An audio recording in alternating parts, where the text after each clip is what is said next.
Her Billionaire Mistake, Billionaire Bachelor, Mountain Cove. Written by Lucy McConnell. Narrated by Liz Crane. Chapter 1. Brooklyn. Just grab the recipe out of the box. I don't need the recipe. Brooklyn scowled at the pan as she mentally ran through the list of ingredients for Moose Track's fudge. Was it 3 cups of sugar for the fudge base and 2 for the caramel, or the other way around? It's the sugar, chimed in her cousin Crystal, who was carefully hand-dipping orange truffles in dark chocolate. She gets the measurements mixed up every time. For the love! Brooklyn had been making fudge for the sweet shop on Main Street, Eureka Springs, since she and Crystal were 10 years old. She should know this. It's the weather. It's got me all mixed up today. A heavy fog had rolled in off the lake and taken up residence along Main Street like it wanted to shop for a hat or tour the hotel. There hasn't been a fog like this in over a decade. Grandma Julie peered out the small window, her forehead stacked with worry lines. It's a bad omen. It's not a bad omen, Brooklyn scolded. It's a weather pattern, which means I won't be on Beaver Lake for a couple days. She loved taking her paddleboard out on the water in the early morning and watching the sun come up over Billionaire Cove. It was one of the few places she could go that filled her soul. That and the fudge kitchen owned by her grandma. Brooklyn might not be painting masterpieces on ceilings or drawing tears with a violin, but she could make the best fudge on the planet. Others might scoff at calling candy an art form, but she'd just smile and dare them to do better. So far, no one ever had. Mark my words, girls. Something's coming to Eureka Springs, and we'd all best be on the lookout for change. Grandma shook her finger at them before going back to her task of portioning brownie batter into the 3 pans laying on the scarred oak countertop. Brooklyn finally admitted defeat and wiped her hand on her pleated apron before reaching for the ancient tin recipe box her great-great-grandmother had brought across the ocean on a boat from Italy. Most Italian families pass down pasta recipes, but not hers. Her family passed down desserts. As far as family legacies went, she'd pretty much won the jackpot. The recipe box and the fudge shop her great-great-grandmother had started went hand in hand. The shop should have been passed down to Brooklyn and Crystal's moms, but they were both killed in a car accident 15 years ago, along with Crystal's dad. Since Brooklyn's dad had run out on them the year before, Grandma Julie was left with both girls. She was the best grandma on the planet, raising them on equal shares of love and chocolate. Brooklyn glared out the window at the fog, as if it had rolled right into her brain and caused her mental lapse. But she refused to let the weather get to her. Today was a fantastic day to create something delicious and bring joy to the people who came into the sweet shop. They'd need a pick-me-up after trudging through the pea soup outside. With her attention on the window and not the recipe box, she managed to slide it off the counter and spill the cards across the floor. It landed with a clang that rang louder than church bells. Goodness! Grandma's hand went to her chest. The recipes were the lifeline of this business, and a connection to their past. Brooklyn made a calm-down movement with her hands. Don't worry, I've got it. She exchanged a secretive glance with Crystal. A couple of years ago, they digitized the contents of the box 1 card at a time after Grandma had gone to sleep. Even if the whole thing went up in flames, they'd have the recipes to make their treats that were sought after by chocolate connoisseurs the country over. Still, holding something in your hand that was touched by a grandmother you'd never met was pretty special, so she took great care in gathering up the cards. They'd spilled like an accordion, so they were easy to scoop up and keep in order. As she stood, a folded light blue piece of paper fluttered to the floor. She squatted back down to pick it up. The paper was thick and expensive, soft and delicate with an aged, feathered look to the creases. It looked like homemade paper, or the kind that hotels used to have for sale in their gift shops way back in the day. What is this? She set the cards in the box and began unfolding the paper. It was a letter. She didn't remember seeing this when they'd snuck the cards up to their room to scan them in the middle of the night. Then again, they'd only been looking for recipes back then. There were several other notes in the box written in Italian that they hadn't scanned either. Maybe they had seen this and skipped over it. Inside were long, loopy letters. My dearest Julie. She began reading out loud, but she stopped when she realized the tenderness of the greeting. Grandma let out a sigh. It wasn't a long-suffering sigh like the ones she used when the girls stayed up late in high school talking about the cute guy in Julie's math class. And it wasn't the kind of sigh that said she'd given up on something. This was a sigh Brooklyn had never heard before. It was full of memories, tenderness, love, and lost dreams. Thomas Ward. Grandma smiled without showing her dentures. He was a good one. Thomas Ward? Crystal craned her neck to look at the letter. Her hand was covered in chocolate, and she couldn't leave her spot or she'd drip across the floor. Who is Thomas Ward? She asked Brooklyn. Brooklyn lifted a shoulder. Their grandpa's name was Robert. He'd passed away before they were born, drank himself to death, as Grandma Julie would say. Whoever this Thomas was, he had her grandmother all warm-eyed and reminiscing. Thomas was my first love. Grandma's eyes glazed over. I should have married him. Whoa!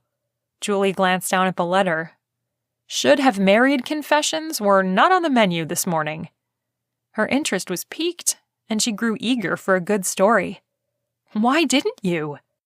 Grandma's life had been anything but easy. Grandpa was an undertaker and started drinking early in their marriage. He managed to keep the funeral home running for quite a few years, but he wasn't a nice person within the walls of their home. Brooklyn firmly believed that when he died, Grandma was glad to be rid of him. She'd even asked her once why she didn't leave him and go somewhere else. Grandma had told her that hope was stronger than booze, and God could change a man's heart. She'd believed Grandpa would want to leave the bottle behind one day, but he never did. It made Brooklyn sad to think that Grandma had spent so many years of her life wishing for something that never happened. Was this Thomas another one of those wishes that didn't come true? Grandma was lost in thought, so Brooklyn went back to the letter. My dearest Julie, she read aloud again. Crystal's eyes were on her work, but her ear was tipped toward Brooklyn's voice.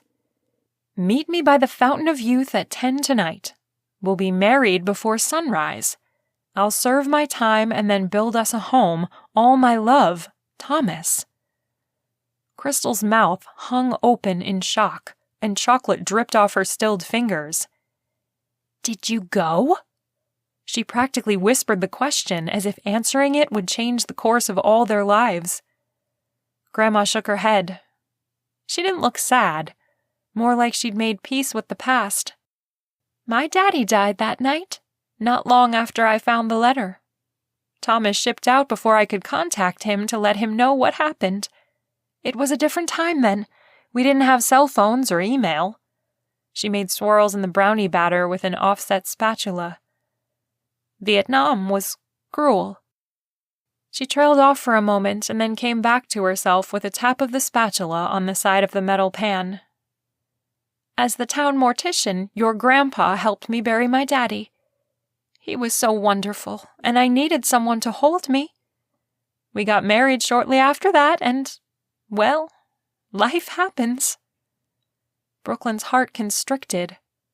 Her grandma was one of the strongest women she knew. She'd lost so much in her life. More of her family was in heaven than was sitting in this kitchen. That was one of the reasons Brooklyn hadn't moved out and gone off to college after high school. She and Crystal had talked it over. They just couldn't see leaving Grandma behind. She could have run the shop just fine, hired a couple of local girls to help. But they didn't feel right about her being alone. She was their whole family, and they were hers. Besides, it wasn't like making candy for a living was a real sacrifice. Did you ever see him again? Brooklyn asked, curious. As a woman, she loved a good mystery, and throwing in a dash of romance was a bonus. Never. Grandma popped the brownie pans into the oven and set the timer. I don't even know if he survived the war.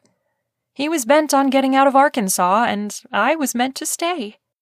She brushed off her hands and brightened into a smile, indicating the conversation was over. "It's time to put out the welcome mat." She hustled out the swinging door that separated the shop from the industrial kitchen. Brooklyn carefully refolded the letter. She purposefully tucked it back into the tin and then rounded on Crystal.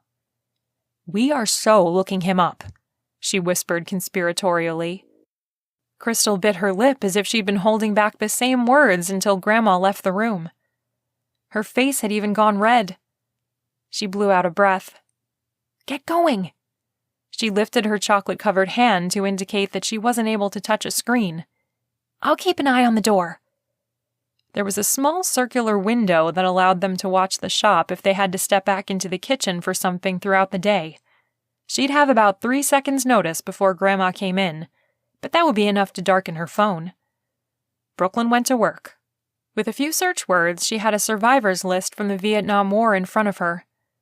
"Bless the makers of Google," she said. "I'm looking." She typed Thomas's name into the search bar and rolled her eyes as the page loaded. Bingo! She practically hopped over to Crystal to show her the phone. "I have a discharge date." "He lived?" Crystal's eyes moved rapidly across the screen. "Where is he now?" Brooklyn pulled the phone back to her nose and tapped on his name. It brought up a bio that went through his military career. He was promoted and given honors for bravery. There's a place to contact him, but it goes to his grandson, A.L. She wrinkled her nose. Maybe Thomas is in a rest home or something? Or maybe it's not the same guy. There could have been more than one Thomas Ward. True, Brooklyn continued to read. The grandson's in Seattle. She copied the email address and started an email. There's only one way to find out if this is the guy. Dear A.L. She typed out a quick inquiry, her hands shaking. It's hard to sound professional and distant and not like my heart is pounding 1,000,000 beats a minute. Oh my gosh, I want this so bad for Grandma. Wouldn't it be amazing if she met up with Thomas and they were still in love after all these years? Crystal laughed. Slow down there, Miss Austen. You can't write a happy ending before you know if you have a beginning. Brooklyn laughed. She hit send and sent up a little prayer for the email to get into the right hands. Well, that's that. She looked from the screen to her cousin and back again. Now what? Crystal made the signature SS on top of the chocolate she'd just set down. We'll sell the world's best fudge to hungry tourists and hope he answers your email. Brooklyn nodded. Just as she stepped up to the saucepan where she'd been dumping ingredients, a light went on inside her head. It's 3 cups of sugar for the fudge and 2 for the caramel. She did a fist pump. I've still got it. Crystal laughed at her antics. Yeah, you do. Brooklyn shimmied in front of the stove. How about showing off some of those moves up at Tapper's tonight? There were several bars up on Top Road, most of them full of bikers on the weekends. Tapper's was the local scene. She and Crystal didn't drink on account of their no-good grandpa, but Crystal liked to dance with the fellas and flirt. Every now and again, Brooklyn would go as her wingman, but really, in a town this size, there wasn't a need for backup. Everyone knew everybody else, and they watched out for one another. She cupped her ear. Sorry, I've got a new novel calling my name. You know, one of these days, you're going to want a romance of your own. And when that time comes, I'll go looking for it. Until then, I'm happy to let others fall in love and be swept away. She flourished her hand through the air. Besides, no boyfriend beats a book boyfriend. Crystal snorted. Yeah, but if you try to kiss him, you get a paper cut. Brooklyn puckered up. Maybe, but he'll never break my heart. Crystal clamped her mouth shut. The lack of teasing meant her thoughts had turned to Brooklyn's dad. While Crystal had lost both her parents in the car wreck that ugly day, Brooklyn's dad had walked out. She'd watched her mother crumble under the heartbreak. As far as Brooklyn could remember, there wasn't another woman involved. Dad just decided he didn't want them anymore. Brooklyn included, which stung and bit and gnashed and tore at all the tender parts of her heart at the time. Some wounds left behind hideous scars, and Brooklyn's heart was covered in them. She was brave and strong in so many ways, But when it came to sharing her love, she reserved that for the people who had proven themselves. Grandma and Crystal. Maybe one day she'd find a man who was loyal and true, but she doubted it. The town was full of romances gone wrong, evidence that love hurts. Look at me standing here when there's fudge to make. She dumped in the sugar and stirred in the cream. It's time to turn up the heat. She winked, faking a sassiness she didn't feel at the moment, and set the temperature to medium. Grandma stuck her head in the door. It's getting busy out here. She was gone again in a flash. Brooklyn brushed off her palms. Do you have all this? She asked Crystal, indicating the candy thermometer that had already started to rise. I'm almost done here, Crystal nodded. The brownie timer still had 11 minutes, and the fudge wouldn't get to temp for another 22. Once you've washed up, come swap me, and I'll finish this batch. I'm invested in it now. She wrinkled her nose. Crystal nodded without taking her eyes off her task. They might have chatted through the morning, but they knew when it was time to get down to business. Brooklyn pushed through the swinging door to see a room full of women and men in period clothing. Some of the men carried muskets, and the women's dresses brushed the floor. The Civil War reenactment was happening one town over, but the promise of world-famous fudge brought them into Eureka Springs. Gray coats chatted with blue coats, and generals with brigadiers, and everyone wanted to buy goodies. She smiled as she handed out samples. She was smart enough to know she had a good life. There was no sense muddying the waters with dating and romance. Unless it was Grandma Julie's. Now that was a romance she could get behind. Chapter 2. Asher. I hate this tie. Asher Lockmore tugged at the blue and white flowered tie currently strangling him in the back of the limo. His personal assistant and go-to gal, Mrs. Morgan, barely gave him a glance out of the corner of her eye. Then why are you wearing it? Because I lost a polo game to Rio Silcox and his nephew. He tugged again at the decidedly feminine piece of clothing. How was I to know the kid was on track for a scholarship at Brown? He muttered. Not only did he have to wear the tie for an entire week, he had to wear it to a meeting with Adam Moreau, arguably the most influential man in the Cove, seeing how he'd developed the land and created the neighborhood for the ultra-wealthy in Seattle. And Asher had to meet him wearing a woman's scarf around his neck. His humiliation was complete. Asher was a billionaire, old money just like Adam, and, like the man they called the Beast, most of his family fortune came from real estate. However, where Adam had followed the law and developed land as a hobby, land acquisition and development was Asher's bread and butter. That was quite the phrase. Did people actually eat just bread with butter and not jam or honey or something else? He frowned. He liked crackers more than he liked bread. Crackers with cheese. Are crackers considered bread? He asked Mrs. Morgan. Ask Siri, she responded, typing away on her computer set on her knees. She had a knack for keeping it perfectly balanced, and her wrists never rested on the keyboard. If he had to type for a job, he'd have carpal tunnel in 3 days flat. According to Siri, crackers were close to nautical ship biscuits and ceremonial bread. I still don't like butter, he muttered. Here. Mrs. Morgan held out a flat sheet of crisp white paper. She ignored his ability to have a conversation with himself, but somehow always knew right when to chime in. He liked that about her, always had. It made working in such tight quarters less difficult. He tried to extend her the same courtesy when one of her adult children called to talk, but they were just so fascinating. The oldest was on a reality television show. The host, not a contestant, and he was all over the world. The second was busy with 3 kids of his own, who were all being raised to play Major League Baseball one day. Between the coaches and the other parents, there was enough drama to make a teen girl cry at night. And then there was the baby of the family. She was dating a man who was all wrong for her but couldn't see it. Asher had offered to have him shipped overseas, but Mrs. Morgan was waiting this one out. Sure, the no-good would show his true colors soon enough. He hoped so, for all their sakes. What's this? He asked, eyeing the sheet. It wasn't like he had a Tony Stark aversion to being handed things, but He'd learned over the years that Mrs. Morgan only put big news, usually bad, in print. "It's a personal email." She shoved it toward him, and he took it out of a sense of self-preservation. He scanned the letter quickly. Poorly written and sadly misinformed. Although they'd gotten his grandfather's discharge date correct. "Mrs. Morgan," he said in censure, "you know better than to fall for these tricks." He tossed the paper aside. "There was a reason I used just my initials. We don't need the sob stories." Asher was always careful about cybersecurity. His mother's father had a different last name, but there were still tricksters and scam artists who did their research, and they knew right where to hit him. He had a soft spot for the old man, a giant one that left him wide open for trouble.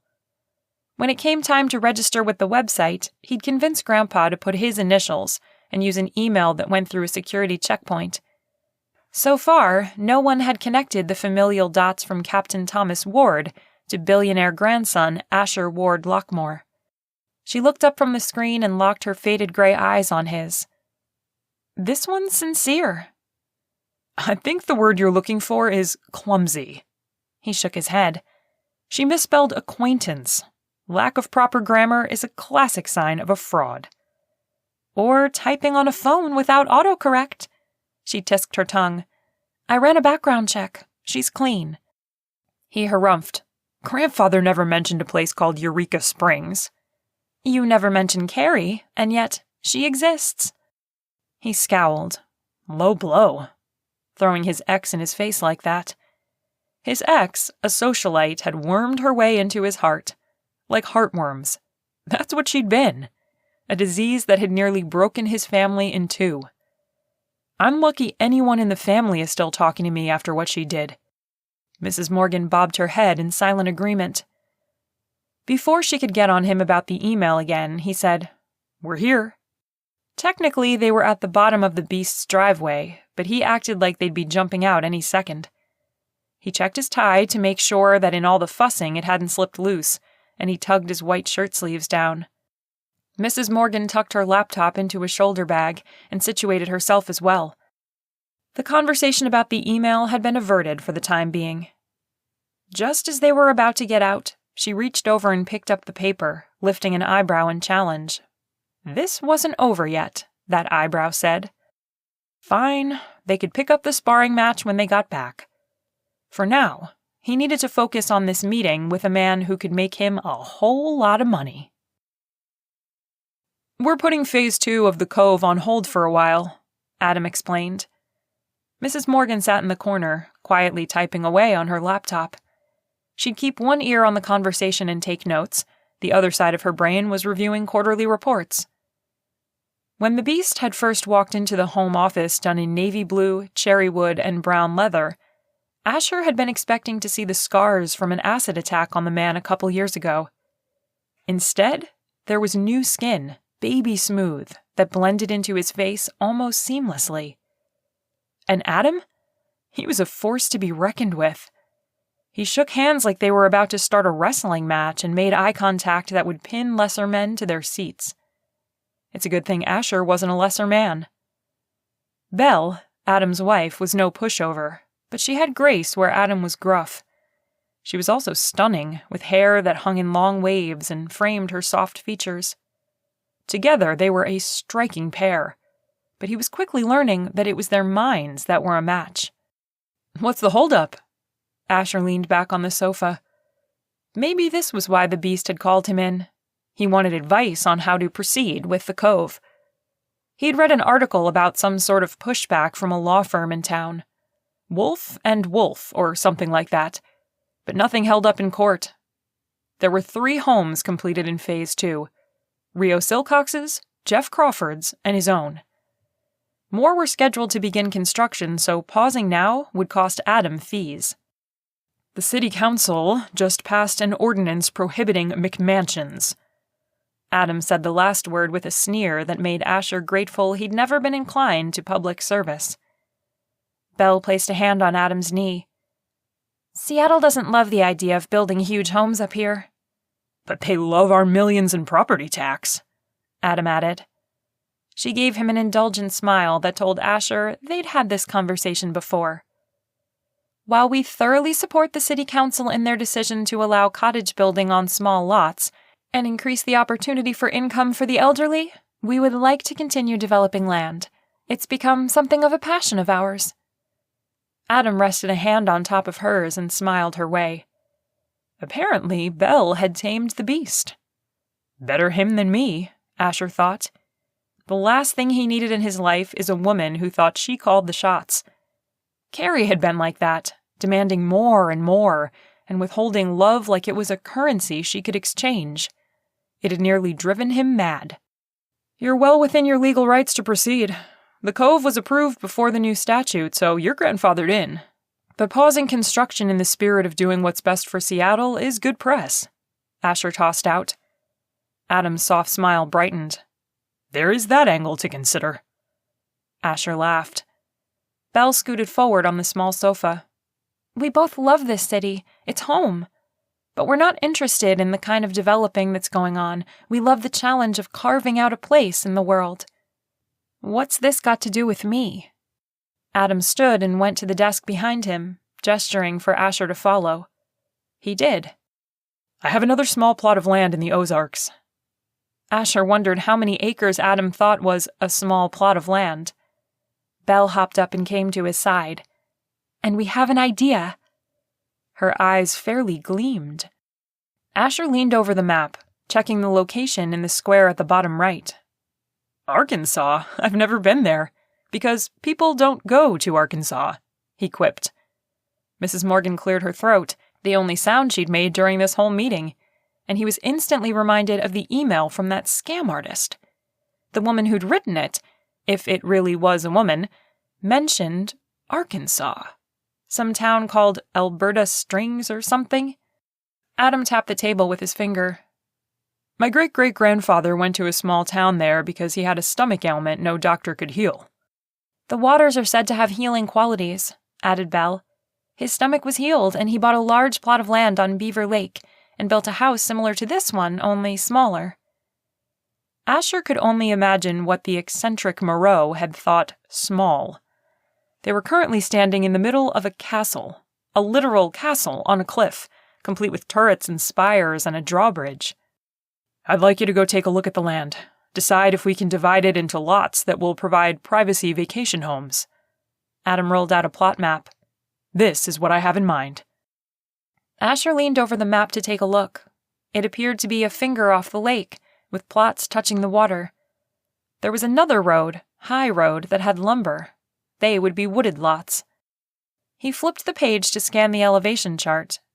If the numbers were correct, and knowing Adam's reputation, they were, then the development would be stunning.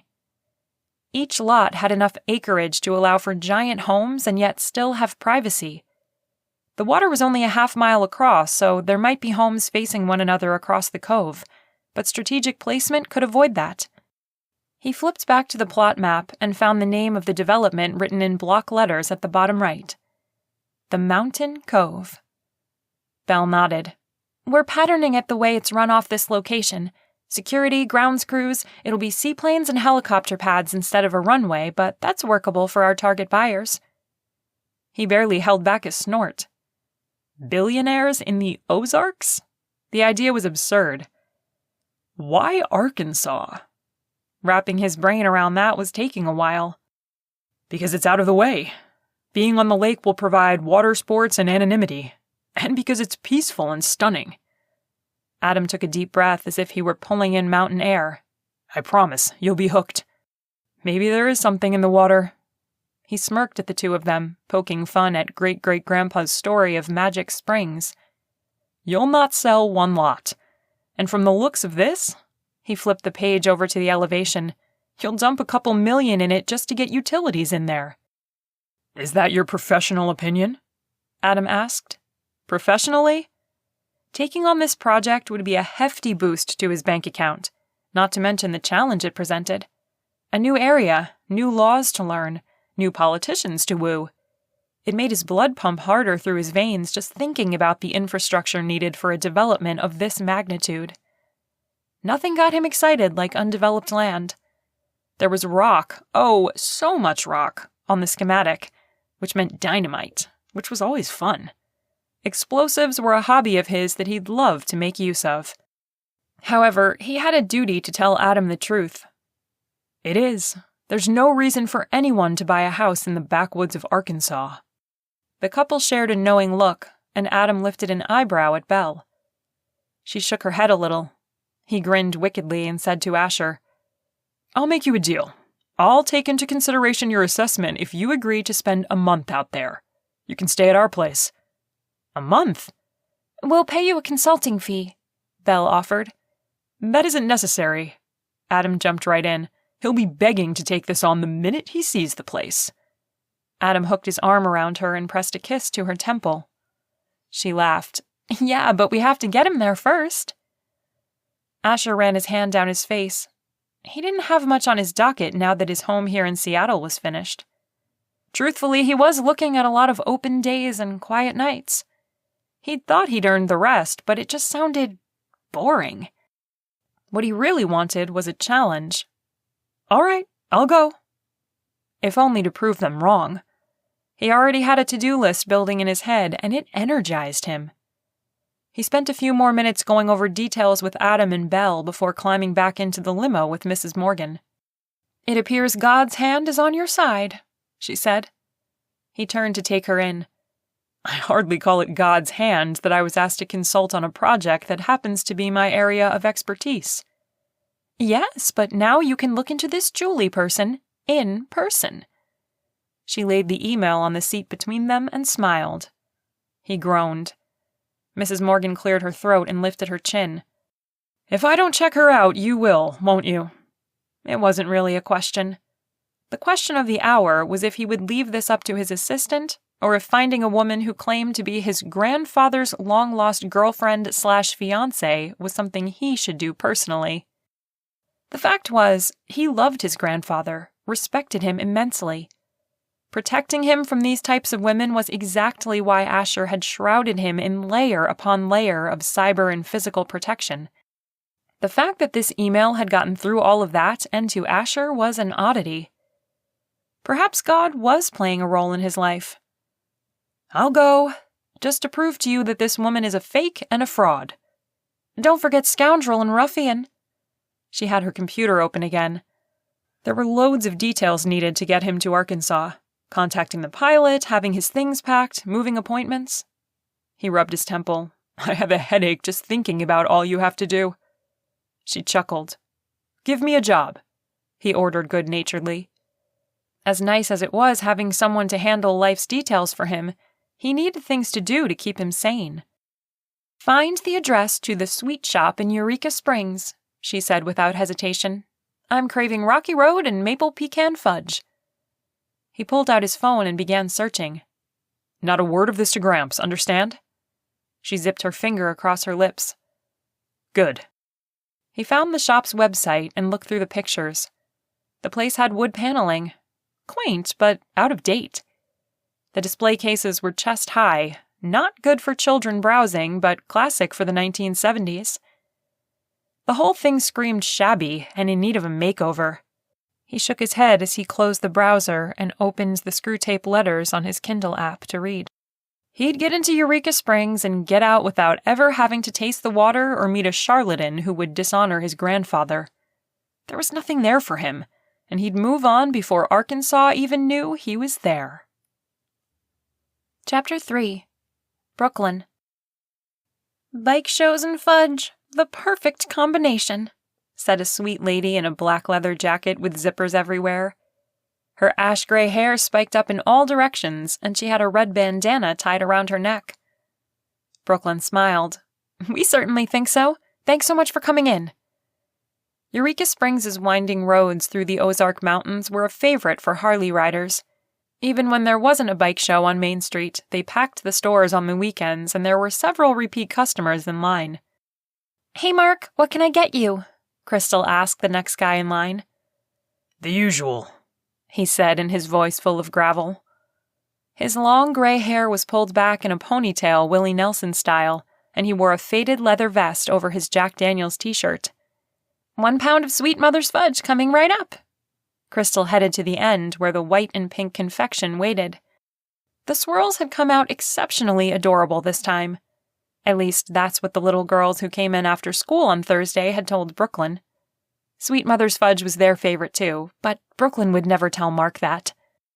"I'll take a 1/4 pound of the peanut butter fudge and a 1/2 pound of the maple pecan," said the next customer before Brooklyn had a chance to ask. This woman had on a Sunday hat and a pair of bright white slacks with a navy blouse. Mark smiled at her and she beamed. "Coming right up." "Oh, and how much are those truffles?" she called. Brooklyn told her the price as she sliced fudge. The door opened and a biker group filed in, bringing the count in the store to 15. Brooklyn moved to the back counter to lay the fudge in a box. Crystal was there, sealing her order with a shop sticker. "I love it when it's busy," Crystal winked. "We might make enough for that new mixer this year." "Wouldn't that be amazing?" Brooklyn grinned. She placed the fudge on the scale and removed a sliver to get the right weight. The door dinged above the chatter. "Ooh, there's a nice-looking fella." Crystal nodded to the door. She finished wrapping her order and headed for the register. Brooklyn hardly had time to look up and glance at the man standing in the doorway. He was backlit by the sun, so she couldn't make out his features. It didn't matter, though. She could already see what Crystal was talking about. Nice broad shoulders and a narrow waist. His dress shirt fit just right to show off his muscles. She boxed the fudge and hurried to the register. "I'll bet his clothes cost more than our mixer," she said softly as she crossed paths with her cousin. Crystal giggled. "I wouldn't mind a closer look." Brooklyn fanned her face once and then focused on her job. Behind the handsome stranger, another group tried to get through the door, but there just wasn't room in the shop. They formed a line out the door, content to wait. Mark had taken up residence at the one and only table they had. It was small, a circle made out of wood and placed on a wire frame. There were 2 chairs. If business was slower, she would have sat down and chatted with him for a while. He was a loner type, but he'd seemed to warm up to Brooklyn a few months ago when he'd told her about his family. It was a sad story. Over 15 years ago, he was a truck driver, and when he was home on Sundays, they'd head out to a church his wife had found. He thought everything was fine until he went on a long haul one weekend and came back to find that his wife and daughters had moved out. They'd been chosen by the church leader to create a new nation, and he had not been picked. He always seemed kind of broken, not because the preacher had double-crossed him, but because his wife had agreed to leave and taken his daughters away. For all he knew, they were still up there in the hills. His girls would be 17 and 20 now. She wondered if he rode around the country on his bike like he did, hoping to bump into one of them. She gave Mark a smile that she hoped told him she cared before jumping back into work. Brooklyn did her best to shorten the line while keeping an eye on the new guy. He certainly wasn't from Eureka Springs, unless he'd graduated high school years ahead of her and just came back. No, he wasn't that old. Now that the light was better, she could see that he wasn't much older than her. Blonde hair, the color of fresh straw, shone under his ball hat. A mystery man. Their eyes met briefly, and she looked away. Butterflies flitted around her stomach. That wasn't good. She wasn't a tummy flipping over a guy kind of girl. Chatter was happy, and sugar cravings abounded. As luck would have it, she ended up helping the handsome stranger. Crystal walked behind her and pinched her side out of jealousy. Brooklyn restrained herself from sticking out her tongue. It was all in good fun, but she had to act a little professional. "What can I get for you today?" "I came for fudge. My secretary demands it."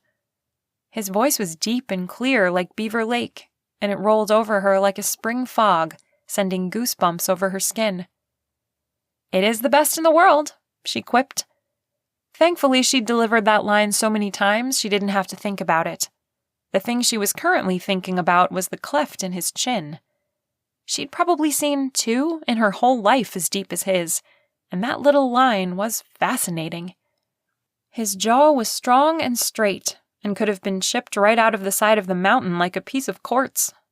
He had on a ball cap and sunglasses, which he left on in the store. Crystal wore sunglasses inside when she had her eyes dilated, Maybe he'd come down after an ophthalmology appointment. Maybe she needed to stop thinking about his life and focus on his order. Yes, I saw the sign that claimed it was the best in the world. He nodded to the window.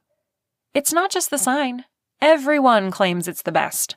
She fired back with a wink. Several of the regulars called out their agreements. The line outside had been able to make it inside, so the place was once again packed shoulder to shoulder. You should try some. Crystal put a square of red velvet fudge on a piece of wax paper and set it on the counter. Samples are on the house. She smiled and went back to cutting fudge for her customer. Several more people in line asked for samples now that they knew they were free and available.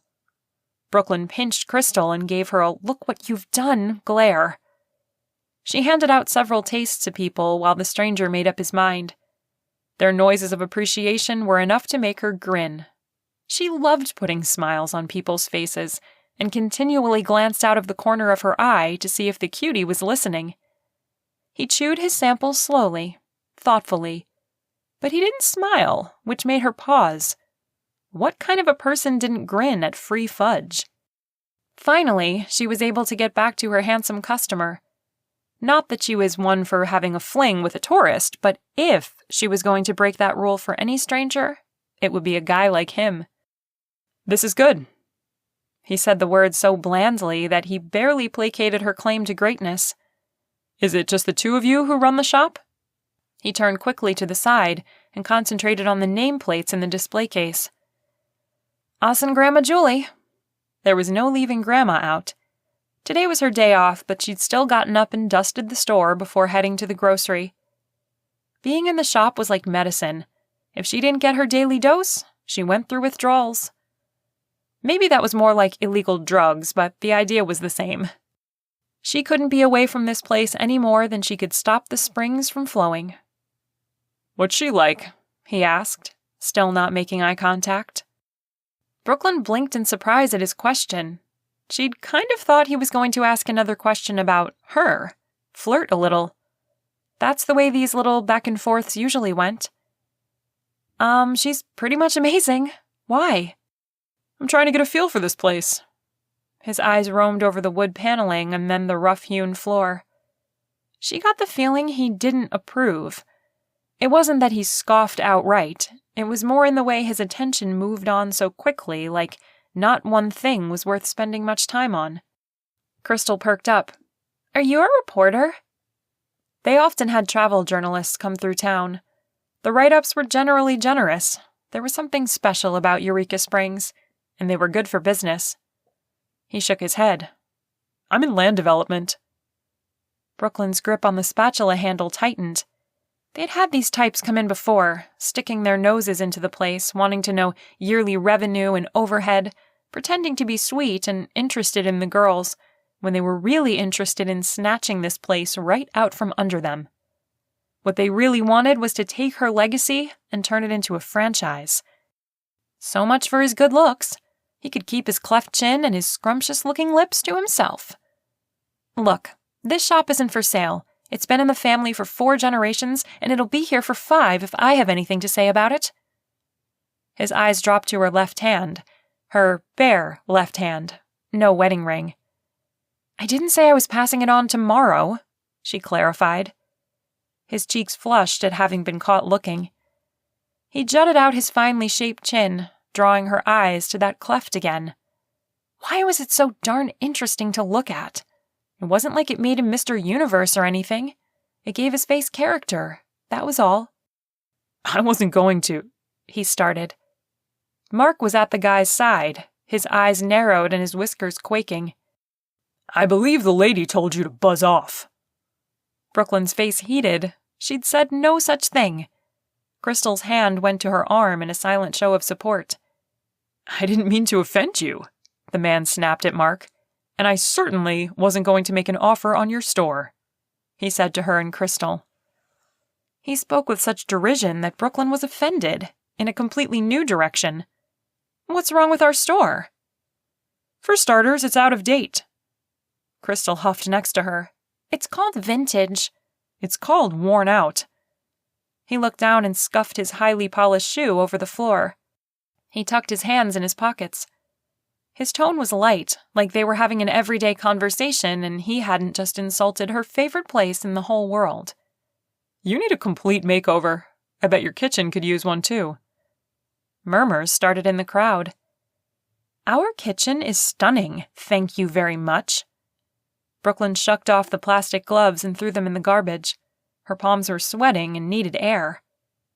His eyebrows rose above his glasses at her tone, like he was surprised she was mad at him. Mark stepped closer, growling as he did. Stop picking on the Fudge girls, man, or you and I are going to take a walk outside. I was being honest, he said, with an added cup of righteous indignation, like his opinion should carry so much weight. You were being mean, said the woman standing behind him in line. Brooklyn glanced around to find the whole place watching their interaction. Thank goodness no one was filming it. The store didn't need that kind of publicity. In fact, the store didn't need this guy and his bad juju filling up the space. She folded her arms. I don't think we have any of the fudge you ordered today. We're sold out. His forehead wrinkled, and it was kind of adorable and sexy all at once. Not that she thought he was any of those things. I haven't told you what flavors I want. She cocked an eyebrow at him, daring him to name one flavor on the counter and see what would happen. He drew his thick eyebrows down. You refusing service? He glanced at the people around them. Can you do that in Arkansas? She had no idea.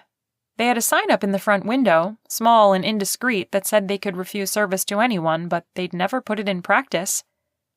Watch her, gruffed Mark. The man eyed Mark up and down. Brooklyn held her breath as the tension grew thick as cookie dough. This new guy would demolish Mark, and she really, really didn't want Mark to get hurt on account of her stubborn streak. She was on the verge of backing down and sending the man out the door with a free £quarter when he smirked at her. That's okay. I've figured out what I came here for. He swaggered out the door as if he owned the whole darn town. She glared after him and let out the breath she'd been holding.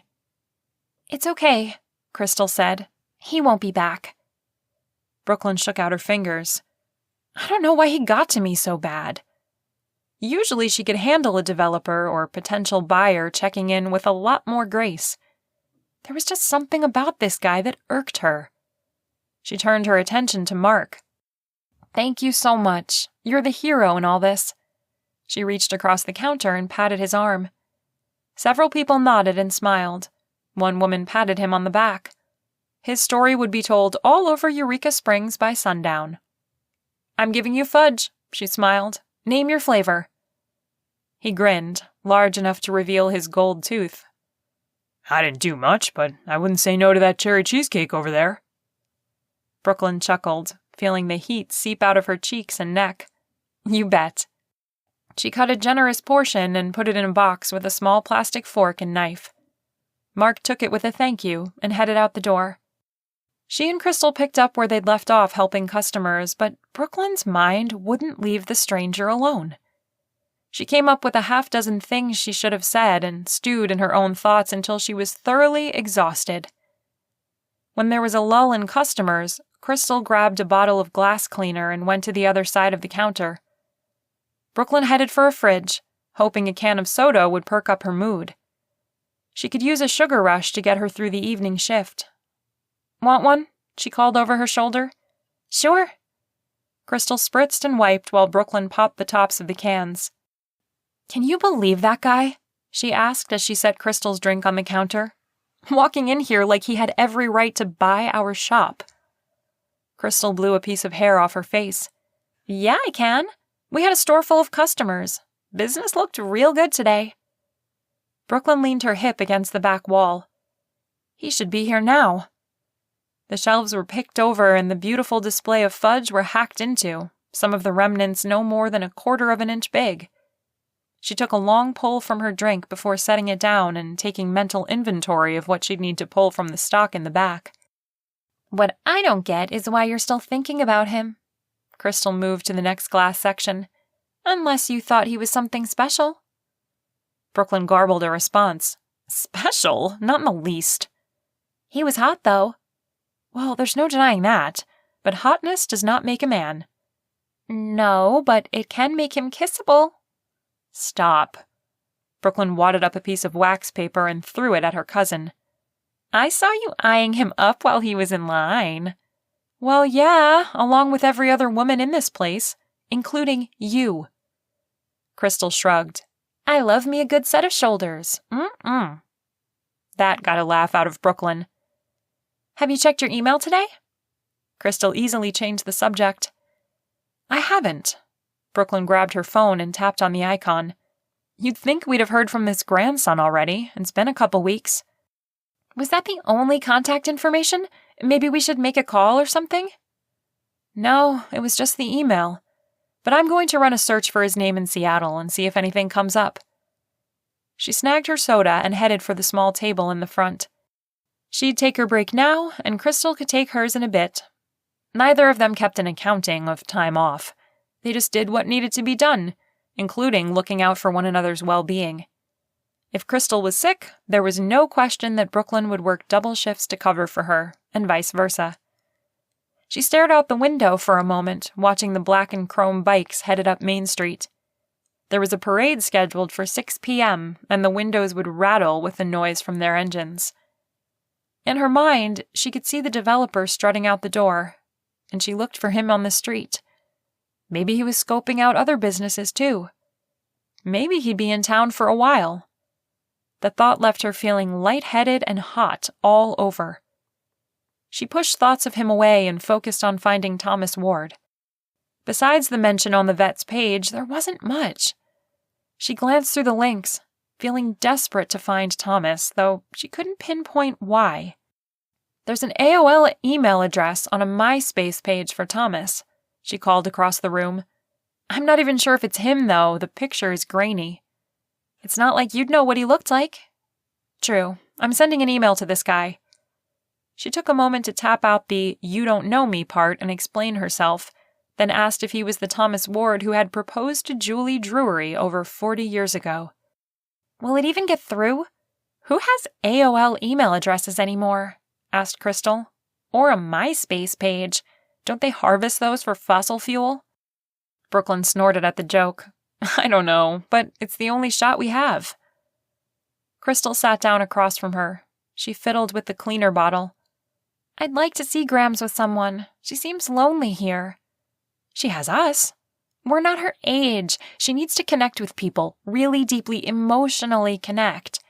I read an article the other day that said women need an emotional connection every day or their health deteriorates. Brooklyn lifted her eyebrows. It's true. Crystal leaned forward. I have you and you have me, but Grams needs someone her own age.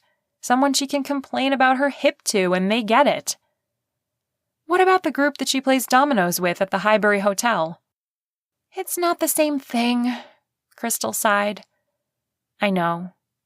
Brooklyn closed her eyes and prayed the email would find Thomas, that they'd be able to make this work, and that somehow love would come to Eureka Springs.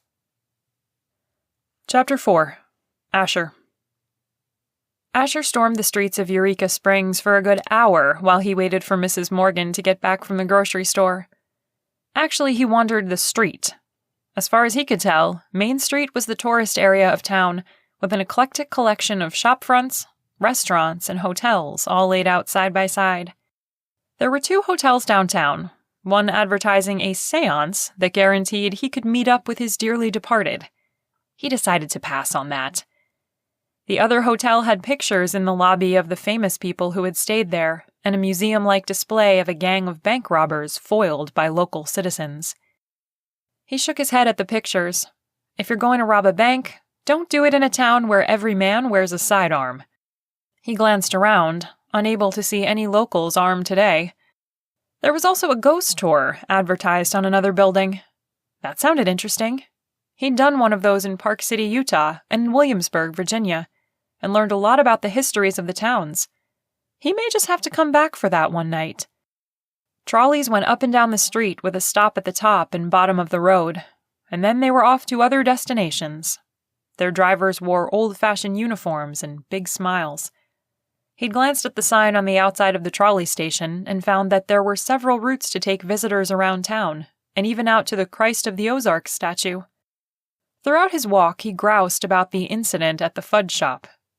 When he'd stepped into a t-shirt store, 2 women who had been in the Fudge shop nodded his way and laughed between them. He'd earned a reputation already. Great. He tried to brush it off. It wasn't like he was planning to settle down here. The woman behind the Fudge counter had jumped to a quick conclusion and stood behind it. If she'd only listened to him. He'd covered the entire stretch of Main Street by the time Mrs. Morgan returned with a back seat full of grocery bags. They have 1 grocery in town, 1, and the selection is limited, but I found your chocolate-covered cinnamon bears. Thanks. He pressed the bridge of his nose to ward off the headache that had been following him all afternoon. Where's my fudge? She rubbed her palms together. He moaned. I will buy you chocolate from any place in the whole world. Anywhere but that shop. She folded her arms, in no hurry to get into traffic. He mirrored her posture. She wasn't the only stubborn one in the car. What did you find out? She asked. Julie Drury apparently raised 2 very rude granddaughters while building a confectioner's business for bikers and meddling locals. Mrs. Morgan put the car in drive and eased onto Main Street. She sounds like a strong woman. She ignored the barbs he'd thrown out at the Fudge girls, as the overprotective biker had called them. The name didn't quite fit. They weren't girls. They were women. The one who had refused to sell him fudge had a particularly fiery spirit. Her bright blue eyes could have pierced him. I didn't see Julie, just her granddaughters. For all we know, she's in an assisted living center or something. Although it hadn't sounded that way. It sounded like she was a part of things. They began the climb out of the tourist area and headed to Adam's house. Mrs. Morgan already had the GPS programmed, and the electronic voice with an Australian accent guided the way. The email came from one of those granddaughters, Brooklyn, I think it was. Mrs. Morgan slowed down as they got closer to the lake. A light mist grew thicker until they were in the middle of a fog with only 10 feet of visibility. The highway wound this way and that, probably following the contours of the lake. Mrs. Morgan slowed down to 35 miles per hour. She sounded like she really cared about her grandmother. He thought back to the beautiful woman who had refused him service and knew in an instant she had to be Brooklyn. She'd chase me off with a pitchfork. She wouldn't be the first woman to do that, scoffed Mrs. Morgan. He leaned forward as 3 sets of eyes reflected in their headlights. His skin prickled, and he remembered the ghost tour. Maybe this place really was haunted. The eyes continued to stare at them, unmoving, unnatural. The road jogged left, and their light swept over 3 deer holding still as statues. He let out a breath and leaned back again. Mrs. Morgan drew in a breath. I wish you'd try to be a little charming. He covered his eyes. Not this again. Not all women are Carrie. Carrie was a train wreck. Like I said, we're not all like that. You're a gem. She smiled her thanks at him. The GPS told them to take a right off the highway. They slowed down and stopped. In front of them was a dirt road. Dirt, as in unfinished and not paved. Mrs. Morgan tapped the dash. Really? She asked. Mr. Australian Map God didn't answer. She signaled and made the turn. They went down the path, slowly. The air was syrupy with moisture, and the windows started to fog. He turned on the air conditioning. I can't imagine someone like Mr. Moreau owning a house on a dirt road. He nodded. Seems out of character for him, but he was adamant that this was a special place. Mrs. Morgan yelped and slammed on the brakes, barely stopping before hitting a full-grown tree in the middle of the road. What in the world? She maneuvered them around it, hugging the right side, which looked like it had been carved out of marble.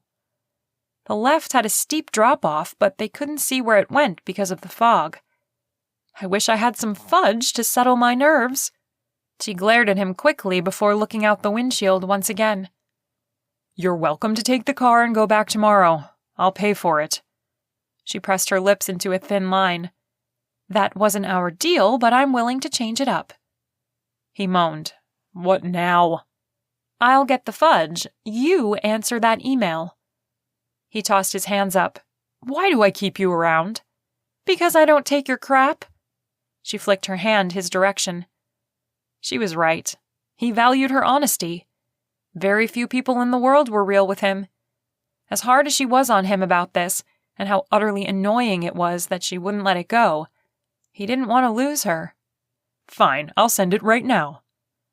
He used his phone to tap out a response as they continued along a winding mountain dirt road. It was slow typing, considering the number of bumps they hit. If they ended up building a new development here, a new road would be the first thing he put in place. He read aloud as he typed. Brooklyn. No Dear Brooklyn or Dear Miss Delano or Hello. Thomas is my grandfather. He served in the Air Force. However, he hasn't mentioned a Julie or Eureka Springs. If you have any more evidence of their acquaintance, I'd welcome it. A.L. That was very professional. The way she said professional made it sound like cold or calculating. Thank you, he responded. You have arrived, said their guide. They pulled up to a one-story rambler with a two-car garage that did, in fact, look like a small castle. The stacked stone on the exterior was aged and weathered. The front porch was hidden under an overhanging roof. The whole place looked dark and spooky. No wonder Adam wants to make this over. Mrs. Morgan turned off the engine. Well, let's see what kind of accommodations we have, shall we? She popped the trunk, and they retrieved their bags. There was a keypad on the door, and she punched in the access code. They were just through the door when the lights popped on to reveal an older gentleman wearing a pair of slacks and a polo shirt. He bowed slightly. Mr. Lockmore and Mrs. Morgan, I presume? His stately manner could only mean he was the butler. Mr. Taylor. Mrs. Morgan patted her hair. It's so good of you to meet us. He bowed again. A pleasure. May I show you to your rooms? Of course, we brought groceries with us. They're in the back seat of the car. Mrs. Morgan adjusted her grip on the handle of her suitcase. Mr. Taylor took her bag from her. I'll have them brought in immediately. They headed off down the hall. Asher waited to see if they'd notice he didn't follow. They didn't. Wrapped up in pleasant get-to-know-you conversation, they didn't even look his way. He dashed off after them, rolling his suitcase behind him. He didn't want to get lost. The house felt bigger than it looked from the outside. At least it had something going for it. He was shown his room first and then left quite alone. The master suite was larger than he anticipated. His brain had built a floor plan, much like a digital program in his head. This room probably took up half the building. Large, dark windows ran along the exterior wall. He turned up the thermostat to ward off the oncoming chill. A 4-poster king-sized bed was in the middle of the far wall. He barely glanced at the rest of the room. It had been a long day, and all he could think of was getting it over with. There was nothing left on his list for the day, and he was clear to read for an hour and then doze off. He shucked off his clothes and climbed between the covers. There was one thing in Eureka Springs he'd miss when he left. This bed. The duck feather mattress cocooned him like a flock of angels. He certainly wouldn't miss Brooklyn. He flipped to his other side with a grunt and reached for his phone. He didn't need to think about her at all, especially not while he was trying to relax.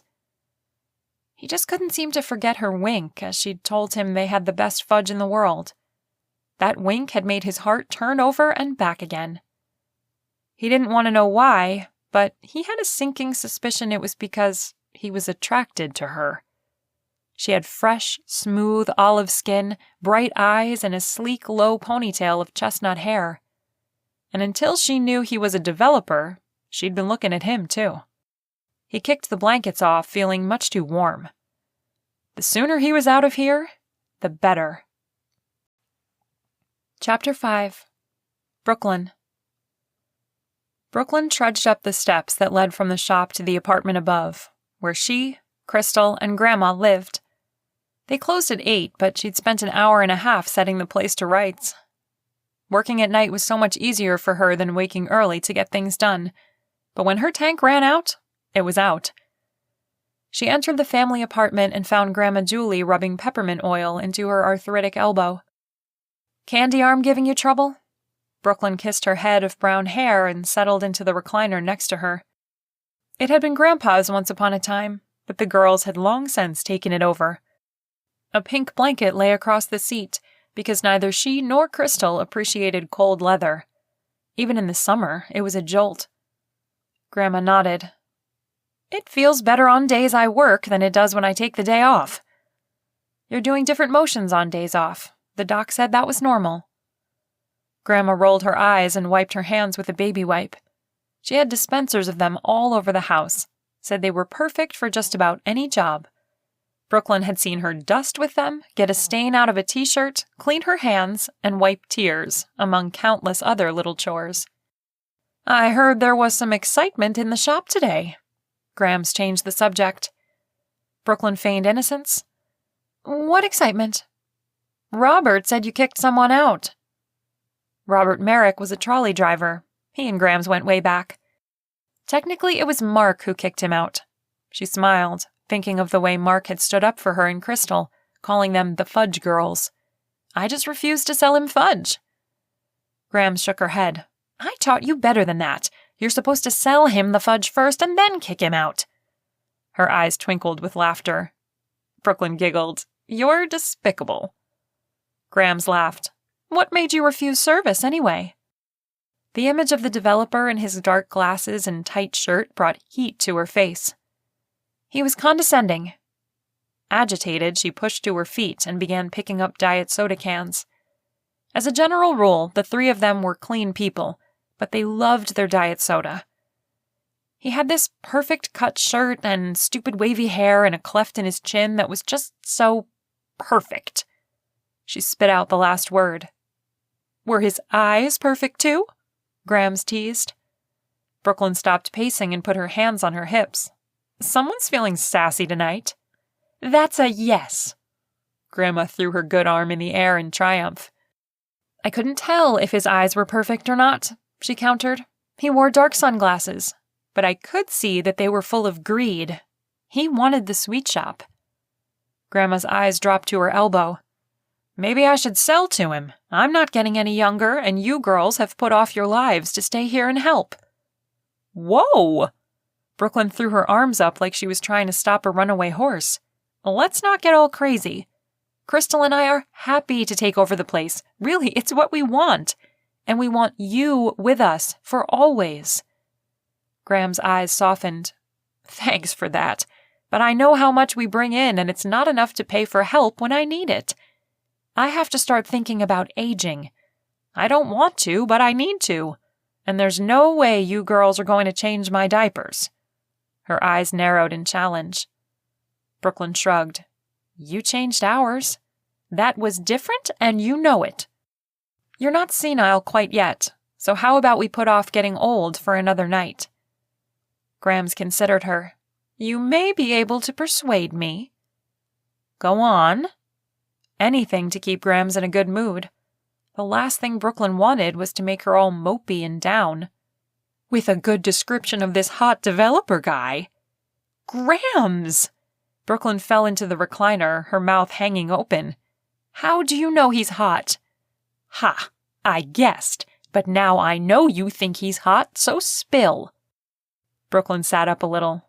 What was the harm? The guy was gone, and Grams needed some cheering up.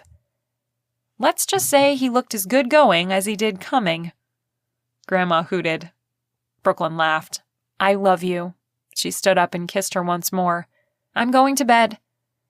"I'm going to wait up for Crystal. I've got one more season of Downton Abbey, and then I can see the movie." Grandma had put off watching the episodes as they came out, preferring to binge watch them all at once. It had nearly killed Brooklyn keeping it all to herself. She'd waited on bated breath for every episode and planned her day around sitting up with caramel popcorn and drooling over cute English guys. "Sounds great." Her phone vibrated and she pulled it out to check her email. Her heart stopped as she stared at the return address. A.L. Holy crap. She tucked her phone behind her back.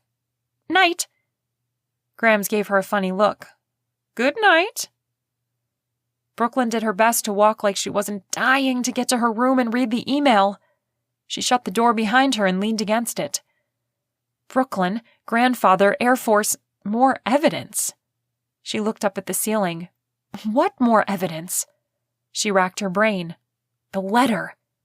Surely A.L. would know what his grandfather's handwriting looked like. She rolled her eyes. The letter was in the shop. With a quick breath, she swung the door open. Grams was in her recliner with her legs popped up, munching on popcorn. Did you forget something? Brooklyn was overcome with the sense that someone was missing. She glanced at the empty seat to Grandma's right. Crystal was right. While they were a tight family, Grams would be happier with someone at her side. Maybe he'd want to watch war documentaries instead of Downton Abbey, but they'd work it out. You shouldn't be alone either, came a small voice. One love story at a time, she replied, and Grams has been waiting a lot longer than me for her happily ever after. Besides, she'd tried giving her heart away once. Billy had taken it with him when he left Eureka Springs, and he'd never brought it back. Yeah, I left something downstairs. She hurried past Grandma and through the door to the landing before jogging down the steps. Her nerves were on high alert, making every sound louder and every light brighter. She'd need some time on the lake to work the kinks out of her neck. On the main floor, she paused to see if Grams had followed her out. There wasn't a sound, so she bolted to the kitchen and found the letter right where she'd left it in the recipe box. Dear A.L., this is the letter I mentioned in my email. I'm hoping you recognize the handwriting. Holding her breath, she took a picture and sent it off. Maybe, just maybe, if this worked out, she'd believe in taking a second chance at love. And then she could open her heart up to someone new.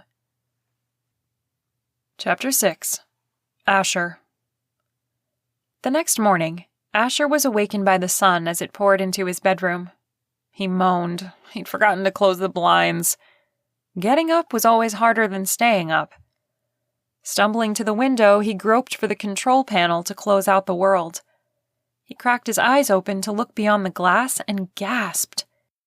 The fog that had settled so deeply over them the night before had begun to lift and revealed a world of stunning beauty. The lake was calm, mirror-perfect, and an inviting blue-gray that reminded him of a certain Fudge woman's eyes. Throwing those thoughts off the mental train, he studied the hill on the other side of the lake. Green elm and ash trees filled the view, with brown, rich earth filling in between. Seattle was green and Seattle was beautiful, but the sound was noisy and active most days, churned up by storms and the constant rains. This place was peace that called out to him to lay his troubles down and breathe in the light, clean air.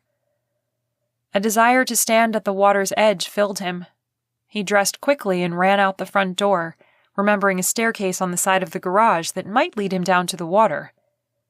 The property sloped, something he'd have to take into consideration as he laid out future lots. As he jogged down the steps, he chuckled to himself.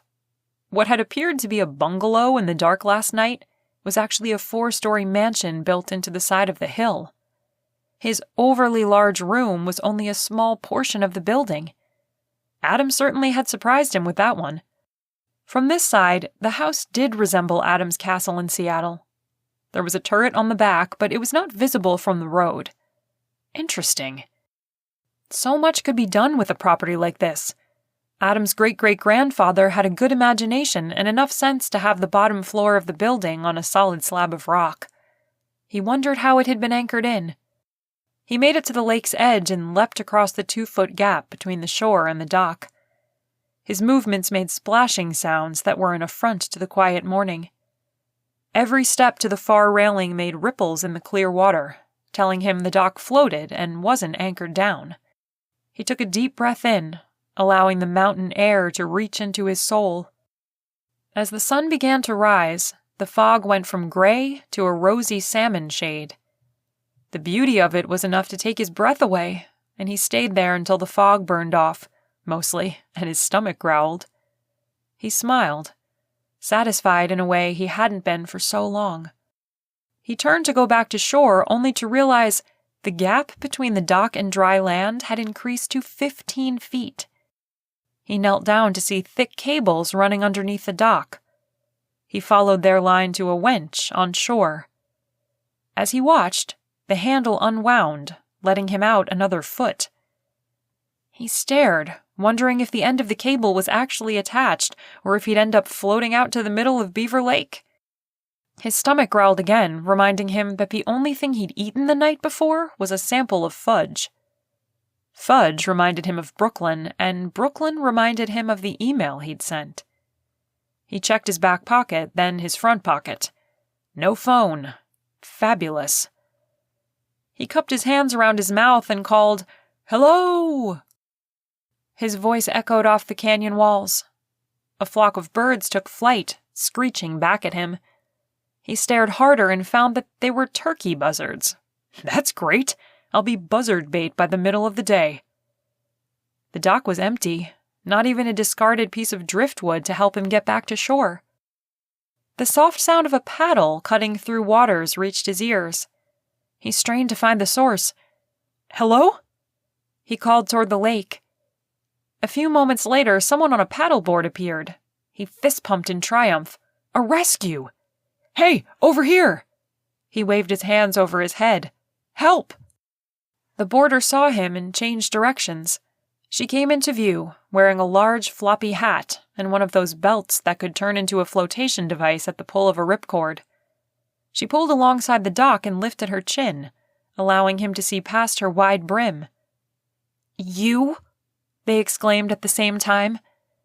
The sight of Brooklyn Triggs brought back the shame of being kicked out of a shop in public. "Jinx," he said. Immediately he felt ridiculous for being childish. She just made him so mad. The way she acted like she was queen of fudge just because she owned a candy store. No, not even owned it. Worked in it. "What are you doing out here?" she asked, her gaze traveling over the dock and the distance to shore. "I could ask you the same thing. This area is privately owned." He pointed down. According to Adam's papers, he owned the land and the water, or at least access to this part of the lake. Brooklyn scowled. In a heartbeat, he realized that look was foreign to her features. They didn't fall into it easily, which meant she was probably a happy person in general. It was only around him that she was upset. The feeling was mutual. "I guess I'll leave then." She put her paddle against the dock and pushed away. "Wait!" He swallowed crow that went down about as easily as it sounded. "I'm stuck. Can I—" He looked over the board. While it was large enough to fit two, he didn't have a desire to be that close to her. Something inside of him said that would be a bad idea. "Borrow your phone?" She lifted a shoulder. "I didn't bring it." He jammed his fingers in his hair. "I don't suppose you could fix the dock." She shook her head. Her hair, bouncing on her shoulders, caught the sunlight, turning it a deep red color. He scolded himself for even noticing details about her. She was a gold-digging scam artist. "The mechanism is motorized. There's no way I could turn it myself." "It unwound easily enough." "This dock weighs over 500 pounds. She lifted her free hand as if asking, what could she do about it? He sighed. She wasn't giving him an idea, a plan, or even an inch. If he was going to get help from her, he'd have to beg for it. "How—" He swallowed more pride. "How about a ride back?" She puffed out air. "Seriously? I'll pay you." He patted his empty back pocket. "As soon as I get my wallet." She used her paddle to splash water at him. He jumped back to avoid getting his shoes soaked. "I don't want your money." She tipped her head back and groaned. "But I can't go to church this Sunday if I leave you stranded," she growled. "Bleeding hearts. Get on." She came closer and scooted forward on the board to give him room. He'd seen paddleboarders before, but he had no idea how to get on one. He ended up stepping with one foot, expecting it to remain flat like the dock. Instead, it wiggled and jerked under his weight. He lost his balance and fell into the cool water. A second later, he heard another splash. He burst through the surface, sputtering. Brooklyn came up right next to him and splashed him in the face. "Are you kidding me right now?" She lunged for her floppy hat, which was barely floating a few feet away. Another moment, and it would have sunk. "I'm sorry." He really was. She was wearing shorts and a t-shirt, clearly having planned to stay on the board for her trek around the lake and not go swimming. He needed to smooth things over with her to make up for his mistake. He should have been more careful or asked for advice. "If it makes you feel better, you're beautiful when you're wet." She gaped at him. They reached for the board at the same time. Shoot! She lunged after her paddle, which had gone quite far. Her wake filled his nose with lake water and he coughed. He debated between going after the paddle as well or holding onto the board. She was a good swimmer and was there and back in no time. "This place is quickly losing its splendor." He wiped his face down. His pants were awkward to swim in and he'd lost one shoe. "Wonderful," she smiled sweetly. "Be sure and tell all your developer friends how horrible it is here, okay?"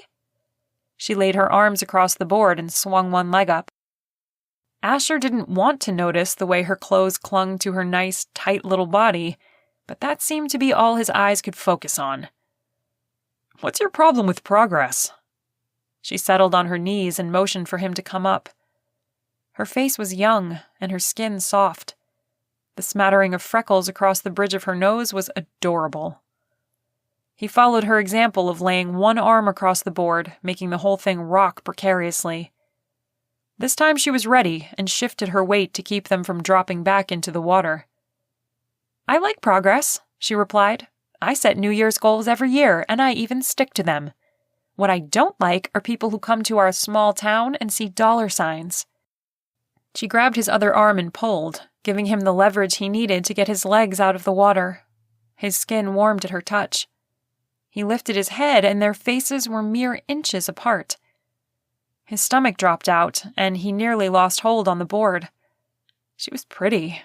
Too pretty for his own good. "Slippery," he muttered as he dropped his eyes. He grasped for some way to safer ground because her blue eyes had made him feel more unstable than this blasted board. "Business means jobs. Development means jobs." "We have jobs aplenty." She wiped the hair off her neck and put the paddle in the water. She stayed on her knees and he had to admit that it was probably a smart idea. "Yeah, I bet you're raking it in at that candy shop." Her lips gathered together. "Keep it up, Buster, and I'll let you swim back." He glanced down at the water. The initial drop-in was cold. Too cold. The sun, on the other hand, was warm and inviting. He had no desire to go back in the lake, and he had no doubt that she would shove him off without notice. He pantomimed, zipping his lips shut. She maneuvered the board around the dock, careful to avoid the cables, and pointed them to shore.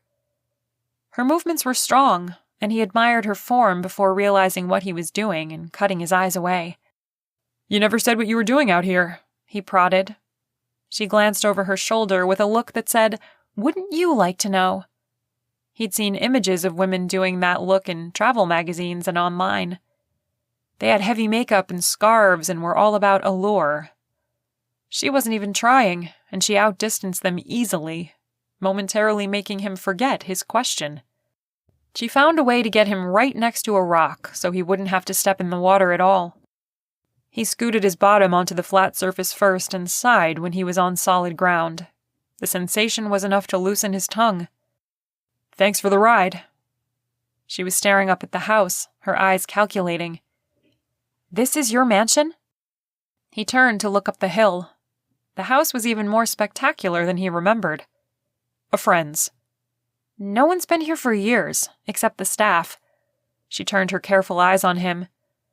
He squirmed, feeling like a kid caught jumping in the lake when he should have been posing for family pictures. "What exactly are you planning to develop?" she asked, her voice low.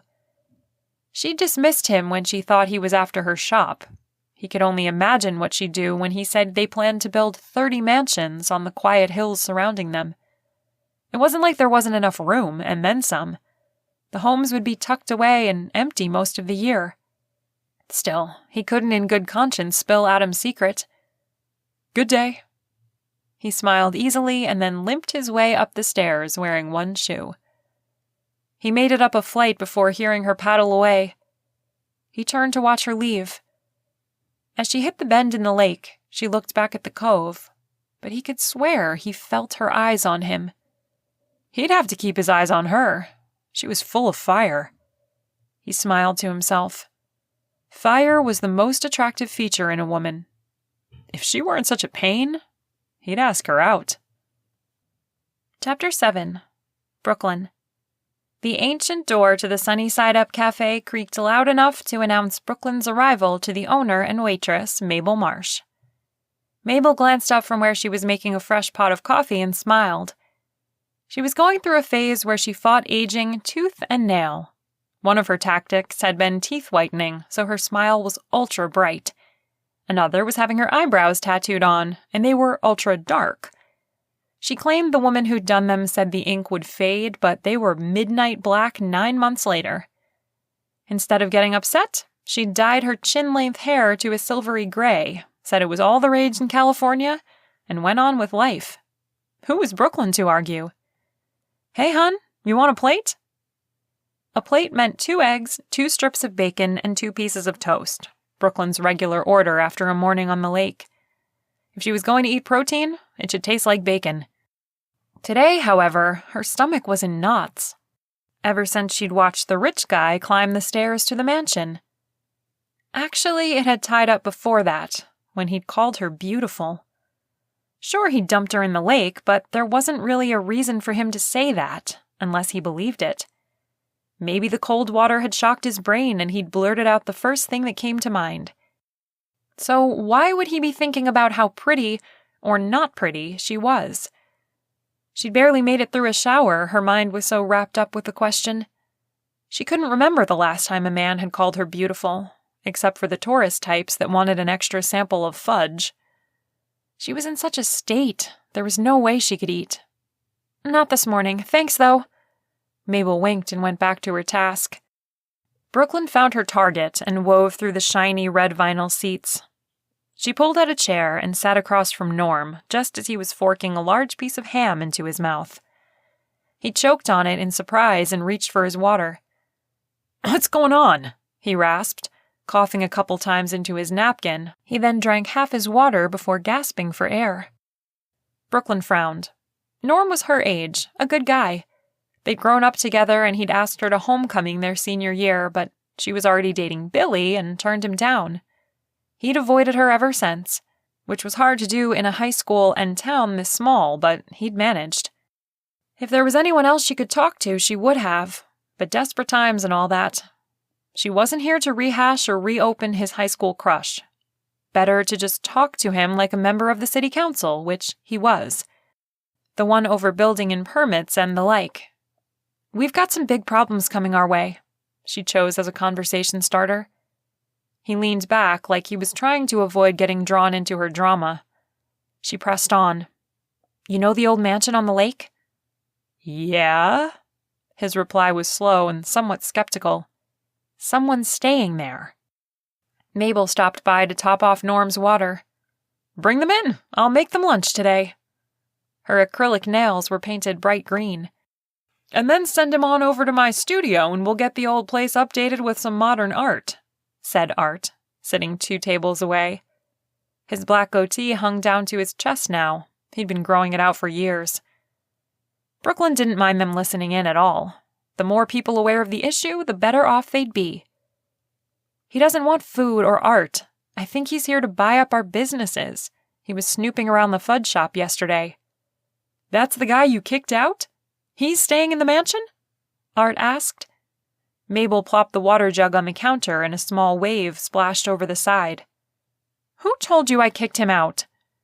She knew the story would get around, but Art was holed up in his studio all day and only came out to eat. Of course, if he came to the Sunny Side Up, then he could get the scoop on things. "Viola?" His face flushed as they all stared at him for a moment, working out why the 2 of them were together. Viola was the town restoration specialist. She was in her early 20s, friendly and outgoing. Basically the complete opposite of Art. Plus, there was no reason the 2 of them would cross paths, unless they were seeing each other. That was a juicy bit of gossip, but Brooklyn wouldn't be deterred. She had a mission to save her hometown. She waved her hands like she was scrambling an Etch-a-Sketch. We can't let this guy take over. And he was the total alpha type who thought that he owned the world. He was staying in someone else's house, but he had money and he had power and he knew it. Truth be told, his confidence was a bit overwhelming, like walking into a cloud of cologne, but in a good way. No, not in a good way. There was nothing good about being around this guy. She really should have asked his name. Norm cut his ham. I don't think there's need for widespread pandemonium and panic. He ate as if he had all morning to work on his breakfast. Brooklyn stifled her frustration. She was worked up, but only because she cared about this place. Eureka Springs had been a haven for her broken heart when her dad left, and the town carried her when her mom died. Mabel gave her free hot chocolates for years, said they could soothe a troubled soul. And they did. She'd felt special sitting at a table here, like someone could see her at a time when her foundation had been yanked away. She lowered the pitch of her voice to make it sound less crazed and more thoughtful. You're the first person I've told. She smiled at Norm. I'm hardly panicking. I've seen her panic, added Mabel. Remember that time she ran down Main Street screaming about the ghost of Nick Bradshaw? I saw something in the catacombs, she defended herself. Plus, I was in 7th grade. Under their pretty little town was a series of tunnels and caves used by bootleggers, outlaws, and even murderers. They were notorious for their supernatural activity. They'd even been featured on Ghost Hunters. Mabel shrugged.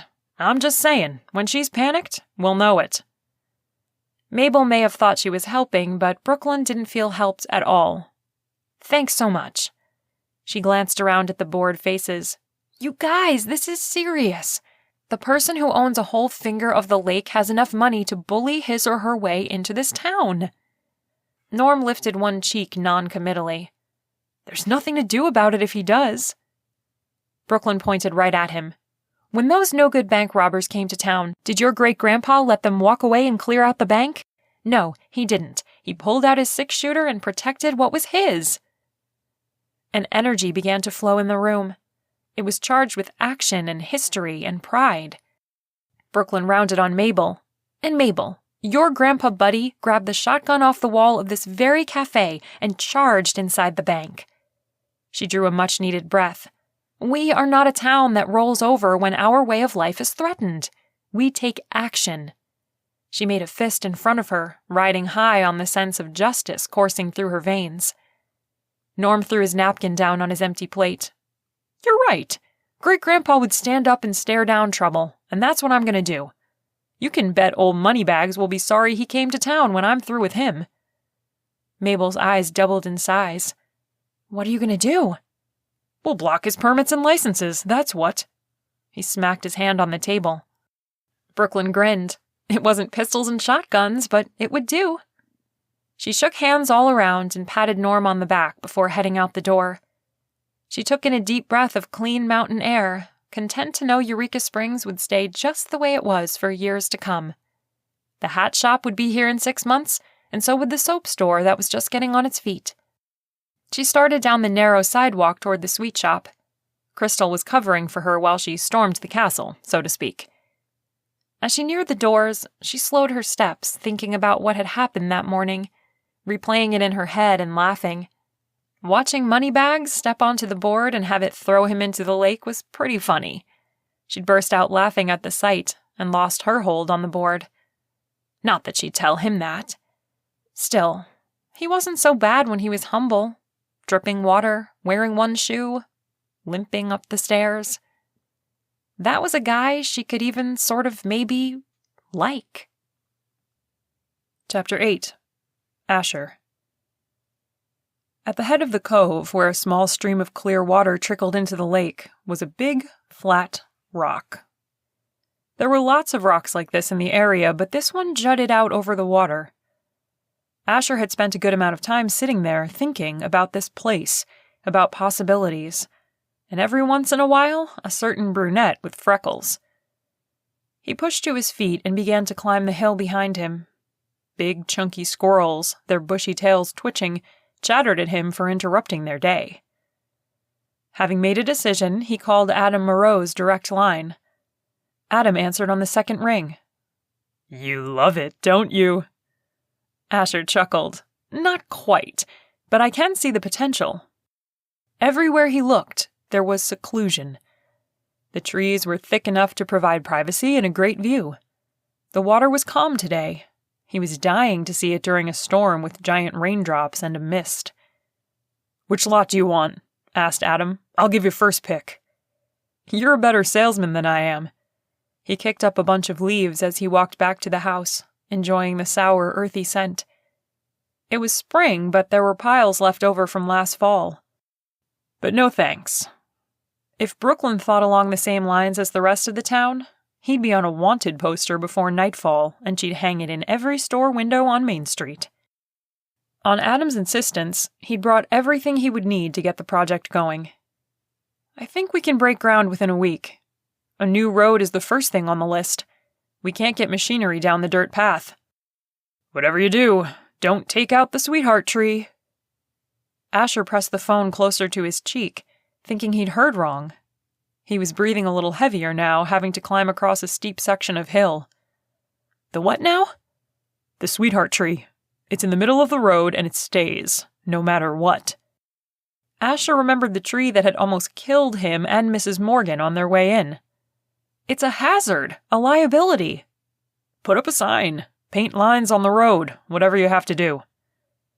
Asher sighed in resignation. Adam was the client, and the client was always right. "We'll keep the tree."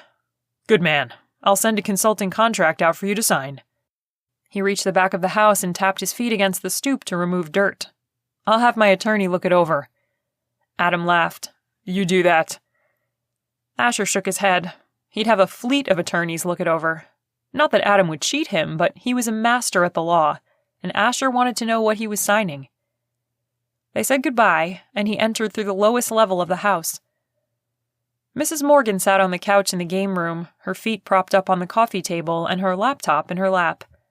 She didn't bother with a hello. "The handwriting analysis confirmed everything Brooklyn says."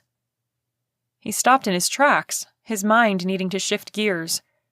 Where he'd been thinking about backhoes and graders, she was stuck on this woman from the sweet shop. "Grandpa wrote the letter?" She glanced down at his feet. "Take off your shoes, would you? Mr. Taylor has enough to do around here without cleaning up your footprints." He grinned. "Since when are you worried about Mr. Taylor?" "That's none of your business," she sniffed lightly. He laughed deeply. Mrs. Morgan was unflappable. To see her even slightly flustered was an anomaly. "Are you going to tell Brooklyn who you are?" He snorted. "Yeah, that would go over well. I think it's best to keep the two interactions separate. I am, however, headed over to City Hall. The Mountain Cove project is officially underway." "So, we'll be staying on for a few months?" Her cheeks turned pink. "You don't mind telling Mr. Taylor for me, do you?" he teased. "Go on with you." She shooed him along. "I don't need your sass." "You wouldn't know what to do without it." He laughed as he made his way to his room, carrying his hiking shoes in his hand.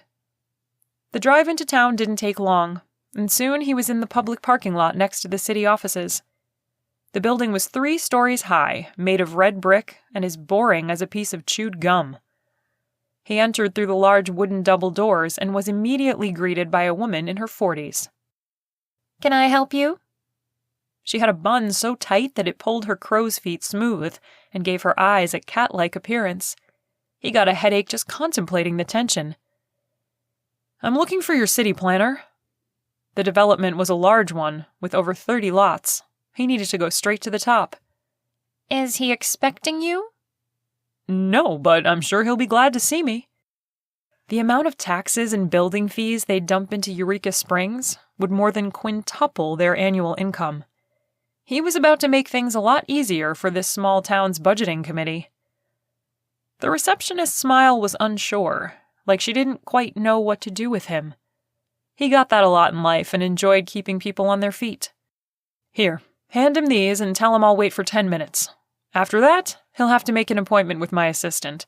The number is on the card." He passed the rolled tube that housed the plot plan for the Mountain Cove development to her slightly shaking hands. It was only after she'd bustled away that he noticed the 3 half-empty coffee mugs on her desk. The woman liked her Joe. He tucked his hands into his pockets and strode to the long windows that looked down on Main Street. It was a Monday, but there were tourists walking the streets, and the trolleys made their faithful loops. School was out today, so there were a bunch of strollers in the mix. He'd have to take a tour soon and get the local scoop. The receptionist returned with a man hot on her heels. He had his hand out to shake as he crossed the tiled lobby floor. "Cap Marshall, city planner. It's great to meet you, Mr. Lockmore." Asher smiled and allowed his arm to be pumped for oil. "You too. Come on back to my office and let's have a sit-down." He motioned for Asher to go first. Asher shook his head. "After you." "Carly!" he hissed as they passed the desk. "Get something for Mr. Lockmore to drink, would you?" She screwed up her nose, giving Asher the impression that she wasn't too keen on sharing her pot of coffee. "Water, if you have it," he offered. She relaxed. "I'll bring that up in just a moment." "Thanks," he smiled. She batted her eyelashes and he quickly looked away. He wasn't here to make connections or have flings. He had a job to do. Truth be told, he was happiest when he had a purpose. He could have sat back on his bank accounts and frittered his life away, but there was something inside of him, a drive, that wouldn't allow him to relax for too long. Sure, he'd take the occasional vacation to a tropical beach or a snow-covered slope, but he tired quickly of wasting his days away. Cap, that's an interesting name. He unbuttoned his suit and sat in the chair across the tidy desk from Cap. Cap huffed as he moved a pencil holder and ruler off the corner of the desk and rolled out the plot plan. "It's short for captain. My dad was in the army, and he never made captain but swore his son would, even if he had it branded on my birth certificate." Asher chuckled. He liked this guy for his honesty. "Let's get down to business, shall we? Tell me about this." He waved his hand over the sheet. Asher scooted forward on his chair. He liked the guy even more after an hour of talking him through Adam's hopes and dreams for the property. Cap could see the vision right off the bat, and as his enthusiasm grew, he rubbed his almost bald head enough that it shone. They wrapped things up and stood to shake hands. Asher rebuttoned his jacket. "How long will it take to get approval?" "I'd say about a week." There was a light tap at the door, and a man with Elvis hair looked in. "What's going on, Cap?" He eyed Asher from loafer to gel. This is your first day on the playground," gleam in his eye. Asher nodded his way in a casual greeting. He could handle the local big shot. Cap made quick introductions. "And the development is exciting, let me tell you." He rapped his knuckles on the desk to emphasize his point. "I've heard." Norm eyed him. Brooklyn. Asher mentally growled her name. She had to be the one spreading rumors about him and his plans. The way she'd looked at the house the other morning had been calculating. "And I have to say, I'm surprised that you jumped on the bandwagon so quickly, Cap. There's quite a few citizens upset about what this guy wants to do to our town." Cap's eyebrows rose. "There are?" "Yeah, I'm not sure we can approve the permits without getting input from the citizens." Cap's brows dove downward. "I'm sorry, Mr. Lockmore. If that's the case, we might have to extend the timeline." "A new road is the first priority," Asher stressed, especially if he'd be driving it every day, multiple times a day. Norm hooked his thumbs in his belt loops. "Well now, that would take up a whole lot of city funds. I'm not sure that's such a good idea." Asher was getting the idea here. This guy had it in for him. He cocked his head. "Mark my words, gentlemen. The Mountain Cove development will become a reality in Eureka Springs." He nodded once to Cap. "I'll be in touch. Start the paperwork if you don't mind." "I'll do what I can." Cap glanced at Norm out of the corner of his eye. Asher strode out, showing a confidence he didn't actually feel. Oh, the development would progress. The only question was, how long was it going to take? With every Tom, Dick, Norm, and Brooklyn standing in his way, it could take years. He nodded to Carly on his way out, noting to himself that the water never did make an appearance. There was, however, a fourth mug on her desk with steam rising out of it. He stepped into the bright sunlight and shielded his eyes as he grabbed his phone. "Mrs. Morgan," he said when she answered, "I'm going to need you to find a few phone numbers for me." He glanced up the street at the sweet shop as he passed. A part of him hoped to see Brooklyn, so he could tell her to mind her own business and leave his alone. That was all. Not so he could count the freckles on her nose. He'd estimated 17, but that wasn't his motivation. His heart sank when it was her cousin who lifted a hand to wave instead of her. She wasn't inside. He returned the gesture and continued on, berating himself. He wasn't here to make friends. The sooner Norm figured that out, the sooner he'd back off. And when Asher figured it out, he'd stop looking over Main Street for a head of brown hair. Chapter 9. Brooklyn. The sun was out, the weather perfect for an afternoon drive. Yet all Brooklyn could do was scowl at the back of the dump truck in front of her. "That smells to high heaven." Grandma Julie put her hand over her mouth and nose. "Can you give him some more room?" Brooklyn tapped on the brakes. The trip to Bentonville for Grandma's checkup wasn't supposed to take the whole morning. She needed to make a batch of chocolate bombs for Karina Hawthorne's birthday party. They didn't normally have the decadent dessert on the menu because they had to be refrigerated, and the sweet shop didn't have a cool display case. But Karina had ordered them special, and Brooklyn was up for a little challenge. Anything to keep her mind off Asher Lockmore. That's right, she'd finally learned her pain-in-the-neck's name thanks to Norm. He tracked her down that very same evening and told her all about Mr. Hotshot going straight to Cap with his fancy set of papers, and his declaration that the Mountain Cove development was going to happen come tornado or flood. Brooklyn swerved to see around the truck, and then cut back behind him as a pickup barreled past in the opposite lane. She groaned. Where's this guy going, anyway? There were a few remodeling projects in town, but there were always remodeling projects in town. Some residents took decades to restore the old mansions on the hill or family homes that had sat empty for far too long. The truck slowed to a crawl and then signaled to the right. Brooklyn's pulse rushed in her ears. That's the turnoff to the cove. She gulped. What's a truck full of asphalt doing here? The rushing in her ears grew louder. Follow him and see. Grandma flicked her fingers. The medical tape around her elbow flashed bright pink in Brooklyn's peripheral vision. The poor gal had been harvested like a vampire victim. The doc was pretty sure her elbow was arthritic, but wanted to run a bunch of tests to make sure. I'm going to. Brooklyn nosed the car around the curve and followed the truck to the sweetheart tree. Asher was there, wearing a hard hat and a suit. He stood out as badly as the tree in the middle of the road. The road looked like it had been widened with road base. The truck lumbered down a ways before stopping at a paving machine. The driver left it idling as he talked to the man in charge. Brooklyn ripped off her seatbelt, threw the car in park, and jumped from the idling vehicle. What is this? She threw her hand toward the truck, which was beeping loudly. The only place to turn around and dump his load was by the tree. His tailgate scraped off a patch of bark. Tell him to look out for the tree. Asher took her elbow and ushered her out of the way.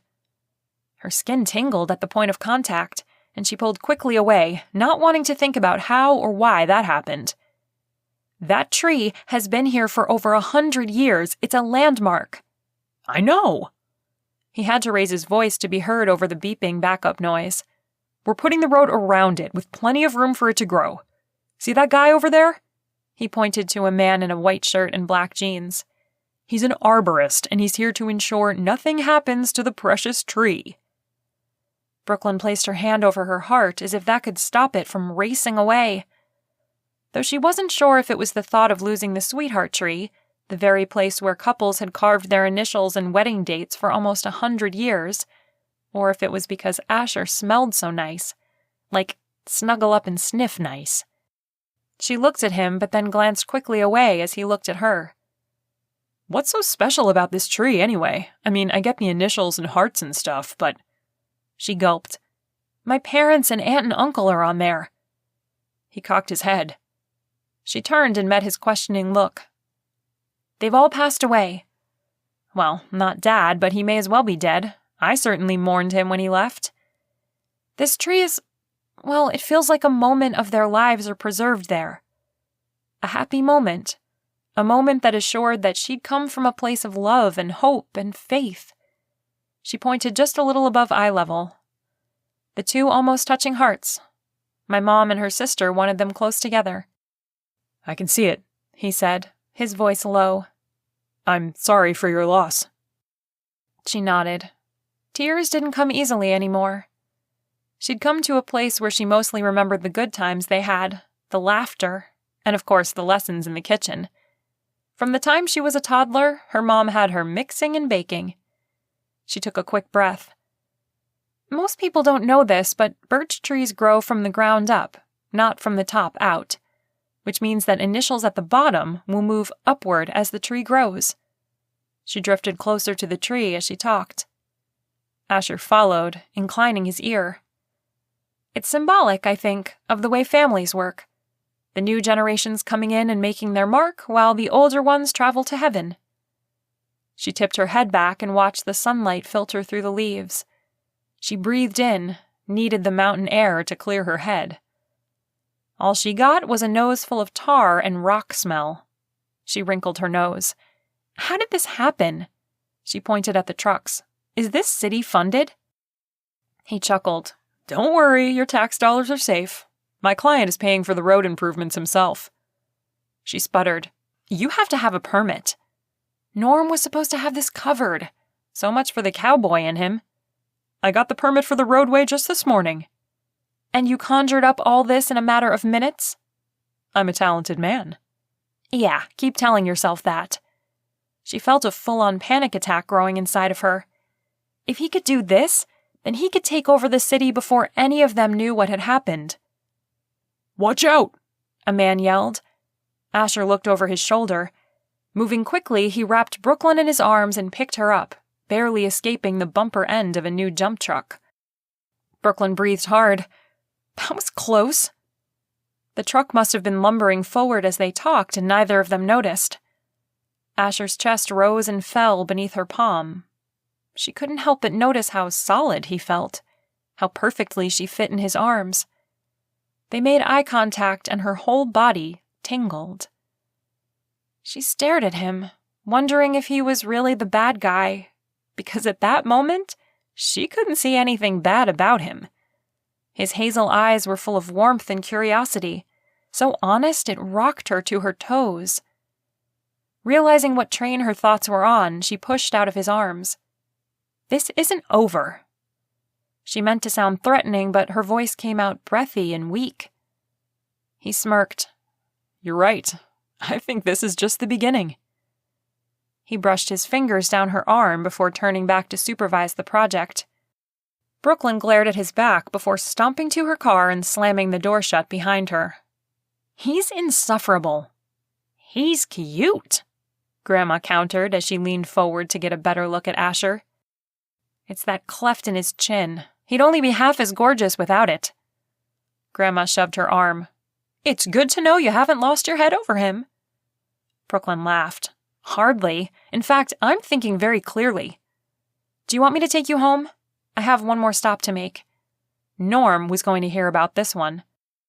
Grandma laid her hands in her lap. I think I'd like to come along for the ride. The twinkle in her eye said she found this amusing. Brooklyn was all sorts of things. Upset, indignant, tingly. But she was not at all amused by the situation or Asher's antics. He's got no right to come in here and change everything. He saved your life. I was scared to death watching that truck. I kept thinking you'd notice, but you didn't. There was a lot of noise, she argued. Grandma didn't argue. They pulled up to Norm's house and Brooklyn stormed the front picket gate. Grandma followed behind but stood a few feet back, letting her have her fight but too nosy to stay in the car. Norm opened the door a crack. Brooklyn, he said in warning, it's not what you think. I think there's a road to the Billionaire Cove that's being paved as I stand right here, Norm. Well, that's the truth. He eased out through the crack as if she'd blow right past him and start throwing things at the walls. But the guy's not after Main Street at all. He's not? She echoed. No, he wants to build vacation homes. That doesn't sound too bad, offered Grandma. Norm cast her a grateful look. He ran his hands through his Elvis hair. The whole development is amazing, really. It will be one of a kind. Well, two of a kind. But this one is different from its counterpart in Washington. I've spoken with several people in Seattle. They have nothing but good things to say about Adam Moreau, the mastermind behind the development. I'll bet. Did Asher give you their numbers? She jammed her hand into her hip. Norm's ears turned red. Come on. Grandma hooked her hand through Brooklyn's elbow. Thank you, Norm, for doing your civic duty. You're welcome, Miss Julie. The door clicked shut behind them. Norm had snuck in like he'd snuck out. Grandma tugged Brooklyn closer. You're upset about more than a few homes going in. Brooklyn sagged as if the weight of all that she carried were too much.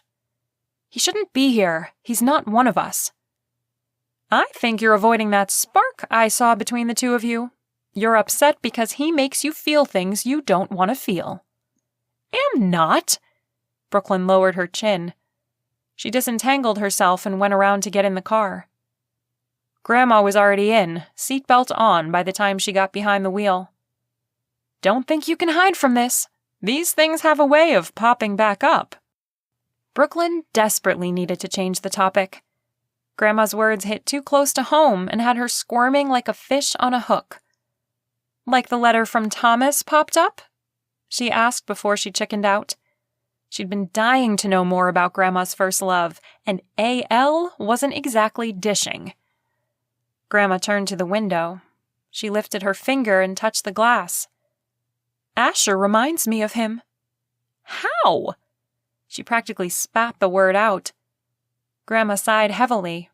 He was tall, blonde, and handsome, driven, with sharp eyes and a quick smile. He was going to make something of himself. He had big plans. Promised to name a star after me and take me there one day. That's sweet. That was Thomas. He was a planner. Oh? Grandma turned toward Brooklyn, warming to the topic now that the jewelry box of memories was open. Picnics were his specialty. They sound so simple, but that wasn't the way he operated. Brooklyn took the upper street to get to their apartment through the back. She didn't want to stop the conversation just because she parked, so she kept the motor running. One time, he sprinkled flower petals over the blanket and gave me a bouquet tied with a purple ribbon because he knew it was my favorite color. We didn't have a lot of money, but that didn't stop him from making me feel special. She glanced down at her hands. He didn't even have to do all that. Just holding his hand was enough to make me giddy. She continued to stare down, not focusing on this moment, but on one long ago. Another time, he cut out hearts. Oh, there had to be 200 of them. The fool must have spent days with scissors. He left them along the path for me to follow. He was always trying to make me smile, said it was the prettiest sight in the Ozarks. Brooklyn put her hand over her mouth. If she'd been excited about reuniting the two lovebirds before, she was going to burst with the joy of it now. Surely Grandma would be thrilled for a second chance with this man. Heck, Brooklyn would love a first chance with a guy like that. Asher. She shoved away the thought. He may have saved her from a backing truck, but that didn't make him a paper heart-scattering kind of guy. Just as she was getting up the nerve to tell Grandma about the email she'd sent, Grandma brightened and asked, "Did you get the t-shirts ordered?" Brooklyn mentally stumbled to keep up with the change in direction. Yes, they'll be here in a week. Wonderful. Grandma patted her knee. You'd better get started on that special order. She jumped. I forgot. Chocolate bombs were an all-afternoon project. I thought you might have. Grandma gathered her purse and got out, cutting off any chance Brooklyn had of asking more questions about Thomas. That was okay. She'd learned enough for one day. Enough to spur her determination to play matchmaker. Chapter 10. Asher. The road was done. It had taken the majority of the day, but Asher could drive in and out of Mountain Cove without jarring his teeth loose. That was something. He stood in Adam's driveway, his arms folded, contemplating a day's worth of work. He'd ordered the asphalt to arrive today out of pure stubbornness. Norm's rooster show had spurred his competitive side, and he'd talked Adam into spending the money on the road to speed things along. With proper access, development would move forward quickly. And yet, it wasn't the next item on his to-do list that had his mind completely occupied. It was holding Brooklyn in his arms that he couldn't stop thinking about. She'd fit so perfectly, smelled so sweet, and that had him thinking about kisses and candlelight in less than a heartbeat. She practically hated his guts, and he couldn't shake the attraction building inside. "You're awfully quiet tonight," said Mrs. Morgan as she approached. Her sensible heels marked her even steps with a tap-tap sound. Asher asked, lifting his eyes off the road. "What are you thinking about?" He scrubbed his face. "You know the old saying, treat someone as if they're having the worst day of their life, and 70% of the time you'll be right?" "I've heard something along those lines before." She stood behind him, contemplating the rough-cut rock on the hillside across the street. Streaks of red, brown, and black were stunning. If someone had taken a little time and made it even, it could hang in a museum. It was raw in its beauty, like much of Arkansas. "I've also heard it said that you can never see the scars people carry, but we've all got them." He nodded, thinking of Brooklyn losing her parents and her aunt and uncle.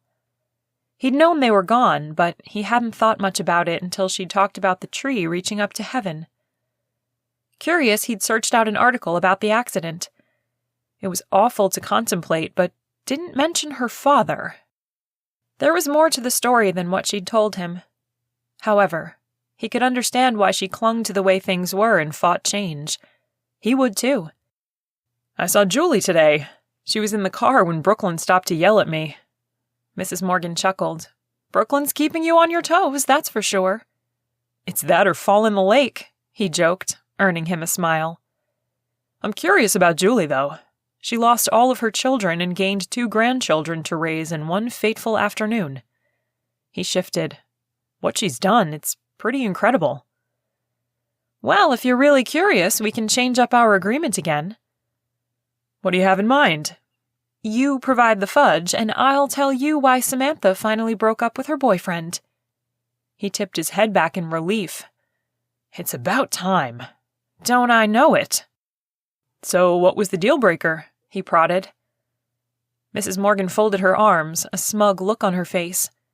He'd be in the fudge shop soon because he wanted this information. "He tried to sell her cat." "Mr. Grumpy Face?" Samantha had rescued that cat from the shelter 5 years ago and restored him to a healthy body and mind with loads of love and major time spent teaching him to trust her. She loved that animal more than she loved anthropology, and she dedicated her life to that. "Yeah, she saw an ad for him in the local classified. He was asking $400, claiming she was pure-blood Russian blue." He shook his head. "Some guys are so dumb." "And my daughter seems to find the dumbest of the bunch. She kicked him out, though, so maybe there's some hope for her." "She'll be fine. She has a smart mother on her side." She patted his shoulder. "Oh, I almost forgot why I came out here. Your sister is coming for a visit." His heart lifted. His ex had caused some hurt feelings with Naomi and bent the normally strong bond between them. She hadn't made a trip to visit him since before the breakup. Her trip was a sign that she'd forgiven him for being one of those dumb guys who didn't see the disaster right in front of his face. "When?" "She'll be here in 2 weeks." "Perfect. Book us lunch somewhere, will you?" "Of course." "Do you want to come?" he offered. Mrs. Morgan and Naomi got along famously. It was possible she was coming out to see Mrs. Morgan and not him, but he'd take it. "I have a previous engagement, but thank you for the invitation." He grinned. "This wouldn't happen to involve Mr. Taylor, would it?" "Wouldn't you like to know?" She left him on the driveway to stew in his curiosity. When he couldn't stand hanging around not knowing things, he decided that he'd have better luck getting to know Julie than he would getting information out of his assistant. So he drove the car over to Main Street and parked in the public lot at the bottom. Finding his way around town had quickly become second nature.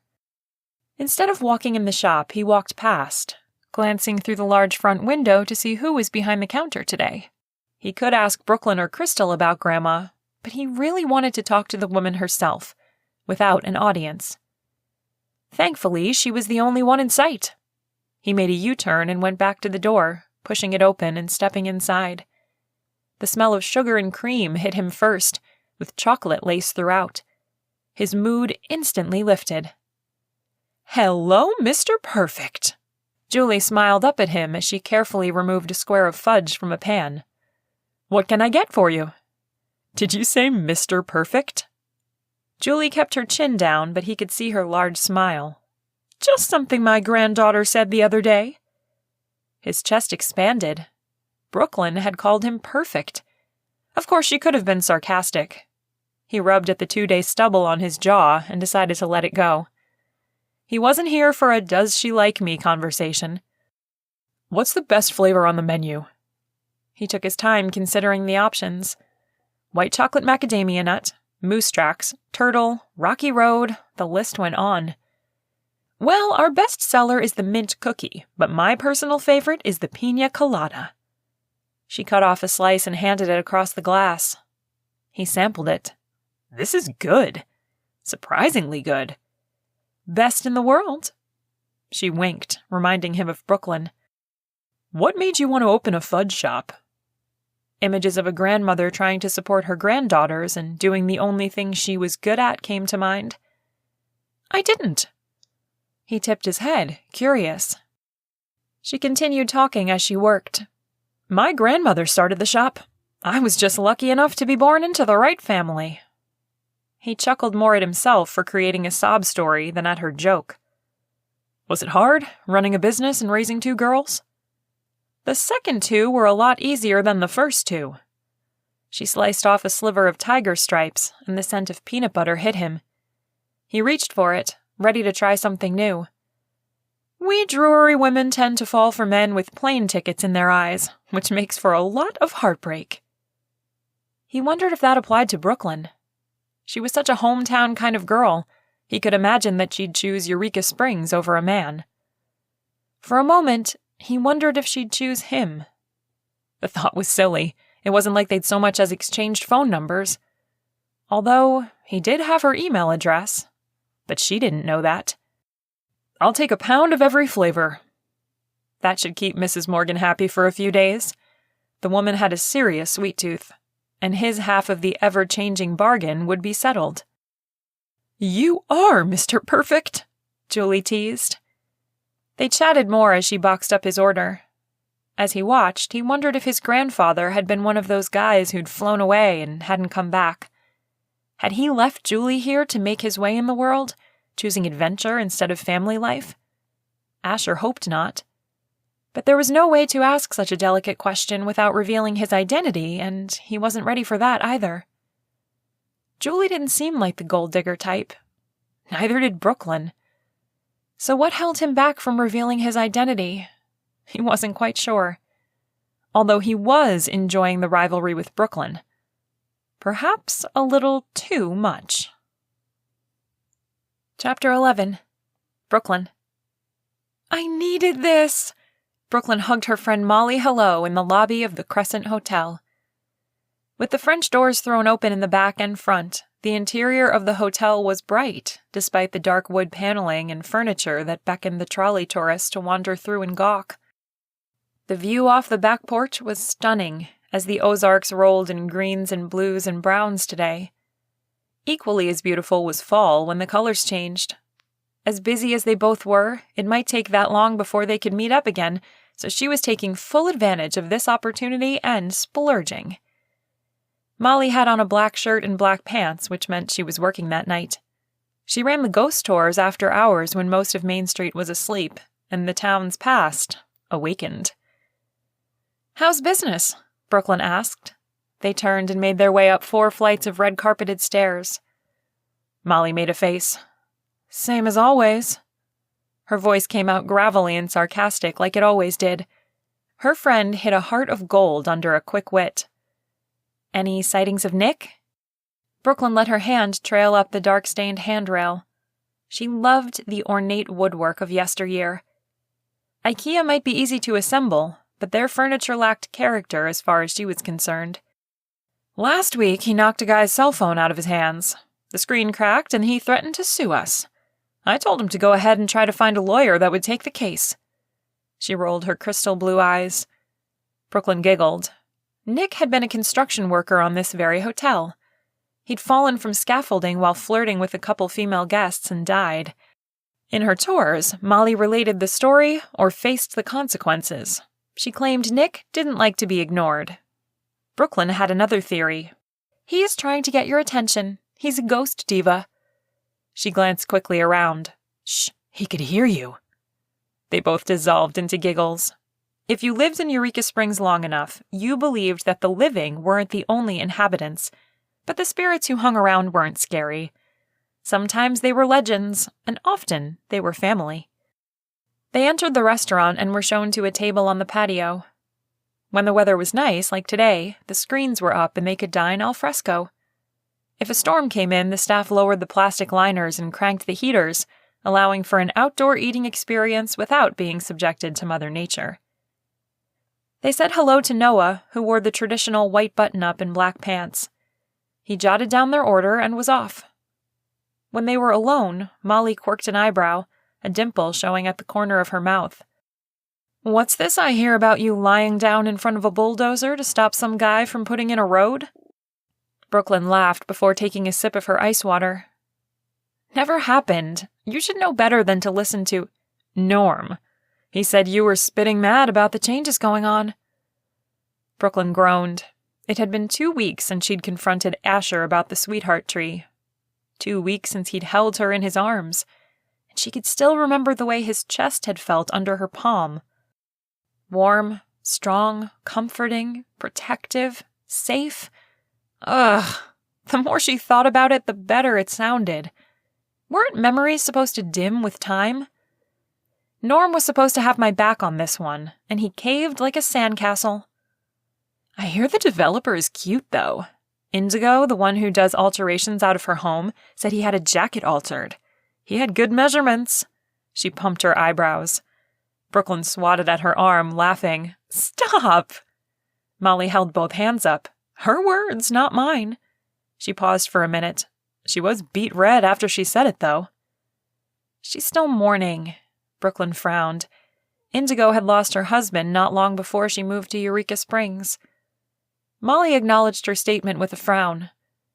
"But this guy," she brought the conversation back around.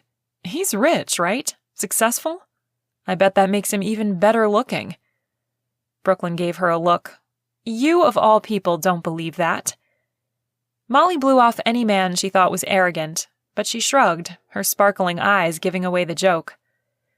"Either way, I'd love to see you take this cute developer on. He won't know what hit him." Brooklyn lifted her glass and saw the very man they'd been talking about standing in the doorway. He wore a polo shirt that stretched across his good measurements in the most attractive way. Her eyes darted to the cleft in his chin and then back up to his hazel eyes before scattering everywhere else in the room. She didn't want to be caught staring. But she couldn't stay away for long. On her second drive by, she noticed the woman at his side. The beautiful woman wore a blush pink dress. Her hair was shiny and perfect, and her lipstick was in place. Brooklyn's hand flew to her messy bun. Of all the days to run into Asher and a date, why did it have to be taffy pulling day? She never looked good after slaving over hot taffy. "Speak of the devil," she muttered behind her glass as she tipped her head in the direction Molly needed to look. She sucked on a piece of ice. Her body temperature had gone up at the very sight of Asher. Her curiosity over this woman was eating away at her. Who was she? Not a local. Was she staying at the mansion with him? Were they serious? Why did she care? Molly casually turned in her seat and then flipped quickly back around. "That's him?" A surprised smile danced over her lips.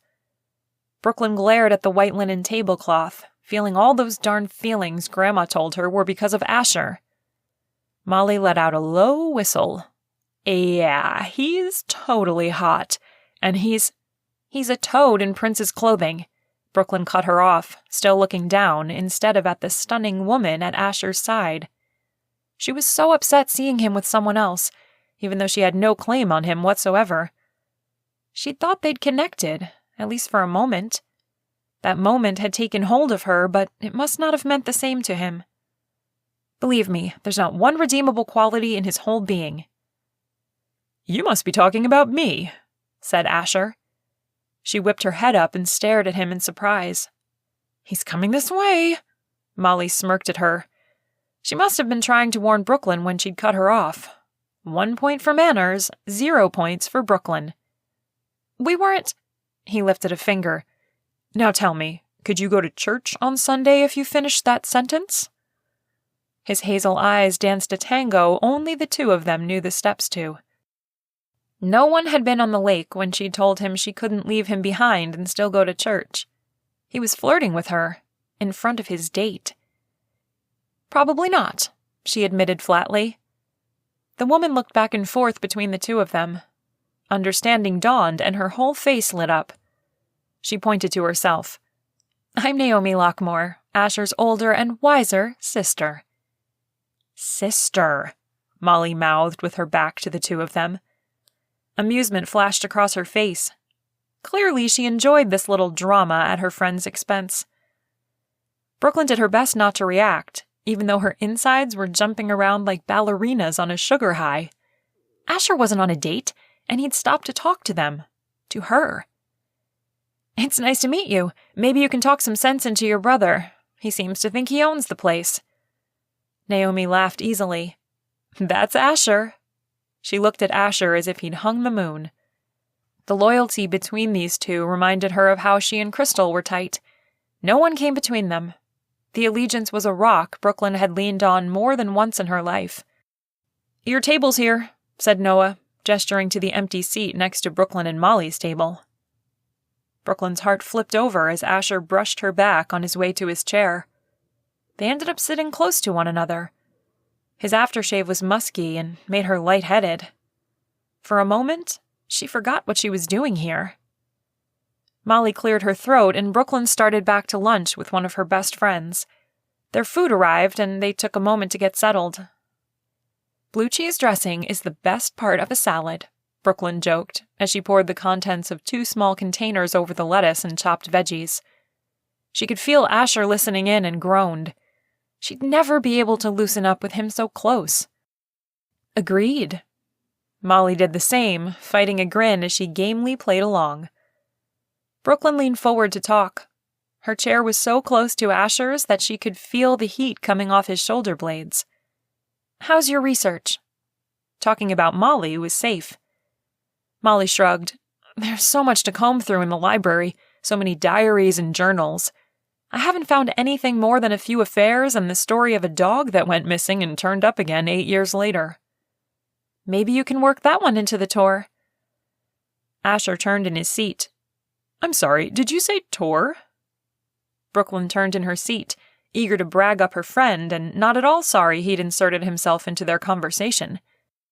It was so much easier than trying to pretend he wasn't there.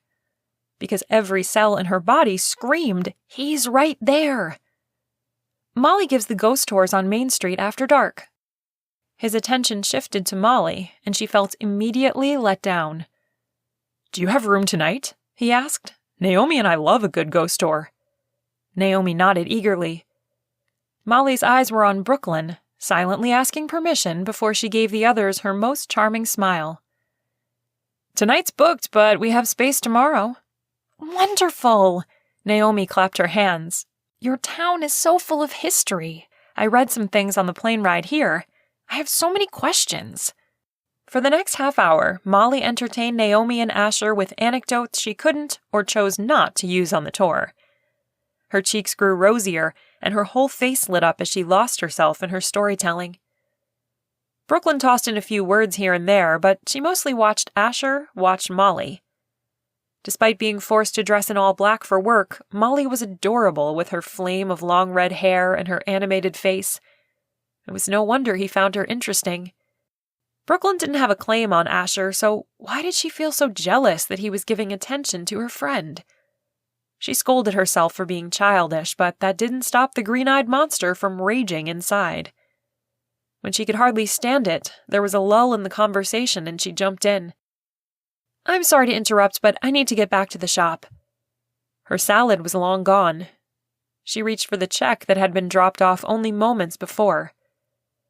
Asher snatched it out of her grasp. "Allow me." "I will not." She grabbed for the leather folder, but he held it out of her reach.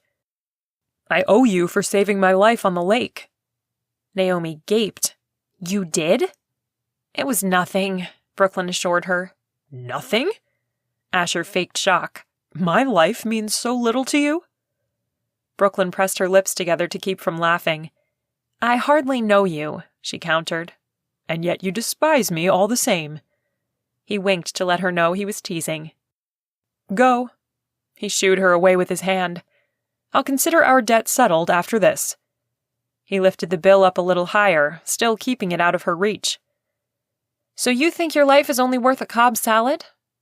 The words were out, and in such a flirtatious tone before she thought better of them. "Did you get the ham?" Naomi asked. "Yes." "Then you're even." She laughed at Asher's affronted look. "Trust me, he's all ham." Brooklyn giggled. "I can believe that." Asher glowered at the two of them. "I'm not sure I like you two together." "I think we'd get along famously." Naomi tipped her glass to Brooklyn. "And I'll be stopping by your sweet shop while I'm here. I can't wait to try the truffles." "That would be great." She and Molly said goodbye and then made their way out of the restaurant and back down the beautiful stairs. Molly was quiet until they were out of hearing distance, and then she slanted a mischievous look at her friend, grasping her hands excitedly. "How did she know you work at the Fudge shop?" Brooklyn stopped in her tracks. "I don't know. It didn't come up, did it?" A slow smile spread across Molly's face. "Asher must have told her about you." "You think?" Molly nodded. "I know, and he made sure to take the seat closest to you." Brooklyn loved the way her heart lifted. It had been so long since she'd thought of a man as more than a neighbor or customer. For a moment, she allowed herself to feel the sensation of 100 butterflies taking off in her stomach, and 1,000 fluttering around her, brushing her skin and making it tingle. But, as it often did in her life, reality crashed through the buzz. "It doesn't change anything. He's still building a massive development in our town and ruining it." She shook her head. "He's the bad guy in all this." "Well, that bad guy didn't have to buy us lunch." Molly studied her with an appraising look and then hugged her. "I think you like him. You just don't want to like him." Brooklyn shook her head. There was no sense liking him. Sure, he had a deep voice, a way of getting things done, confidence, and a strong set of arms, but there was nothing else to recommend him. Except, he could take a bad situation, like being dumped in the lake, and laugh. And he'd listen to her talk about the sweetheart tree like he cared. She forced her features into a frown. Asher wasn't for her. The sooner she realized that, the less likely she'd be to do something stupid, like trip into his arms accidentally on purpose. "He's trying to distract me from stopping his plans. I can't let him do that." Molly's brow lined with worry. "What are you going to do?" Brooklyn gulped. She hadn't thought through this until now. "I'll ask for a water right investigation. If they don't have the water shares, then they won't be able to put in as many houses. I may not be able to stop things, but I can slow them down and even scale it back." Molly nodded. "Eureka Springs fought off swindlers and gangsters. We can keep that hot man out, too." Brooklyn took a deep breath, not wanting to be reminded of how much she liked Asher. "Our quiet town deserves to stay quiet." Her friend squeezed her hand. "Yeah, but not too quiet. I need new stories for my ghost tour." She winked. "You're the only one not allowed to star in them. I like you too much." She broke into a laugh. "Thanks." She waved as she and Molly split up to find their cars in the parking lot. Submitting the form at City Hall took less than 30 minutes, and then she was back at work, doing her best to put everything that had happened that afternoon out of her mind, including the way she'd melted under Asher's touch. Chapter 12. Asher. Asher and Naomi took their cups of gelato from the restaurant to wander the hotel grounds. There was a well-kept lawn out back and gardens to the west. They ate in silence as they took in the giant chessboard and the archery club. Seeing Brooklyn had stirred up the curiosity inside of him again. He finally asked, "Did Grandpa ever mention Eureka Springs to you?" "No." She sucked in her cheeks, a sure sign that she was on her way to a brain freeze. Should he have? Asher wasn't ready to divulge his email correspondence with Brooklyn quite yet, but he could share some things. "I think he may have stopped in here before he was deployed. I'm not sure, though." "You should ask him. He used to tell us his stories all the time." "Yeah, to get us to sleep." "True," Naomi laughed. She looked lazily at the church spires to their right, and then the mountaintops in front of them. The Crescent Hotel was built on the highest peak, so the views were fantastic. "I like it here, though. The people are open and friendly." She watched him from the corner of her eye. "Brooklyn's nice." "She's a stinker. Been stepping in my way since I got here." "You like her." She bumped him with her shoulder. "Admit it." He chuckled. "I like feisty." Naomi hooted. "I knew it. The moment we got to the restaurant, your eyes were glued to her. And buying her lunch? A dead giveaway." "I bought her lunch because I knew it would annoy her." "Yeah, because people just hate free food." She tossed her paper cup into a nearby trash can. "I say go for it. You need love in your life, little brother." "Coming from you, that's a huge recommendation." She tipped her head back and soaked in the sun. "She's a huge improvement over your last girlfriend." That was an understatement. "Unfortunately, all that proved was that I'm not the settling down type." "Who said anything about settling down? Go for some romance and see what happens." "Maybe." The thing with Brooklyn was that he felt whole when he was around her. Even in their short interactions, he could tell that there was something chemical between them. But it was more than the obvious attraction pulsing between them that drew him to her time and again. There was a connection on a whole other level. A connection that had a more permanent, forever feel about it. He just wasn't sure what that meant for him. But maybe it was time to find out. Chapter 13. Brooklyn. Brooklyn set the large box of t-shirts on the pavement and turned to make sure the door locked behind her. The UFO convention was coming right up. She and Becky from down the street had gone in on t-shirts together to get a major deal. She needed to get these to her tonight, so Becky had time to get them marked and in her system before Friday. Brooklyn had worked late tonight, scrubbing the pots and pans by hand and enjoying the quiet kitchen. Spring break was winding down, and families from the surrounding areas liked to take day trips to Main Street, picnic in the hills, play at the lake, and eat fudge. Only the ice cream shop across the street was busier than the sweet shop had been. "Hi." Brooklyn spun around to see Asher and Naomi smiling at him. "Hi," she said breathlessly. Asher looked so good in his khaki shorts and white polo shirt. She scrambled for something to say. "Are you ready for the ghost tour?" "More than ready," Naomi replied, rubbing her palms together. "Good, good." She rocked back and her foot hit the box. Realizing she had a reason to move, she bent down and grabbed hold, only to feel like an uncoordinated goof as she tried to steady the box and stand up at the same time. Her face flushed with embarrassment. Asher took her load. "Let me." He held it easily like it didn't weigh a thing. "I can't let you do that." She took hold, but he didn't release it. "I insist." He smiled at her. "You'll miss your tour." She nodded to the alley where the tours started. Several people were already gathered, and Molly was chatting them up. She wore a long, flowing black skirt and a leather jacket with sharp studs. Her makeup was darker tonight, smoky eyes with lots of white powder on her face.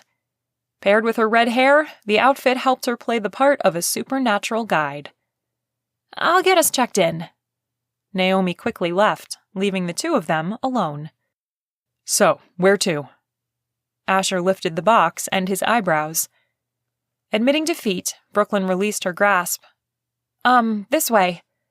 She started off up the sidewalk. They walked in silence for a moment. "I feel bad you're missing out on the tour. You paid for tickets, I'm sure." Asher lifted a shoulder. "Why don't you give me the highlights?" She snorted. "You sure you can handle it?" "I have you to protect me." She stopped before the large glass display of an empty storefront. 2 tattered teddy bears stared back at them, one of them bigger than her. A seam on the larger bear had come loose, and stuffing popped out. "If you're sure." She narrowed her eyes, daring him to chicken out. He smiled. "He'd ask for it." "Okay, well, this building used to be a toy store. The man who'd owned it prided himself on bringing in traditional toys that would stand the test of time. Wooden blocks for toddlers, handcrafted teddy bears, that sort of thing." He stared into the dusty store. "Sounds like a good business plan." It was. People trusted his products. She swallowed. He didn't have any family, so when he died, the building just sat here for several years.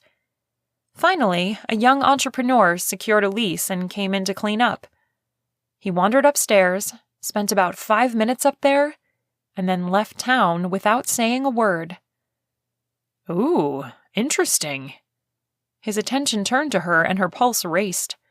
She nodded. People were curious. They pestered the sheriff to look in on things, speculating that there was a dead body up there somewhere, or that the previous owner was a hoarder and the young guy decided it wasn't worth the cleanup. "Was there a body?" She shook her head. "Worse." He leaned closer and whispered, "What's worse than a dead body?" "Dolls. Hundreds of Victorian dolls, with hair made from the children who owned them and filled with their baby teeth." She held the TH sound just a second longer than necessary. Her arms broke out in goosebumps. "Ew, that's not true." He tipped his head back to look up at the windows on the second floor. "It's true," she assured him with all the confidence of someone who had first-hand knowledge of the situation. "The sheriff said he was fine being up there until he felt something brush his calf. When he turned around, there was a doll with lifelike eyes and a secret smile sitting right behind him." She lifted her shoe and brushed it against Asher's calf. He jumped forward and she giggled. "Got ya?" He laughed too. "How much of that was true?" She held up a hand, swearing. "All of it." He stepped closer, moving the box to the side and keeping his eyes on her face, her lips. She was suddenly overwhelmed by him, his scent, his wide shoulders, his intensity. "What are you doing?" she asked, a feeling of panic and jubilation rushing through her. "There's safety in numbers." She shook her head. "Besides, I need to be close enough that if the dolls attack, I can throw you at them and run away." "Why do I believe you'd do that?" She started walking again. Her body was screaming at her to move, or to get closer and see what happened. Having him look at her so intently made her heart hammer. "I wouldn't." He gave her a lopsided smile. "Contrary to popular opinion, I prefer being the knight in shining armor as opposed to the town yellow belly." "Funny, because I seem to recall rescuing you." "An odd moment in my life." He shifted the box. "Have you always lived here? Did you go to college?" "Crystal and I talked about it, but with Graham's here and the shop, we knew where we wanted to be. So many of our classmates moved away and haven't come back. Our town is full of talent and promise, if we could just get them to invest in Eureka Springs instead of wanting to run away from it." "Why do they run away?" "They think life is bigger out there, better." She stopped and looked at him. "Is it?" He stopped too. She waited for an answer. For some reason, his answer to this question was important to her. She held her breath, waiting to see if he was the kind of man she so desperately hoped he was. He thought for a moment. "People, not just you, but you do it too. But people like Norm and Cap and some others I've met, you all talk about this town like it's family. I've never seen that before." She released her breath. Eureka Springs is family. They make it to curios and curiosities, and she knocked on the door. Becky hurried over from the register where she was counting out the deposit. Is that the order? Sure is. Brooklyn took the box and handed it over. The invoice is inside. You can Venmo me. Sounds great. Sorry I can't chat. Her eyes darted to Asher and back to Brooklyn. I've got a ton of work to do. No worries. I'll see you later. She waved and they were off, meeting up with the tour which had worked its way up the street. Naomi waved at them. Brooklyn waved back. Well, thanks for your help. She tucked her hands in her back pockets to keep from hugging him goodbye like a friend or something. He bobbed his head slowly. You're welcome. You know, this was nice. You're not so bad when you're not trying to run me out of town. She giggled. Oh, I'm still trying to get rid of you. I'm just being nicer about it. He shook his head.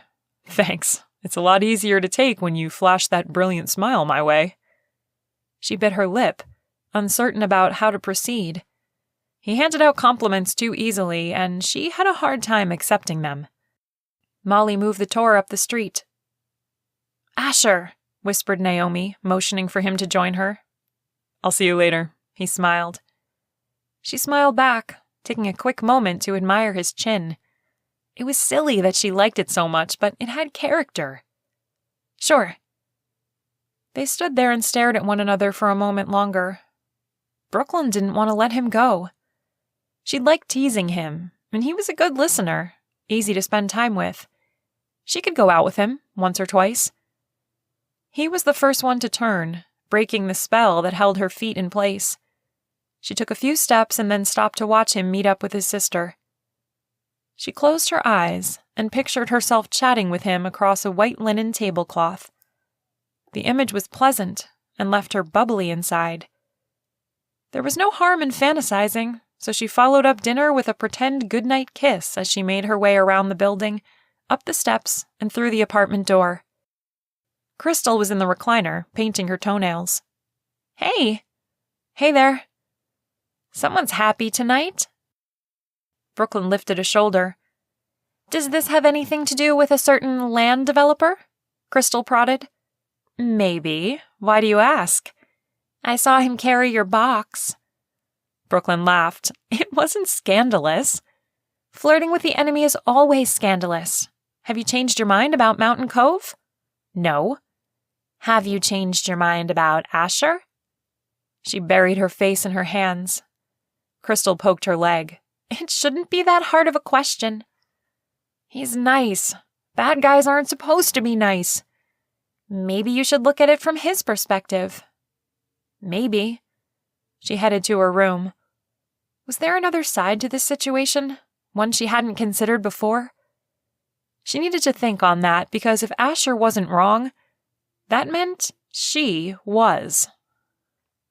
Chapter 14. Asher. Asher followed the inspector as he tromped through the brush, stopping every now and again to drop into the trench and check the gas lines. This was the third utilities check this week, and he had no doubt that they'd pass with flying colors. He stepped and heard a squishy sound. His mud boot had gone an inch into the muck.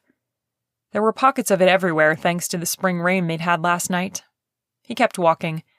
The smell of freshly washed air made up for whatever mud he tracked home with him. I've seen everything I need to. Here's your yellow slip. Gary scribbled his name on the bottom line of the inspection sheet, tore off the carbon copy, and handed it to Asher. Thanks. It's been a pleasure. Asher shook his hand. Gary glanced around. I have a feeling you're going to keep me pretty busy for a while. I hope so. Asher smiled, wondering if Gary fell into the same camp as Brooklyn. She wasn't the only local upset about the changes, but she was the most vocal. Or had been. He hadn't seen her in 8 days. 8 long days.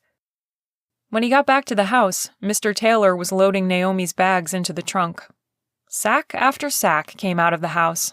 She'd shopped her way up and down Main Street for several days. You're not really going to leave me here, are you? He pouted as she came out carrying 3 hat boxes. His private plane would shuttle her wherever she wanted to go, so she didn't have to worry about checking bags or weight limits. She handed the boxes to the driver, Clark, who arranged them in the trunk. Asher would have to check his resume, but the man might just have a degree in engineering, because he managed to make it all fit. You'll have plenty of female company if you just play nice with Brooklyn. He gasped and splayed his fingers over his chest in mock indignation. I've been a gem. She pegged him with an "I'm older and know better" stare. He deflated. What am I supposed to do? She hates me. She doesn't know you. Give her a chance and she'll fall head over heels. She reached for a hug. You're a really good guy, Asher. Act like it. What if she doesn't want me? With all that Carrie had put him through a few years ago, including the manipulations and alienating his family, the biggest fear she'd created inside of him was that no one wanted all of him. His money? Sure, everyone wanted some of that. His time? That too. But the guy who liked to be busy and dig into projects, the one who wanted to know how machines worked and watch birds fly, that was the person no one wanted to keep. I don't think it will be a matter of not wanting. She grinned at him. She wants you plenty. It's allowing herself to have you that will be difficult. Women are weird. She laughed loudly. That's the pot calling the kettle black. He laughed as he hugged her.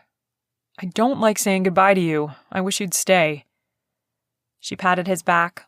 I'm off to make my mark on the world. She pushed back and squished his cheeks. He laughed, gently pushing her away. Go then. I'll send an email out warning everyone you're coming. It won't stop me. She kicked her leg behind her and blew him a kiss before getting into the back seat of the car. The driver nodded to him as he backed out. Asher watched her leave, a sense of dullness settling in. He didn't feel like heading back into the big empty house, so he wandered back down to the dock. Repaired so it wouldn't strand him in the lake, the dock was made of treated lumber and steel. He rested his hands on the rail and watched a hawk circle above. Several boats went past the cove, but none of them turned in. He'd had a buoy placed with a sign that said private property. It was standard procedure. The sooner people got used to the idea that this area was out of bounds, the better. Just as he was about to head inside for lunch, the sound of a single paddle slicing through the water reached his ears. He leaned forward over the railing, hoping to see a blue paddleboard and a head of brown hair. Brooklyn came into view and his heart leapt. He cupped his hands around his mouth and yelled, "Hey there!" Her head whipped around and she stared at him, drifting, her oar dragging on one side. He waved her over. She shook her head and pointed at the sign. Even at this distance, he could tell she wasn't happy about being kept out of the cove. He moaned, "Wait there!" He hurried to the end of the dock to where he'd hung a paddleboard several days ago. He'd actually hung 3 of them, hoping to convince Naomi or even Mrs. Morgan to go out on the lake. But neither of them had been in the mood to get wet. He shucked the mud boots and rolled his pant legs up to his knees. Carefully, he lowered himself onto the board and then paddled out to Brooklyn, grateful that she hadn't gotten impatient and left. When he got closer, he splashed at her with his oar, missing completely. "Good afternoon." She looked lovely in a tank top and board shorts, her hair hanging loose. She leaned away from him. "Are you sure you're steady on that thing?" The grin that split his cheeks was too strong to hold back. "I got here without getting my tie wet, didn't I?" She chuckled and splashed back at him, the water barely sprinkling his knees. "I've never seen someone paddleboard in a button-up and tie before. Is this standard attire for a private cove?" "Of course." He straightened his tie and met her eyes. They held gazes for a moment, the energy between them buzzing and growing in intensity. She was the first one to look away. "Nice board." He pointed to the name painted on the side of hers. "I figured you knew what you were doing, and buying the same brand would serve me well." She ducked her head. "I'm an amateur at best." "Novice." He raised one hand. She smiled softly and briefly met his gaze again. "Want to see something?" "Sure." He wasn't as confident as he tried to appear, but if she wanted him to follow her out on the open lake, he would. She pointed to the sign. "Do I need a special permit to go in there? Or is being with you going to keep me out of jail?" He smirked. "I can't make any promises." She rolled her eyes. Fine, but you're paying bail. He grinned as he followed her into the cove and to the right. They paddled in silence. He liked how quickly they moved, even though they didn't have to work hard. He tried rowing once in college and hated it. Not that the experience was bad, but the next day he could barely move. This worked his muscles, but didn't overtax them. And there wasn't a guy with a megaphone telling him to keep up. They passed Adam's house and the dock and kept going until the waterway narrowed. At the very farthest end, he could hear water running. She turned and revealed a small waterfall. About 4 feet high, the water came off a series of big rocks. It moved slow enough that the sound was muted until they were practically under it. He gaped. How did I not know this was here? The water comes from an underground spring about 20 feet that way. She pointed up and to the right. The current is slow. Unless you'd hike down to the water's edge, it's unlikely you'd know it existed. He scrubbed at the back of his head. It's stunning. The water was clear, and the rocks beneath were marbled with reds, black, and gray. Grass grew in patches along the flow, clinging to the black soil. The sound of it was like a cello, low and slow and singing over his skin. It's really beautiful here. He tipped his head back and searched for the hawk he'd seen earlier. You sound surprised. Well, it is Arkansas. He hoped she could see the teasing in his eyes. She laughed, startling a squirrel with full cheeks. He scolded her and ran away. Best kept secret around. She paused and swallowed. Why are you doing this? He knew she was talking about more than just a paddleboard ride. Though they'd been light and teasing, he wanted to give her a real answer. Several reasons, the first being that a friend asked me to. That's a pretty big favor. How long is all this going to take? He ran his hand through his hair. We start the foundation for the first home in 2 weeks. It should take about 9 months to build. There are several others right on its heels. The whole development should be done in 2 years. She blinked rapidly. That's fast. That's why he hired me. I'm good at this. She ran her hand along her oar. The truth is, I love what I do. I had a great-great-great-grandpa who headed west in search for gold. He carved out a piece of land, sold it a few years later, and did it all over again. There's something about taming wild things and exploring and making my own way in my blood. I have more advantages, sure, but something like this? He waved his hand around to indicate the mountains on either side of them. Is a challenge even for me. I just don't want it destroyed. She spoke so quietly he had to lean forward to hear her. Me neither. Part of my mission is to preserve the land. Each home has to blend in with the surroundings and meet Eureka Springs' building codes and requirements, some of which are kind of out there, I gotta say.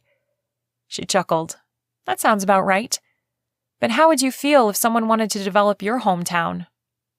I grew up in Phoenix. She threw her hands up. Okay, bad example. An idea struck, one so brilliant he was already patting himself on the back. He paddled so they were right next to each other, their legs touching as they dangled in the water. Will you show me your hometown? Her eyebrows wrinkled in confusion. I thought you took the tour with Molly. I did, but I want to see your Eureka Springs, through your eyes. She pressed her lips together as she thought. All right, but if I do this, then you have to call off the Mountain Cove development. I can't do that. My friend is a good person, and he has a vision for this place. And I believe in it. She frowned. I'll buy you a funnel cake. He'd seen the small shack at the end of town, not far from her shop. The smells that had come from it made his stomach rumble. But he hadn't, as yet, given in to temptation. It's a lowball counteroffer, but I'll take it. Deal. He put his hand out and they shook on it. He held on, not wanting the sense of right and warmth that came from touching her to end. She didn't pull away, and he took that as a good sign. When do you want to start? He tugged her and her board a little closer. Right now? She jolted. Now? It's your day off, isn't it? Yeah, but wait, how did you know that? Are you spying on me? He lifted a shoulder. It's good business to keep an eye on your rival. He still hadn't let go of her hand, and he used that moment to brush his thumb over her knuckles. She gasped, and her cheeks blushed pink. He thrilled at her response and brushed her hand again. His eyes darted to her full and inviting lips. With the waterfall and the sunshine filtering in through the trees above, this would be the perfect place to kiss her. She slowly pulled her hand away. "We should get going," she ventured. Their boards drifted apart, and with the space, his head cleared. "We'll take your car." She turned her board and headed for his dock. He sat there a moment, needing to gather himself. He'd almost kissed her. He should have done it. Should have taken the chance instead of hesitating. If he got another chance, he wouldn't hesitate. Chapter 15. Brooklyn. Brooklyn maneuvered her board next to the dock. She tapped the wood with her oar, getting a hollow sound. "You sure this thing is seaworthy?" He chuckled, a sound that was both warm and scary at the same time. Scary because she liked the way it made her feel, all gooey and doe-eyed and clever, like what she had to say was important enough to listen to. Not that the feeling was foreign. Grams and Crystal laughed at her sarcasm all the time. It was just, Asher was a harder nut to crack. Getting that chuckle was a prize. "Trust me, I had a professional come out. I wasn't about to get stuck in the middle of the lake again." She crawled onto the platform, wishing there was a more graceful way of getting there. Asher had a great view of her behind. She glanced over her shoulder and found him holding her board and looking at the tip, giving her some privacy. Well, that was gentlemanly of him. She couldn't say that she would have done the same thing if the tables were reversed. She pulled her board up and hung it on the lower rack before going back to steady Asher's board for him. She had to lie on her tummy to get both hands on it. He set his oar on the dock, but stopped just before getting off. "You're not going to dump me in, are you?" She grinned wickedly. "Turnabout is fair play." He gripped the sides of his board dramatically, making her laugh. "I promise I won't toss you in. This time." "I'm not sure I trust you." He eyed her, and she caught the glint in his eye, the one that made her stomach do somersaults. "You absolutely should not." He laughed. "At least you're honest about it."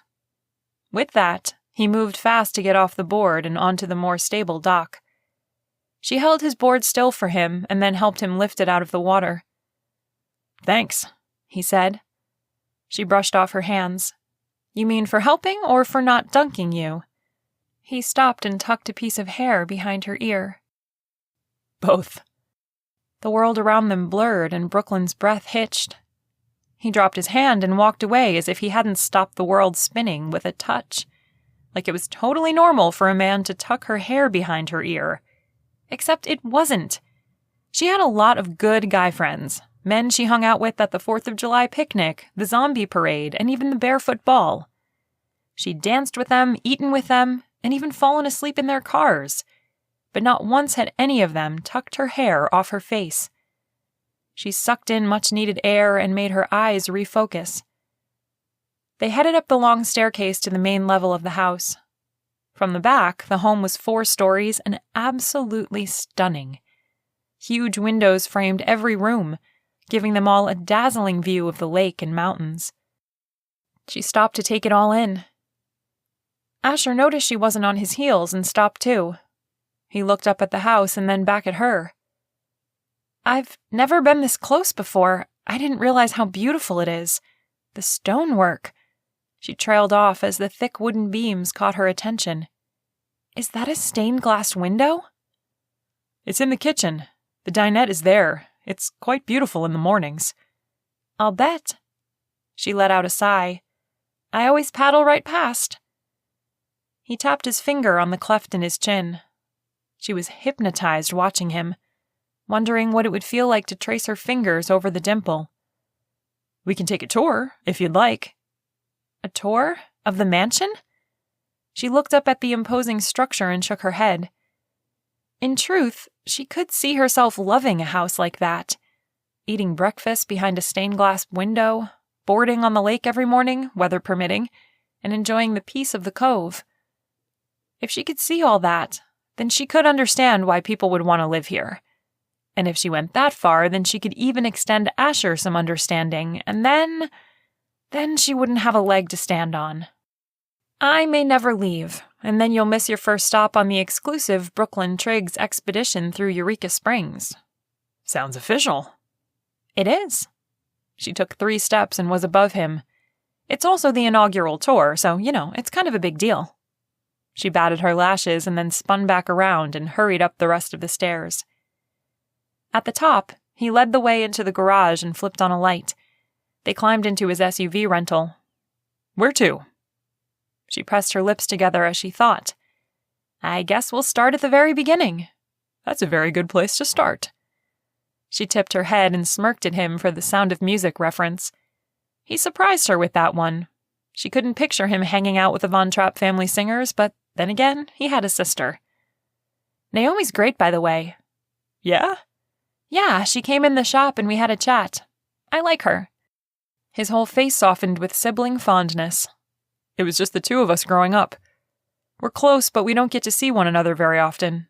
She told me to buy a house here and she'd come to see me more. Brooklyn turned to face him. Would you? Live here? He shook his head. I just built a new home in Seattle. I'm only here long enough to get the job done. She bit her cheek to keep back her snarky comment about him ruining her town and then running off. Today was about showing him all the wonderful things about her city. Rudeness wasn't going to win her any points. They passed the sweet shop. Do you want to change? He glanced down at her board shorts. Oh yeah, Grandma would love it if she showed up with this guy in tow. Thanks, but I'm good. They found a parking space right across from the park on Main in front of the Ghost Tour building. The shop was all locked up and Molly was at one of her day jobs.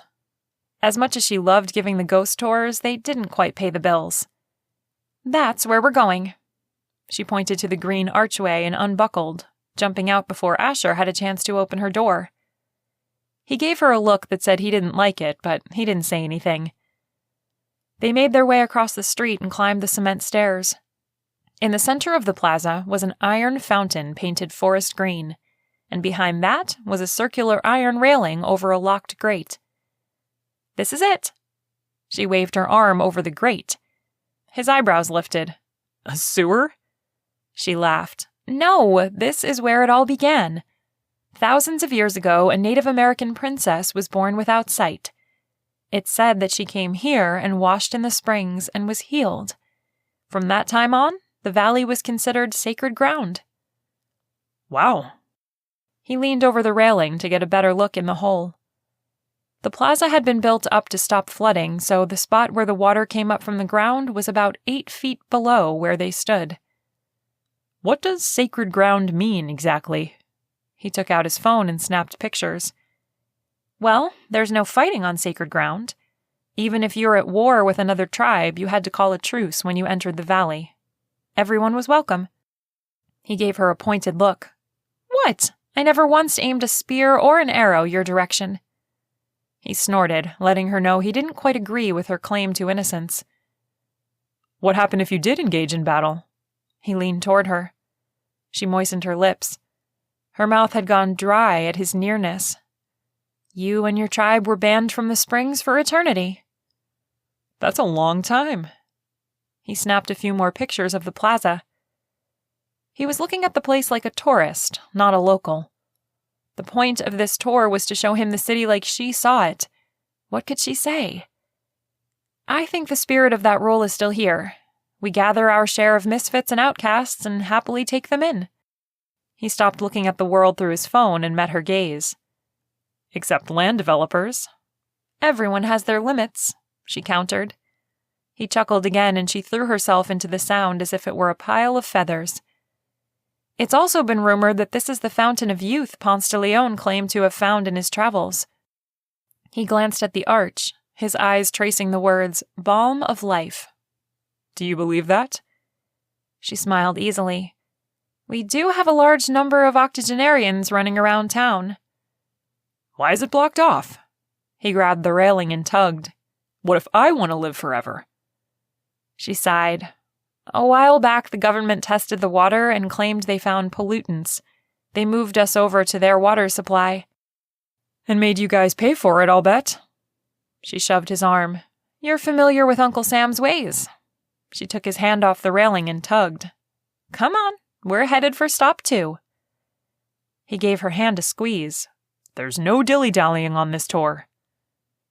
She was in a predicament now.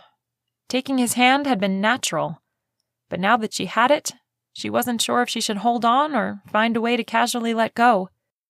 He solved the problem for her by lacing their fingers together. Her cheeks flushed. She looked up from under her lashes. It was too bad he was a heartless land grabber because she kind of liked him. Chapter 16. Asher. Asher wasn't sure what had possessed him to get a tighter hold on Brooklyn's hand, but it probably had something to do with the tingles shooting up his arm. That, or he was having a stroke. Which was also a possibility, considering his erratic heartbeat. Being close to Brooklyn was affecting him in ways he hadn't felt in a long time. When she'd grabbed his hand to pull him along, his chest expanded and it was like he could breathe for the first time. He didn't want to let go. They went down Main Street and turned right at the funnel cake stand, going up a set of well-made and well-maintained stairs with yellow safety paint on the treads. They stopped at the landing about halfway up. So, this is stop 2 on our grand tour. Brooklyn flipped her hair out of her face and grinned up at him. From her smile, he would have thought they were looking at the lost tomb of an ancient pharaoh. He glanced around, wondering what he was missing. Over the railing to their left was a large cave opening and a well-worn path, but there didn't seem to be a way to get there from where they stood. Above them, another 15-plus stairs up, was a private residence. Wow, he teased. You know how to show a guy a good time. She smacked his arm with her free hand and giggled. Stop, or I won't tell you why this made my top 2 places to go in Eureka Springs. He leaned forward and said, Do tell, as if he were asking for the latest gossip. She glanced at him, a bit unsure. He gave her hand a squeeze, hoping she would trust him with whatever it was she was holding back. She took in a breath and then quickly said, What I love about this spot is the ghost. The what now? He leaned closer. He must have heard her wrong. I thought you said ghost. She nodded shyly. Apparently this wasn't something she talked about. I know you went on the ghost tour and heard all of Molly's stories. Well, all the ones she can fit into an hour. There are so many more. He thought back to the other night, about the stories of ghosts talking to visitors at the hotels and wandering the catacombs at night. Typical hoodoo and voodoo stories that went well with a campfire and s'mores, but nothing to give any credence to. You don't believe all that stuff, do you? Well, she drew the word out at the same time she took her hand from his. Grandma Julie has a theory about that. He felt the loss of her hand in his as if a part of him had gone missing. He hadn't meant to alienate her with his skepticism, but it seemed he'd done just that. Go on. He leaned one arm against the railing because it brought him closer to her. She didn't move away, so he counted that as a win. Grandma thinks that areas where lots of people died thinned the veil between this world and heaven. Lots of death? Gettysburg is a great example. People who don't believe in an afterlife speak in whispers there, because even they can sense the lingering spirits of those who have died.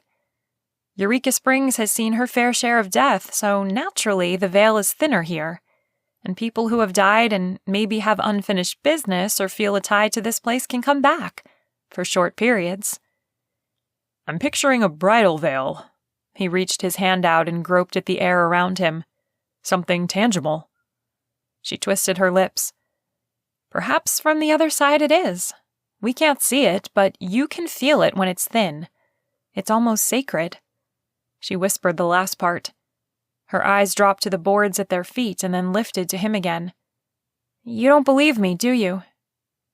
He paused before answering, and a memory flooded his thoughts with such clarity it was like he was there again. My grandma died in a hospital. I remember the monitors beeping crazy and the nurse and doctor running around. I was holding her hand, and then suddenly it all went quiet. He met her gaze. That moment when she died, it was sacred. That's the perfect word to describe it. She reached out and placed her hand on his arm. There was a connection between them, like their souls had found a common link. He'd never had a moment of complete understanding of or from another person before. It was almost too strong to stay in. Brooklyn was the first to break eye contact. She turned and stared at the other side of the landing. Like all old towns, we have our tragedies and even darkness. While the Springs healed many who came here looking for miracles, there were many more who never left this place. The sense of being watched crept up his neck. He looked over his shoulder. In the cave? He asked quietly. No. She gently turned his chin. Right here. She nodded to the other side of the landing. He stared hard but didn't see anyone. No one knows his name. I call him Alfred. He was a Civil War soldier who lost his leg in battle. Many people have seen him. He stands here in full uniform. He's even spoken to some tourists and locals. But not you? She shook her head. I've never made his acquaintance, but I used to come sit here in this corner when I was upset and missing my mom. And I felt like someone understood me. Why do you think he haunts this place? She leaned into his shoulder. With his arm on the railing, it was easy to wrap it around her side and tuck her to him. She didn't protest. Maybe she felt alone again. Maybe she wanted to be close to him. He wasn't sure of the reason, but he wasn't going to complain about it. I think he's waiting for his wife to come. People say he wears a simple gold ring and he's always kind. I think he has a good heart. That's a beautiful thought, that love lasts longer than life. He tucked her hair behind her ear. He couldn't help himself. It kept escaping, and he just wanted to touch her. Some loves are too big for this world. He looked deeply into her eyes and found that she had the capacity to love like that, to love longer than life allowed. He instantly wondered if he did too. He glanced at her mouth, wondering if he could taste that kind of love on her lips. The world around them slowed down. A sense of being in their own space filled him. It's different here, he murmured. She leaned in. 3 kids screamed and ran down the stairs, bumping the 2 of them together. Oof! He wrapped her up and absorbed the impact as they bumped the railing. He'd feel that tomorrow. I'm so sorry. She brushed her hands down the sides of his face and then down his arms. Are you okay? I'm great. He hugged her tighter, reveling in the feel of her body flush with his, her curves fitting against him so perfectly. Her hands rested on his arms, not quite holding him close, but not pushing him away either. He didn't want her to push him away. She was amazing, strong. The things she'd lived through, the childhood she'd survived, just... Wow, he whispered. She blushed and ducked her head. He prayed he wasn't pushing her too far, too fast, as he hooked his finger under her chin and lifted her face, brushing his lips across hers.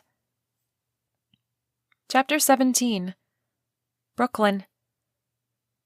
What was that for? Brooklyn asked quietly, barely able to breathe. If he kissed her again, her knees would buckle and she'd slither down the steps like warm caramel. I couldn't help myself. His gaze deepened. He traced the outline of her lips with his finger, making them tickle and tingle. His arm around her back held her close, protected, safe. She could get really comfortable in this space, with him. I'm beginning to understand the magic of this town. The reminder of why she was here, to show Asher how special Eureka Springs was and how it shouldn't change one bit, fell on her like a wet washcloth.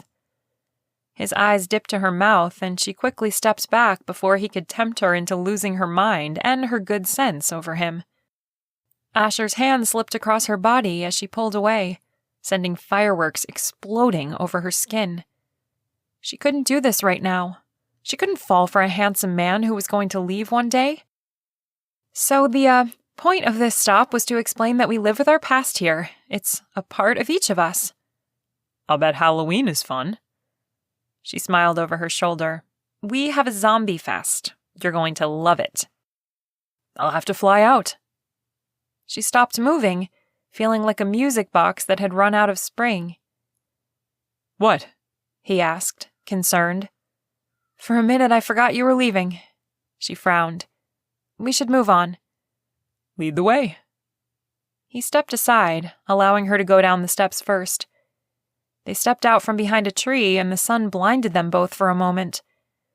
Its warmth didn't compare to how her lips had felt when he'd kissed her. She needed some space, a chance to set her thoughts straight. Because right now, all they were doing was circling around Asher. Being in his arms had felt like coming home, which was ridiculous because the whole point of this tour was to show him what a home was really like. They got to the bottom and she made up her mind. So that's it. She grabbed for the smile she used when a customer was out of sorts. Saying goodbye to him right now was the safest thing to do. And Brooklyn was nothing if she wasn't cautious and safe. That's it? He looked up the street. Well, she folded her arms, felt silly, and then let them hang at her sides. If you'd like to see the best version of yourself, have Agnes at Le Chapeau find you a hat. It's transformative. Really? He narrowed his eyes. It's not something I can explain. You have to experience it for yourself. And you've done this? She nodded eagerly. There's a whole side of me you haven't begun to see, mister. He laughed, the sound like an elixir for her troubled mind. A smile tugged at her lips, a real one. There were a lot more shops, a lot more stories to share. She longed to walk through each one with him, to see what he thought of Art's paintings, to share a cream puff and then taste it on his lips after. She shook herself. What she really needed was a dose of reality. They both did.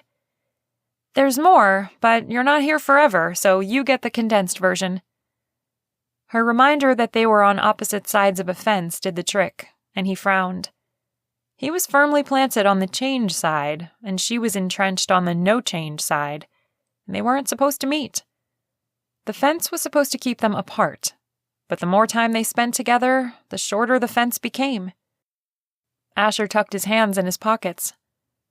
Well, thanks for the tour. It was enlightening. What was your favorite part? His eyes took on a bit of mischief, and she instantly regretted asking. Never mind. She held up a palm, even as her cheeks flushed. His eyes gleamed. I think I know what your favorite part was. He brushed his knuckles over her cheek. But I'll be a gentleman and not mention it. Her laugh was breathy. Would a gentleman point out that he was being a gentleman? Most certainly. She laughed and shoved him away, enjoying the feel of his solid body under her hands. Her phone dinged. Shaking her head, she checked the screen. Holy chocolate pop! She stared at the AOL return address, not believing that after all this time, she finally had an answer from Thomas. This was big. So big it was colossal. I have to go. She took 2 steps away. Is something wrong? Asher touched her elbow, bringing her eyes up to meet his. I think something is about to go right. She grabbed his arm. At least I hope so. Is there anything I can do to help? She looked down at where her hand held his arm. She hadn't thought about touching him. It had just happened because she'd gotten too familiar with him.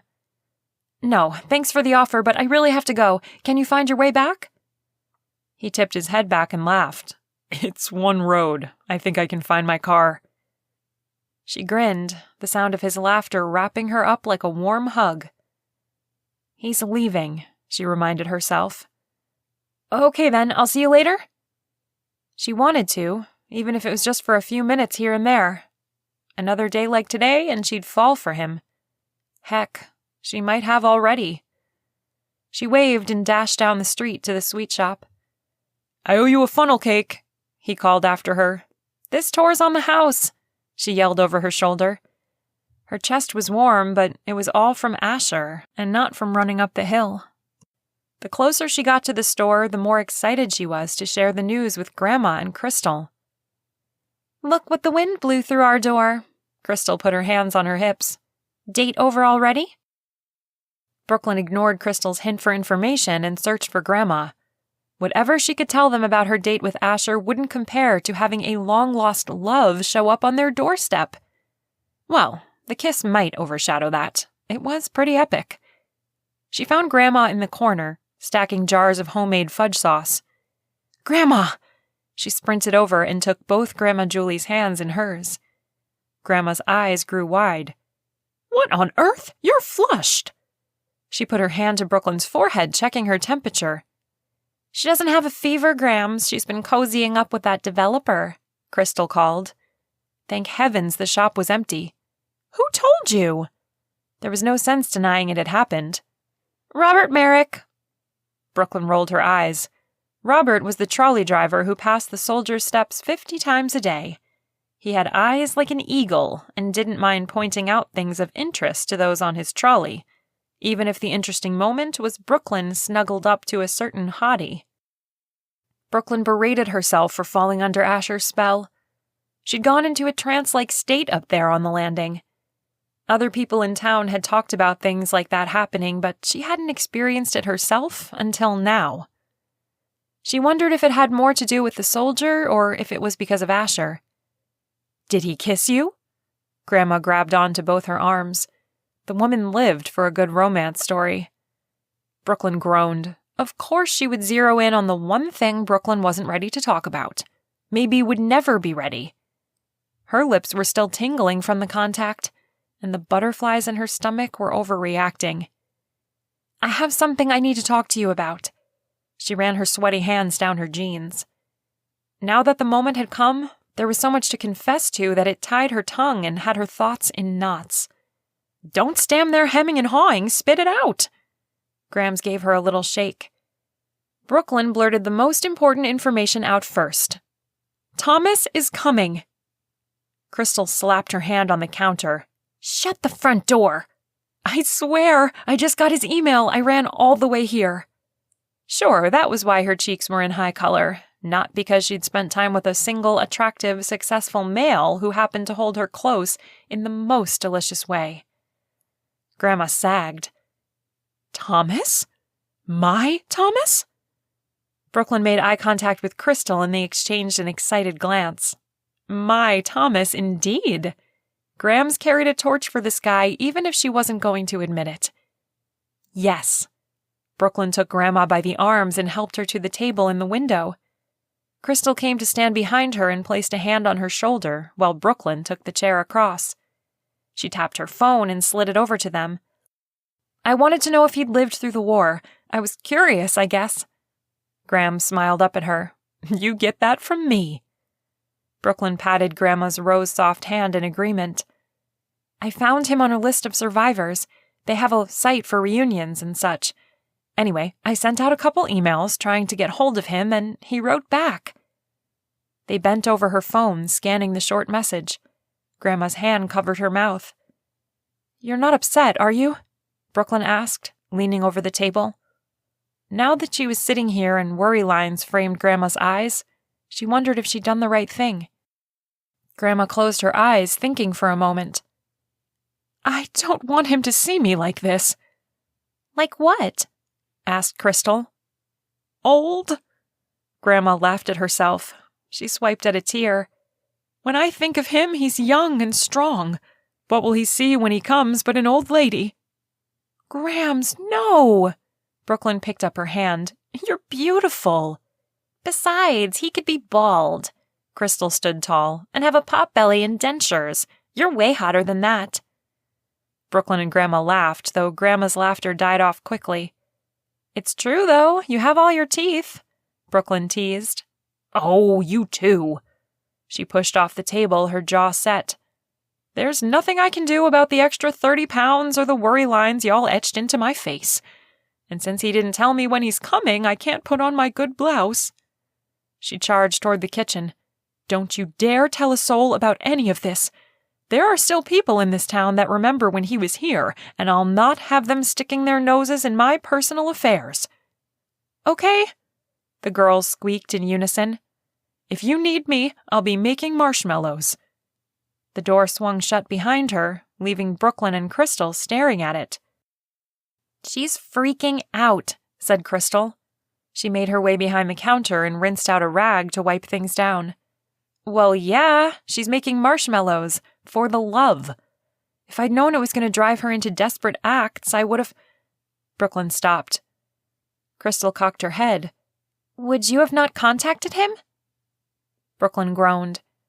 I probably still would have done it. Darn it all. I get my hopeless romantic streak from her, too. She drummed her fingers on the table. Do you think she's mad at me? Nope. I think she's scared spitless to see this guy. That doesn't make me feel better. Brooklyn folded her arms and laid her head down, blocking out the world. The door chimed, but Brooklyn kept her head down. A lot had happened this afternoon. Brooklyn? Asked Franz from the funnel cake stand. She popped up and smoothed down her hair. Thanks to Robert Merrick, the trolley driver, there were enough rumors floating around about her already. She didn't need to act depressed in front of anyone. Hey. Franz held a giant plate, and the smell of fried food breezed through the door with him. He grinned. Hey. Hi there, Franz. How's things going? Called Crystal. His attention shifted to Crystal in a way that guys had when they were interested in a woman, like a fox eyeing up a sweet little mouse. Brooklyn twisted in her seat to find Crystal giving Franz the same hungry look. Well, well, well. His face went blank like he couldn't come up with anything to say.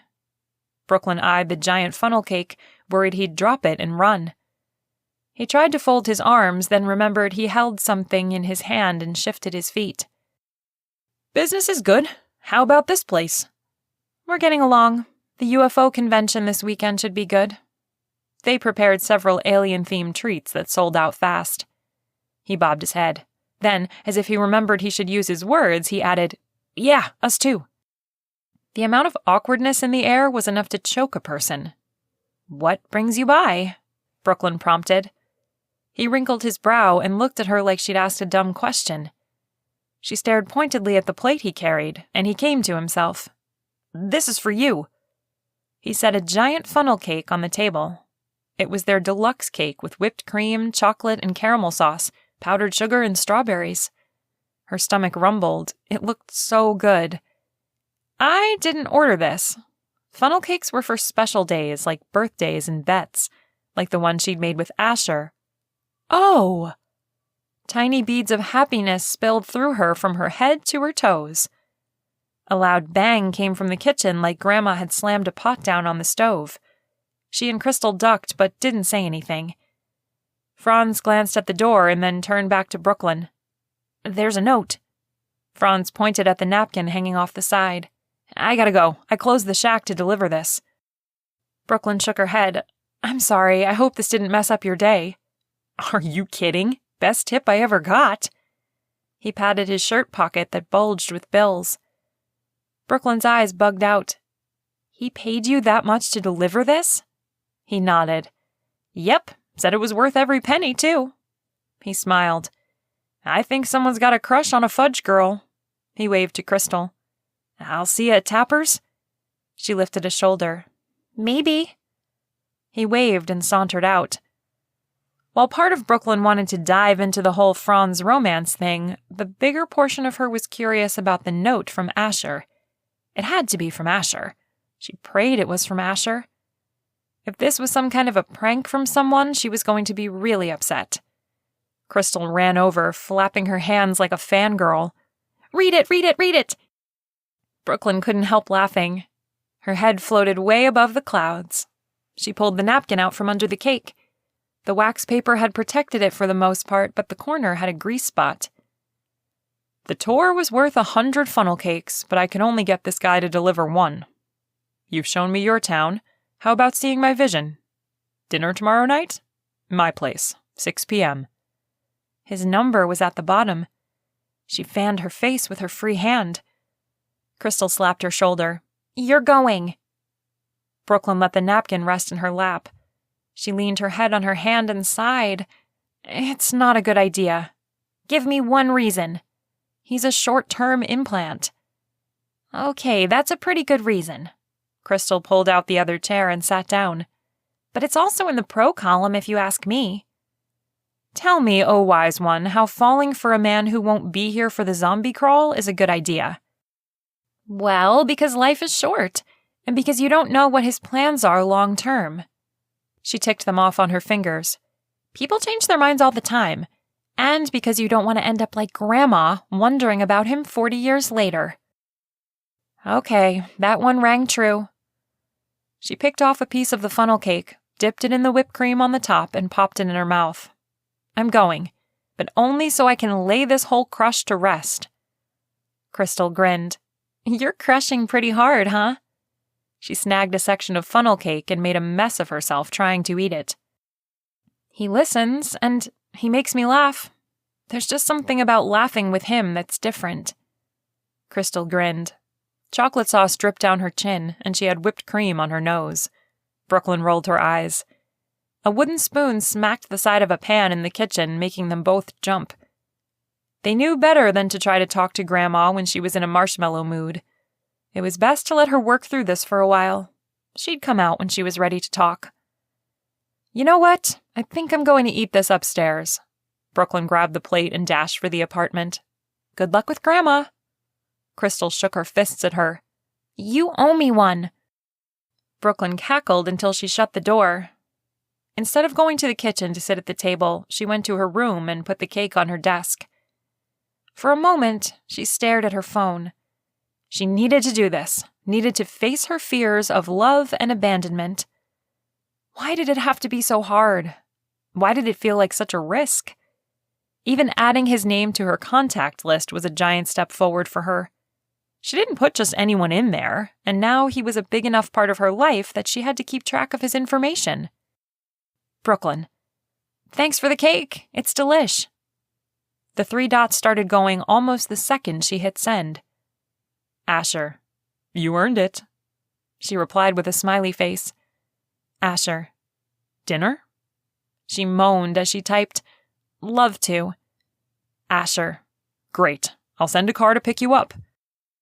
She blinked at the screen. Was that a thing? Not in her world, but whatever. If he wanted to send a driver, she wasn't going to say no. She stared at her closet. Did a driver mean she had to dress up? Shoot. She rushed to the closet and dug through, coming up with her prom dress, 2 church dresses, and a little number Crystal had talked her into buying a few months ago. It was navy blue lace and hugged her curves. She hadn't had a reason to wear it before. However, the idea of wearing it for Asher made her squeal. She hugged the dress and spun in circles. No regrets, she told her reflection. Crystal was right. She didn't want to wonder about Asher in 50 years or have one who got away. Even though it was scary, and even though her heart was peeking through its fingers, she was going to let herself fall for this guy. Maybe, just maybe, he'd catch her. Chapter 18. Asher. Sunset had been spectacular. Pink and orange streams of light lit up the sky, and the water, doubling God's handiwork with a paintbrush. As beautiful as the cove was, Asher couldn't take his eyes off Brooklyn. She was stunning. They watched the spectacular show from the dock while sipping sparkling cider. He'd wanted to show her his vision for the mountain cove, but had lost all interest in proving anything to her the moment she walked in wearing that dress. Who cared if she agreed with his job? She was here for him, and that was more important by far. She lifted her glass. Cider? That's an interesting choice. He leaned against the railing. When I was in college, a group of us took off to Lake Powell for a weekend. It was supposed to be a great time. One of the guys, not someone I knew well, got wasted and crashed his boat. We got to him in time, but he lost an arm and has scars all over his body. That's horrible. I haven't touched a drop of liquid fire since. He reached up and brushed his fingers over her brown hair, blazing in the fading light. Until now. Her cheeks flushed. My dad was a redhead. I'll bet he didn't look as lovely as you. He hated himself for using a line, but he couldn't have held it back if he tried. Brooklyn had him tripping over himself to make her laugh. She snorted. He had a crooked nose and a mean snarl. Mom always said I got the best of both of them. He cocked his head. I don't know. I think you could pull off a crooked nose. She laughed, using her whole face in the process. It was like watching fireworks light up the sky, only he was close enough to feel their warmth and sparkle. Trust me, it would send you running.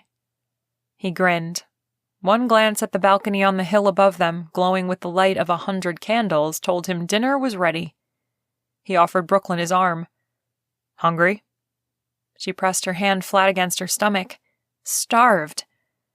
They headed up the steps, going slow because of her heels and because neither one of them wanted to get out of breath or sweaty. He asked about the shop, and she filled him in on decorating for the UFO convention starting Friday. They reached the top of the steps, and she gasped. Her eyes went wide, and she covered her mouth. Did you do all this? He shook his head, leading her to the small iron chair with a cream cushion. I did not. My secretary is the mastermind behind the design and layout. I'm rather hopeless when it comes to decorating. He sat down and unrolled his silverware. But I told her to make it beautiful and to use lots of candles. Brooklyn laughed as she looked around. He did the same. The sideboard was covered in silver trays full of wonderful things like smoked salmon, quail eggs, imported olives, specialty cheeses, fresh fruits, and salads. Wow, you're basically an evil mastermind. I don't mean to brag, but I have some pretty great ideas about taking over the world. They both grinned, and their gazes held. Blast this table between them. If Brooklyn were sitting next to him, he could kiss her. You look like you're getting an idea right now. He sighed and set his napkin next to his plate. I am, but that one will have to wait until later. Let's get some food. They took their plates to the sideboard and loaded them up. A chattering noise came from the tree off the deck, and they both paused. Brooklyn pointed. A squirrel! I'll bet he's after these eggs. The squirrel in question stared at them as it hugged the tree trunk. The branch he was sitting on could get him within a foot of the deck. That's my buddy Rupert, Asher informed her. We have breakfast together 3 times a week out here. You do not. Her eyes sparkled. Even though he was teasing her, he ran with it. We do. He's been seeing this squirrel from across the lake, but I don't think it's going to work out. Oh? Her eyebrows lifted. Yeah, she's all into yoga and stuff, and he's more of a tech guy who has to see it to believe it. Some couples can overcome such a difference.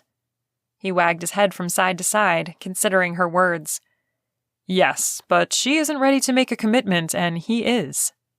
That's tough. I never knew squirrels had it so hard in the romance department. He sighed heavily.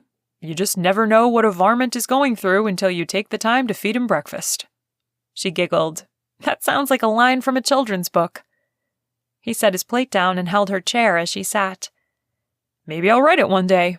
Rupert's Broken Heart. That's a horrible name for a children's book. He took his seat. Breakfast with Rupert? He ventured. How about relationship advice from a squirrel? She twisted in her seat to look at the little guy again.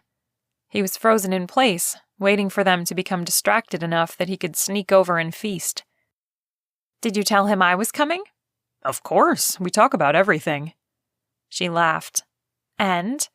He said to feed you quail eggs.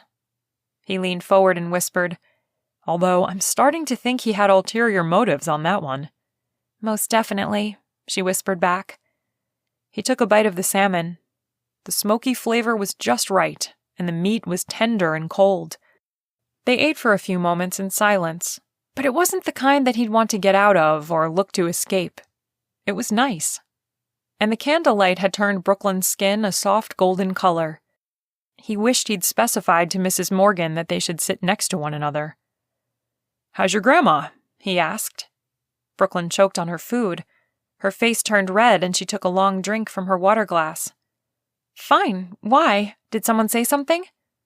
He paused with his fork nearly to his mouth. No. Should they have? She took another drink, her eyes everywhere but on him. No, nothing's happening in her life worth mentioning. He bit into the salad on his fork and chewed slowly. Why am I not convinced?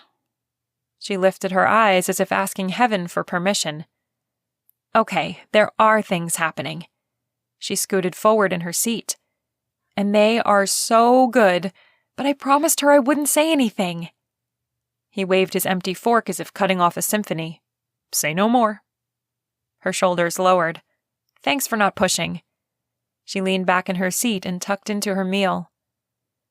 Asher gave his own sigh of relief. He was pretty sure Brooklyn was talking about the emails they'd exchanged in regards to his grandpa Thomas, and he wasn't ready to blow that one open yet. He'd forwarded the information on to Grandpa just the other day with a strong warning for him to proceed with caution. He hadn't heard anything back yet, except a thank you note that told him absolutely nothing about what Grandpa was planning to do. It could have been quite a shock. Asher didn't know what he'd do if he were in the old man's shoes. "So, is this your vision?" asked Brooklyn. Her voice was soft, barely louder than the violin music coming from the hidden speakers in the eaves. He stood up and took her hand. "Come here." Leading her to the far end of the deck, where there were fewer candles and no trees to block the view, he placed his arm around her from behind and swayed lightly. She leaned into him. All he could see were her lashes against her cheek. "Look," he whispered in her ear. She looked out over the lake and sighed happily. The water was a mirror for the heavens. Even though the stars were still, the sky felt alive. From way up here, in between the lake and the night, it felt like they were floating, like time and stress didn't exist, like they were a part of eternity and nature and all things holy. "This is my vision." He pressed a kiss to her temple. "How can you ever leave?" she asked softly.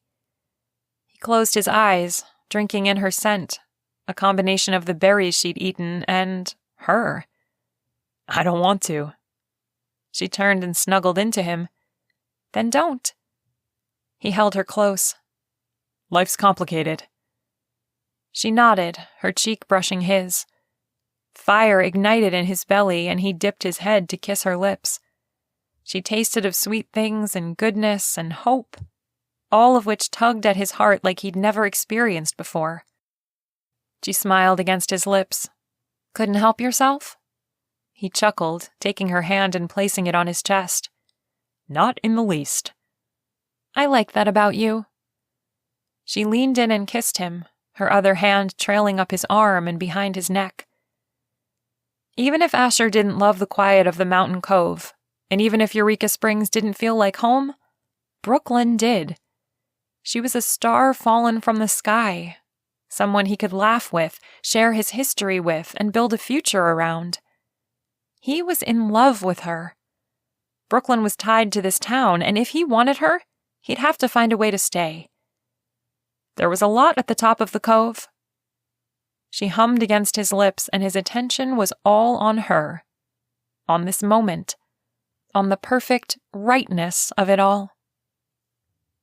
Chapter 19. Brooklyn. "I'll take 2 alien patties and a little green man." Brooklyn grabbed the mint patties for her customer. He had on a bike helmet with a wire hanger coming out the top and a t-shirt that read, "Buckle up, it's going to be a wild ride." The UFO convention was in full swing. For over 30 years, alien enthusiasts had been gathering at the top of the hill to swap sighting stories and watch for UFOs at night. They camped in the woods, gathered in the town square to dance from 7 to 10 p.m., and ate a whole lot of chocolate. The mint patties were a tradition, and one of the first chocolates Brooklyn had been trusted to make on her own. She'd used white chocolate and green food coloring to pipe the aliens on the top. The little green man was made of marshmallows stacked on a wooden skewer and dunked in the same green chocolate. Finally, she'd added large white eyes and a smile. The spaceships and green garlands would come down Monday morning and get tucked away next to the Regency decorations they'd used the week before to celebrate the ball held at the Basin Park Hotel. There'd be another gathering next weekend, and the weekend after that. "I'll be back in an hour," Crystal threw on a jacket. There was a light drizzle outside, nothing to keep the crowds away. "You'll be okay while I run to the store?" Brooklyn glanced at the line that wrapped around the store. She'd had bigger rushes than this, and they needed the specialty flavorings for baking tonight. "Get going." "Okay, loves." She waved and dashed out the door. Brooklyn gave the wild ride man his change and smiled at the next customer. He had Willie Nelson braids and a tinfoil headband. Her smile widened. People were awesome. "What can I get for you?" "I'll have a whole pound of your amaretto fudge." She nodded, cutting the section as quickly as possible. It was a good thing Crystal was going for flavors. At the rate they were selling today, they'd be out of stock before the mothership landed. Working steadily and keeping a smile on her face, she chatted with people as they came through the line. About 10 minutes in, the line was out the door. She glanced up at the apartment door. Grandma was down with a migraine today. She'd been up and down all night, probably worried about when Thomas would show up. With a guilty heart, Brooklyn picked up the pace. There was no way she was going to ask Grams to come down here and help. Nope. She just prayed that the end result would be a good one. Because if Grandma was this upset and the situation turned out bad, then she'd have some major apologizing to do. The door opened for the 300th time. Something inside of Brooklyn was drawn to the doorway. She glanced away from the person ordering and found Asher, his hands tucked in his pockets, grinning at her. The whole shop faded away. The music blaring from the center of town silenced, and her heart jumped. "Excuse me," the woman waved her hand. "Are you okay?" Brooklyn blinked back to the present and the line that was quickly forming out the door. "I'm fine." She glanced out the corner of her eye at Asher as he made his way to the counter, standing by the register but not in the way of customers. "What are you doing here?" she asked. "I had some business at City Hall and thought I'd stop by. It's pretty crazy out there." He hooked his thumb over his shoulder. She smiled. "Don't you just love it?" She handed over the lady's order and set to work as the next woman ordered a 1/4 pound of every flavor of fudge. The man behind her, wearing makeup that made his face look shriveled and pale, shifted with impatience. 3 women in short silver skin-tight dresses and with blue hair giggled when Asher looked their way. "You were right about this town accepting all sorts." He nodded to a guy wearing a spaceship costume. The silver disc hung over his shoulders, and flames in red, orange, and yellow danced down his body as he walked. She nodded. "I'd love to give you a lecture about the benefits of tourism in this town and whatnot, but I don't have the time right now." A slow, sexy smile spread across his face. "I would really like to have that lecture."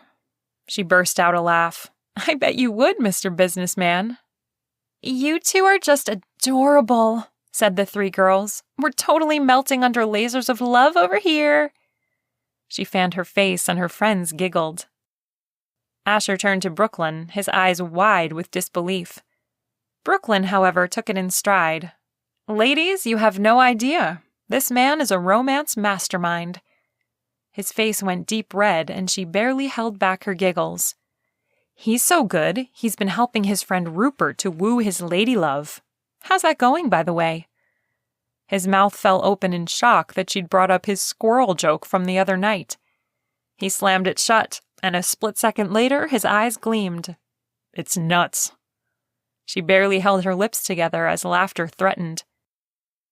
"I think he needs to bury some of his commitment issues. But then again, he has stored up a winter's worth of love that he's just got to share." The girls cooed as they took their purchases and headed out the door. Brooklyn covered her mouth and laughed. "You're shameless." Asher glanced down the line.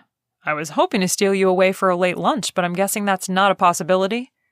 She frowned. "I'm here till closing." "Shoot. I was really hoping to spend some time with you." "I'd like to spend some time with her, too, if you'll let me get an order in," grouched an older man. He was dressed in a black suit with a skinny black tie and had a pair of sunglasses in his white shirt pocket. His silver hair was slicked back, and he had all the attitude of Tommy Lee Jones and then some. "What would you like?" she asked sweetly, throwing an apologetic look to Asher. "I'll take 4 alien patties." "Coming right up." She was down to 2 in the display case and had to run to the kitchen to get another tray. When she came out, Asher was at the sink, washing his hands. "What are you doing?" she hissed as she walked by. "You could use the help, and I can cut fudge." He used a paper towel to dry his hands. "You aren't supposed to be back here." Grandma would have a fit. There are rules for working in the shop. No boyfriends hanging out while you're working was a big one. He lifted a shoulder and spoke to the woman next in line, taking her order. Brooklyn cast a worried look at the despondent green, gray, and fleshy-colored faces now trailing out the door. She could do this on her own, but she'd have upset customers, and this was a big weekend for the store. Asher stood by her side and placed a bag of truffles next to the register. "Relax," he said low, right next to her ear. Her whole body erupted in goosebumps. "I'll get the hang of it. You do the register, and I'll do whatever I can." His hand brushed her lower back, and her knees about gave out. "Yeah," she breathed. He kissed her temple and then was off. She rolled her eyes at her reaction to his nearness. She was so far gone for him, she might be off the planet. "You two had better watch it." The lady snatched up her truffles. "I think you're going to melt the chocolates." She glanced in the bag to make sure her purchase was safe. Brooklyn giggled. "I'll do my best to keep it professional." She winked and wandered into the sunlight. The light rain had disappeared. She'd bet there was a stunning rainbow over Asher's Cove right now. Asher set a box next to the register and ran his hand up her arm. "Half a pound of peanut butter?" She nodded and rang up the purchase, her mind more on the man gathering alien patties for a family of 6 than on the buttons she pushed. She gave the total and then hurried to help the next person. As she went behind Asher, she brushed her hand along his back. He leaned into her touch, his eyes never leaving the dad trying to get his kid to make up his mind. A minute later, he kissed her cheek as he passed, making her knees feel like marshmallow goo. Making out in the sweet shop was also against the rules, but it was all she could think about. And Asher wasn't helping. Every chance he got, he touched her arm, her hip, her cheek. He wore a deep, woodsy, musky scent that would suddenly fill her senses and carry her away, making her have to ask the customers to repeat themselves. They were making good progress on the line when her phone rang. She checked the number before answering and saw Crystal's name. "Hey, what's up?" "There's been a wreck on the highway. I'm running late. How you doing?" "Great, really." "Shoot, I was hoping we'd be swamped." "We are." She smiled at the next customer, who pointed to what he wanted. It was horrible customer service to talk on the phone while she was helping someone. "In fact, I have to go. I'm in the middle of an order." "Okay, I'll hurry." Be safe, not fast. Grandma always told them that phrase. It probably came from losing her family in a car wreck. The police had said her uncle had been speeding. There were other factors involved, but Grandma pounded into them the importance of following the speed limit. "I will. Loves. Loves." She hung up and thanked the man for his patience. "No problem," he replied. He had on a shirt that said, "Packed and ready to go," with a picture of a flying saucer on the front. "Everything okay?" asked Asher. Brooklyn looked at the line, now only halfway around the store, at Asher as he carefully cut a block of cookies and cream fudge, and a good look at her heart, which was lighter than it had been in years. "Everything's great." 20 minutes later, when the store emptied out for the mothership landing near the springs, Brooklyn threw her arms around Asher and kissed him long and slow and with all the excitement and hope building inside of her. She was falling in love with him, and she couldn't stop herself. When they finally pulled apart, gasping for air, he asked, "What was that for?" She searched for a reason that she'd thrown herself into his arms and finally said, "I couldn't help myself." He grinned and grabbed her up, kissing her with urgency. "I like that answer." She smiled against his lips but went right back to kissing. Maybe he wouldn't stay, but if he left and she had this moment in her pocket, she might survive. But if he stayed, then they'd have thousands more kisses to share, a life and a home to build, and she could give herself over to this love that was quickly growing too big to contain. Chapter 20. Asher. The alien convention was something to behold. He'd never thought he was the kind of guy who would get into something like that, but Saturday night, Brooklyn had taken him into the woods, where the group had set up telescopes and such to stargaze and watch for strange occurrences. The sky was amazing, even alive. The UFO enthusiasts were a fun group, harmless in their hobby. While some believed wholeheartedly in beings from other planets, others were there for the fun atmosphere, the live music, and the comedians performing on a temporary stage. Sometime in their long kiss goodnight, he'd said, "Can we say we're an us? I'd like us to be together exclusively." She'd nudged his nose and nipped at his lower lip. "You mean you want to be boyfriend and girlfriend?" Her tone was teasing and light and comfortable where he'd been nervous. "Yeah, except I'm a man friend. There's no boy in this," he'd replied. And then he'd kissed her until her knees went weak, and he had to hold her up.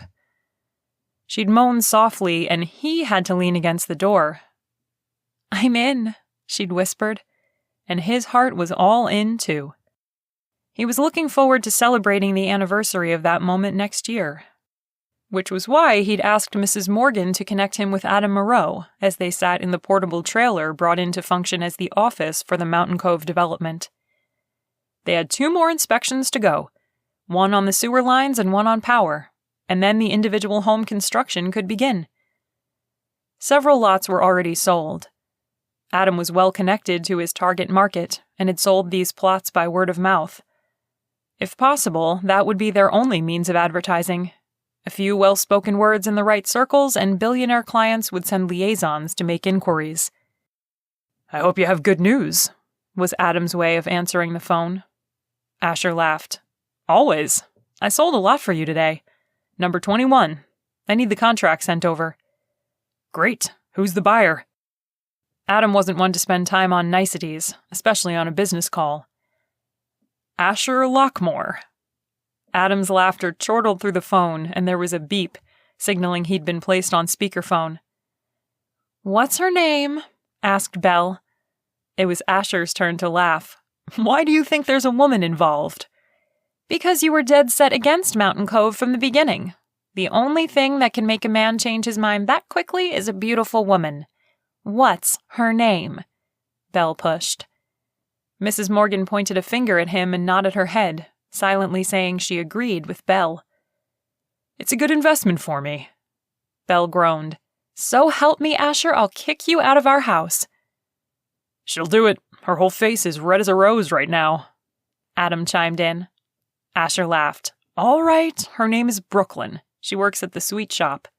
"Oh, I love that place," Belle squealed.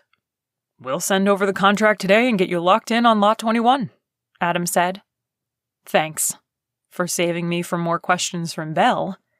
It's been a pleasure doing business with you." Adam clicked off without saying goodbye. Asher looked at Mrs. Morgan. "Would you be oh so disappointed to be here for a year while I build another new home?" "I think I could stand it." She continued labeling the folders on her desk, one for each lot in the cove to hold the building plans and permits. He wasn't sure how things would look long-term. It wasn't like he and Brooklyn had talked about a future together, though he liked their current arrangement. Quite a bit, actually. The only thing nagging at him was the sense that it wouldn't be enough.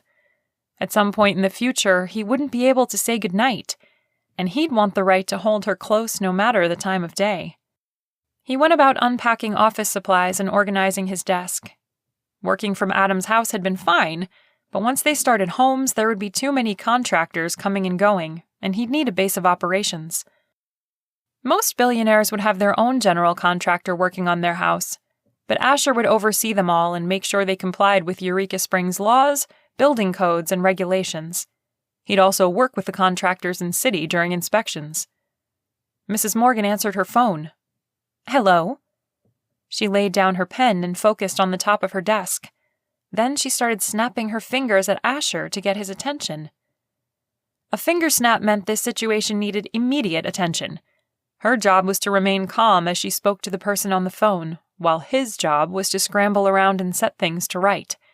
He was on his feet, his phone in his hand, listening to her side of the call for clues as to what was needed.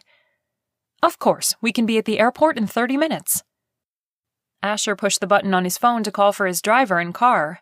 He grabbed Mrs. Morgan's purse and her elbow and ushered her out the door. The car arrived, and he gave instructions to the driver as they slid inside. "It will be wonderful to see him. Thank you for the heads up." She slouched back in her seat. "Your grandfather will land in 20 minutes. Here?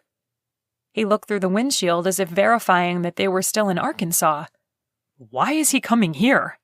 His man didn't say, but he's bringing the whole crew along, so he must be staying for a while. She pushed a button and put the phone back up to her ear. Have you told Brooklyn who you are? He jammed his fingers through his hair. I haven't. It's like... She cut him off with a shake of her head. Mr. Taylor, thank you for taking my call. I'm afraid we have a last-minute house guest, and he's bringing several staff members with him. Asher leaned back in his seat. There could only be one reason Grandpa was coming to Eureka Springs. If he was flying all the way out here, then he had it in his head to visit Julie. Asher leaned forward to talk to the driver. Can you arrange for a second car, an SUV?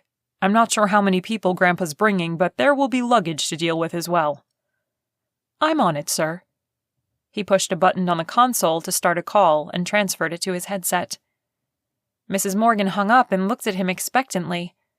She wasn't waiting for a progress report on the car situation. She wanted an answer as to why he hadn't told Brooklyn he was A.L. He thought through the situation. You know what? This isn't that big of a deal. I'll explain everything to Brooklyn, and I'm sure she'll understand. She huffed and searched through her contacts, connecting another call. Understand why you withheld information from her about the grandmother she holds near and dear to her heart? The woman who took her in and raised her when her world fell apart. Yes, I'm sure she'll be completely understanding about that. She turned slightly away as the person answered. Hello, this is Mrs. Morgan. I have a grocery order placed for tomorrow. I'd like to change that. Asher pulled out his phone and stared at the screen. They were about 10 minutes from the airport. He could call Brooklyn right now, but was this really something he could do over the phone? The words stuck in his head like peanut butter. He smiled. Or fudge. Several phrases came up like, so there's something I've been meaning to tell you, but they all seemed trite at best. The truth shall set you free. He'd just have to go with that, no matter how awkward. I'm going to tell her tonight. I'll get Grandpa and his staff settled, and then I'll go into town and talk to her. Mrs. Morgan patted his hand. It'll go better if she hears it from you before Mr. Ward arrives in her life. And I'm sure the ladies would like some warning. Your grandpa isn't exactly subtle. That was the truth. They turned into the private landing strip and pulled up to the plane. The engines were already off, and Grandpa stood at the bottom of the stairs. He didn't wait for the car to stop before he started their way. His eyebrows were pulled down, and his chin, too. Asher got out and hugged him hello. No time to dally. Grandpa pounded his back and climbed into the car. Hello, Mrs. Morgan. You're looking lovely as always. Mr. Ward, it's wonderful to see you. Asher closed the door behind him and settled in the seat. It was time to take charge. Wait until you see the house. It's right on the lake. You're going to love it. I said I don't have time for that right now. Grandpa grabbed onto the headrest and pulled himself forward. To the sweet shop on Main Street, please. Yes, sir. Clark shifted the car in gear and maneuvered them off the runway. Asher tugged his tie loose. This was so not good. What's the rush? I've waited a long time to see Julie again, and I'm not going to waste another minute. The trees sped by their windows as they got closer and closer to town. Really, wouldn't you like to at least freshen up? What am I, a pile of junk? I can take a plane ride and not come out looking like death. You look very handsome. Mrs. Morgan patted his forearm. Asher shot her a death look. She wasn't helping. She continued in her negotiation voice. But perhaps a moment to orient yourself would be wise? He shook his head. I know this town. It's imprinted right here. He tapped his temple with 2 fingers. Eureka Springs gets into your soul. He stared out the windshield for a moment, his eyes seeing the past. I've had dreams about this place. You don't say. Asher turned slightly. And why didn't you ever tell me or Naomi about it? Grandpa chuckled. You pups wouldn't have understood. We're not children anymore. Seems like you aren't smart yet either. Grandpa. Asher took offense at his words. Nothing against you. Asher, you've built a fine life for yourself and a considerable fortune. But you haven't lived, my boy. You haven't had to choose between someone you love and surviving. Carrie. He spat her name. Grandpa shook his head. You didn't love her. She messed with your mind, not your heart. Thank goodness you came out of that one with your head on straight. I wondered if you were going to pull it together. Thanks for the confidence. Though his grandpa had always been a hard-nosed man, he'd never been this blunt. I'm just talking to you man to man. If you can't take it, all right. Asher waved his hand. They turned onto Main Street and his stomach dropped. Maybe Brooklyn wouldn't be there. She'd worked all weekend, only going out after the shop was closed, and Mondays were usually her day off. The only reason they hadn't spent the day together was because he had the new office coming today. The car stopped in front of the sweet shop door, and Grandpa shoved at Asher's leg. Get a move on! Asher took a deep breath and opened the car door. This wasn't ideal, but he could make it work. Brooklyn wasn't overly emotional or crazy. They'd handle this bump in the road just fine. If that didn't work, he'd grovel. He climbed out and waited for Grandpa, determined to let him go through the door first. This was his big moment, and Asher couldn't take it away from him. Grandpa's hands shook, and he grabbed the door frame to pull himself up. Asher took him under the arm and lifted. You sure you're up for this, old man? I'm out of my body with nerves, but I'm not backing down. He glanced at Asher. I've worked out what I want to say, but I can't think straight. Asher patted him on the shoulder. He'd never seen the war veteran at a loss for words, let alone nervous. This was the man who'd stormed a POW camp, facing down 2 automatic rifles to rescue half the men under his command. He was fearless and headstrong and completely at a loss as to how to approach a woman he'd left behind years ago. You could start with, I've missed you, or better yet, you haven't changed a bit. Grandpa snorted. We've both changed. He ran his hand down his face, and Asher saw the lines and the wrinkles he usually ignored.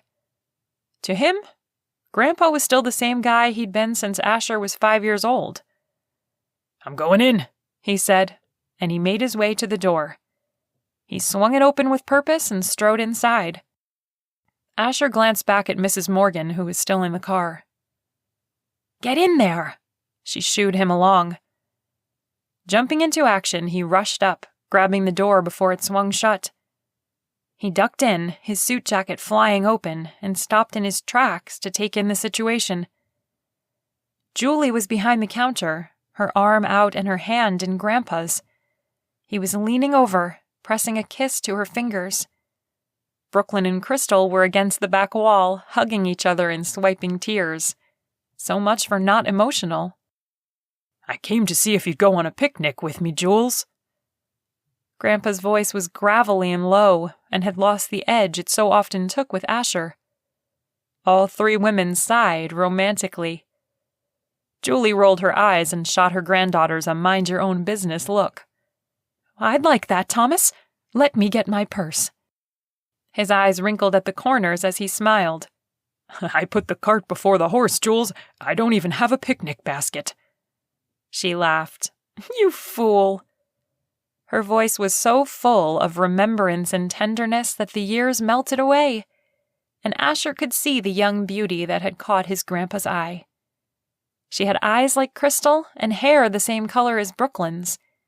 When she laughed and tossed her head, he couldn't help but think of Brooklyn and squirrels and starlight.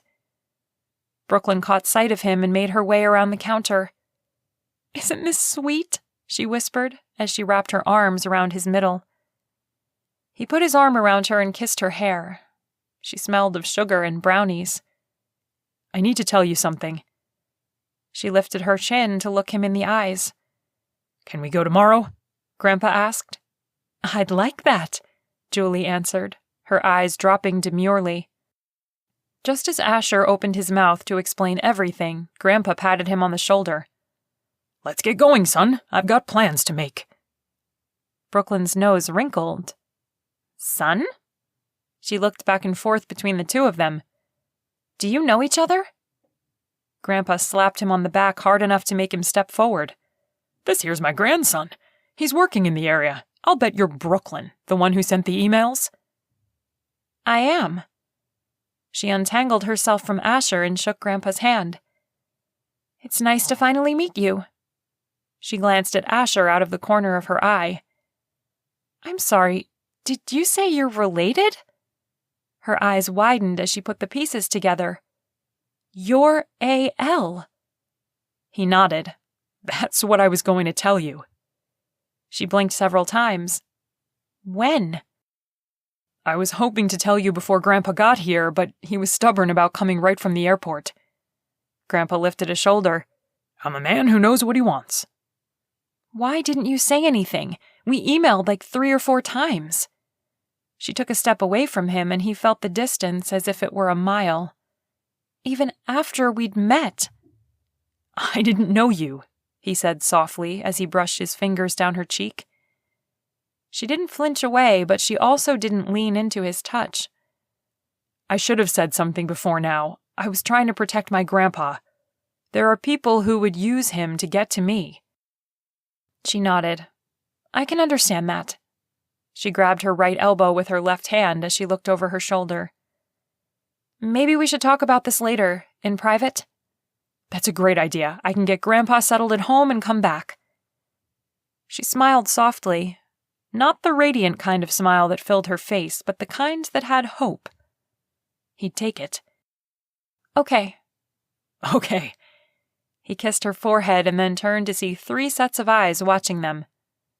"We're a thing," he told them all. Crystal giggled. Grandma flapped a hand at him.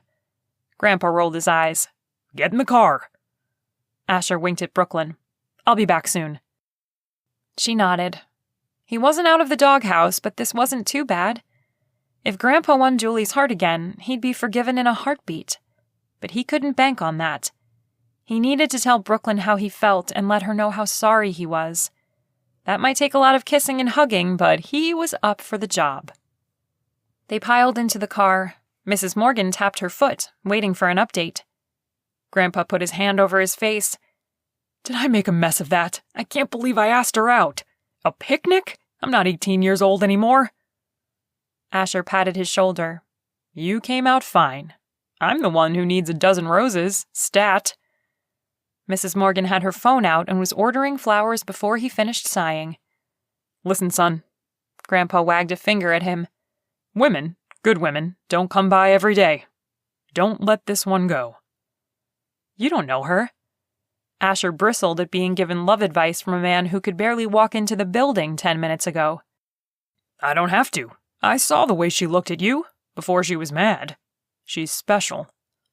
Asher leaned forward, rubbing his palms together. He had questions, but the biggest one would help him know if his childhood had been a lie. "How does Grandma fit into all this?" Grandpa smiled. "She was amazing. You need to know that I have never regretted marrying her." "But Julie?" "When I went off to war, I became a different man. Something happened inside of me. In order to do my duty, I had to cut off the softer parts of my soul and lock them away. When I got home, I was a mean old cuss. I couldn't go back to Julie, not like that. She wouldn't have recognized me. Your grandma was the one who opened my heart back up, and I gave it wholly to her." He copied Asher's posture, rubbing his palms together. "When I saw that email from Brooklyn, it was like a candle lit in here." He touched his chest. "For the first time in my life, I could look back on my time here and feel peace. You see, Julie had somehow become wrapped up with the war in my memories, but not anymore." Asher could understand that. Grandma had been gone for a while, taken too soon, really. And though he didn't let on, Grandpa was lonely. He spent time by himself, walking the private beach at the Cove in Seattle, throwing sticks for his Labrador and refusing invitations for dinner parties. If Julie got Grandpa out of the house and put a smile on his face, he could get behind that. "I'm happy for you, Grandpa." He grinned. "Me too, my boy. Me too." "The roses will be ready in a half hour at Lily and Rose, just up the street." Mrs. Morgan tucked her phone away. "And your flowers will be waiting tomorrow before your picnic, Mr. Ward." Grandpa pressed his palms together. "Thank you, you amazing woman, you." She smiled. "It's nice having someone around who shows some appreciation." Mrs. Morgan, Asher gasped. You know I'd be a mess without you. I know, but I like to know you know it too. She checked her to-do list on her phone. And you'd better make sure that girl knows that you know you screwed up. I will. He scrubbed his hand through his hair. He'd make this right, no matter what. Brooklyn was too important to lose. Chapter 21. Brooklyn. Brooklyn didn't have the luxury of hovering near the front door and watching for Asher. She was on closing tonight. The moment Asher's car pulled away from the curb, Grandma melted into the chair in the window, fanning her face like she was dealing with a hot flash. He's still so handsome. Crystal agreed quickly. I think those are all his teeth, too. Grandma swatted at her and Crystal danced out of her reach. And now we can see why Asher reminded me of him so much, Grandma added. Brooklyn stayed behind the counter, doing the pre-closing checklist even though they had an hour to go. She admitted to herself that if Asher aged as well as his grandfather, he'd be good-looking until the day he died. She could live with that. I don't like that he kept a secret from me. I don't kiss men who lie. Grandma and Crystal turned as one, their eyes wide. Oh my gosh! Crystal raised her eyes from her phone. He's a billionaire! Brooklyn dropped her rag on the floor with a splat. What are you talking about? Crystal shoved her phone at Brooklyn. I Googled him, which we should have done ages ago. He's a billionaire. Brooklyn scrolled through the articles. That explains so much. She thought back to the dinner, all the rich people food, the way he didn't freak out when he lost that expensive shoe in the lake. Of course, that was his fault for falling in, but still. Crystal stared over her shoulder. He's been all over the world. Brooklyn stared at the images of Asher in Milan, Rome, Egypt. The man traveled. She pulled the phone back. And he's got more money than... I get it. Brooklyn buried her face in her hands. Why was he even kissing me? Because you're worth kissing. Grandma stood up from the table. No amount of money can give that man what you can. Don't you ever let anyone tell you different. Brooklyn hugged herself, feeling all the warmer because she had Grandma on her side. Thanks, Grams. Crystal nodded. He likes you, Brookie.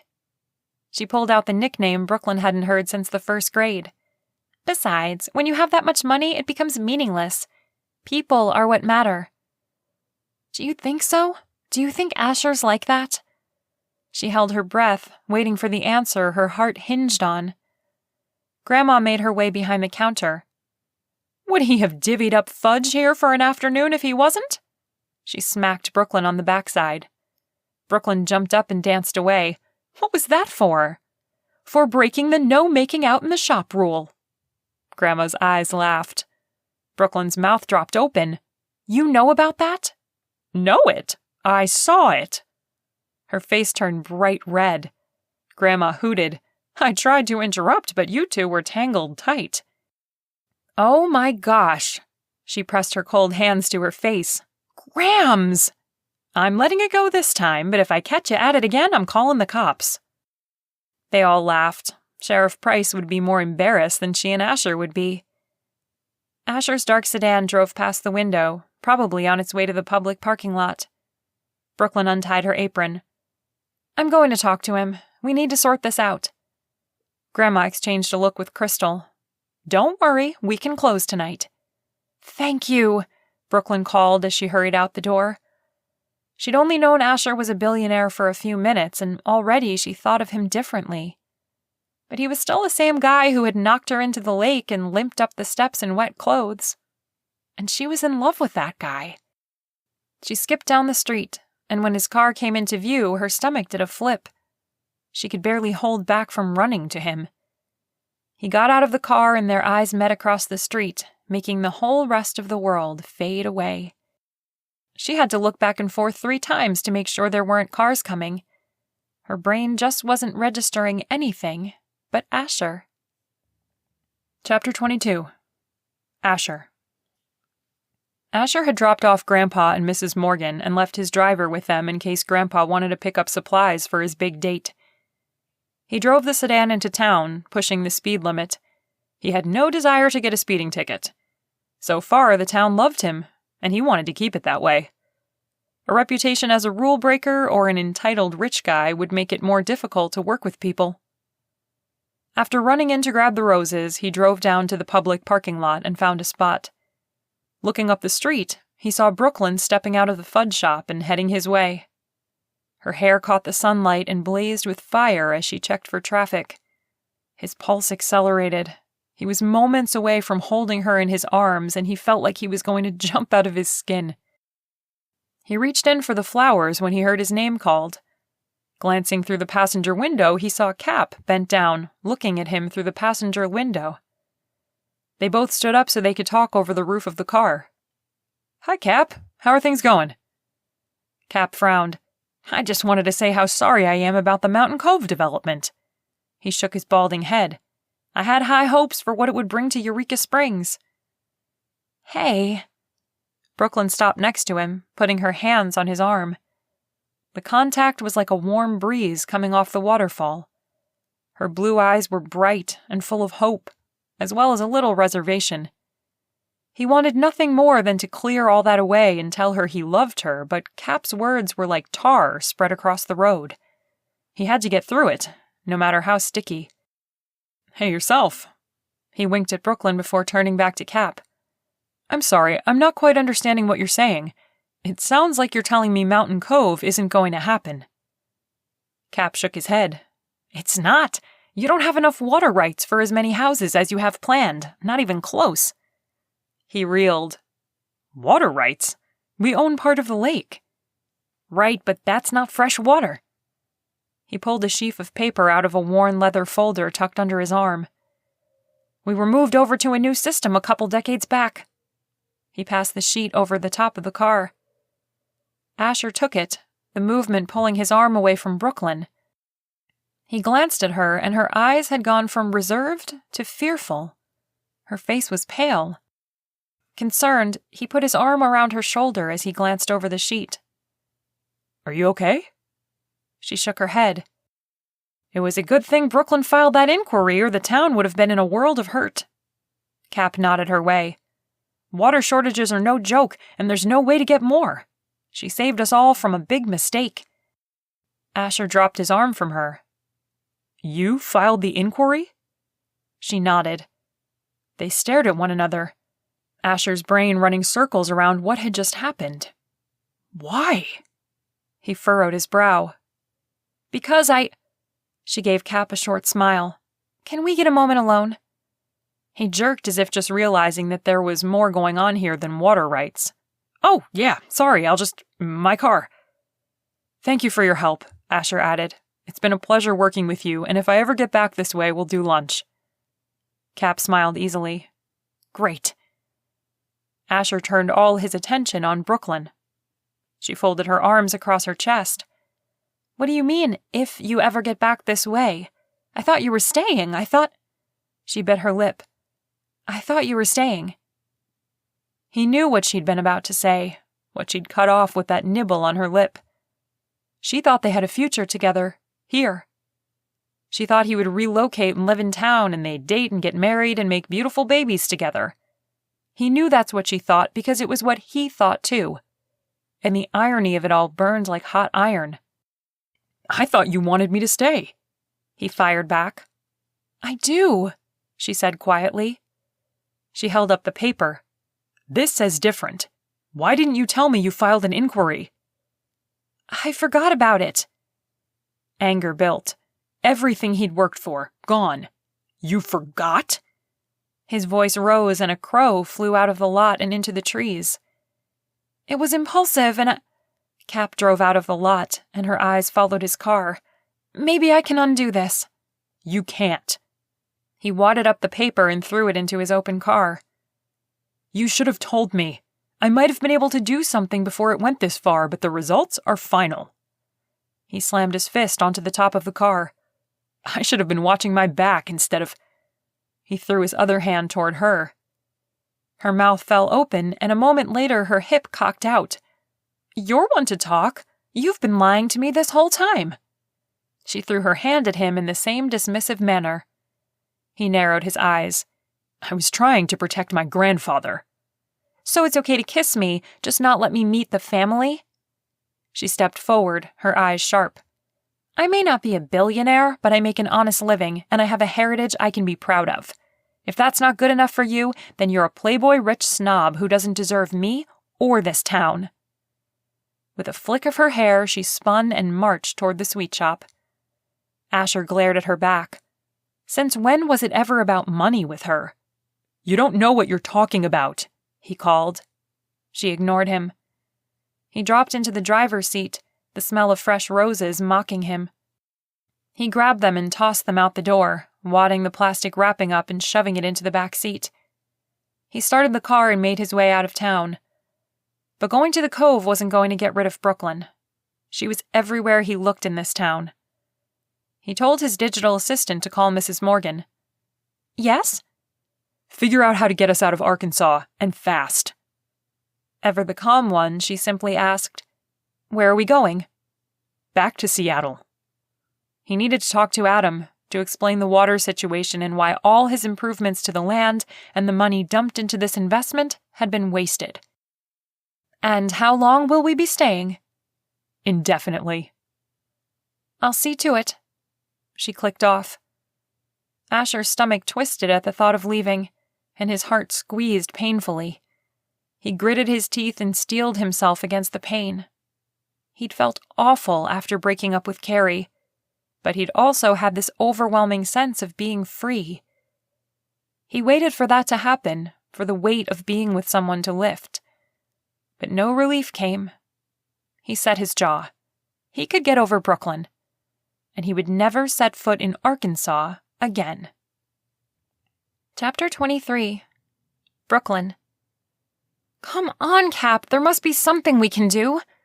Brooklyn clasped her hands in front of her and pleaded with her eyes.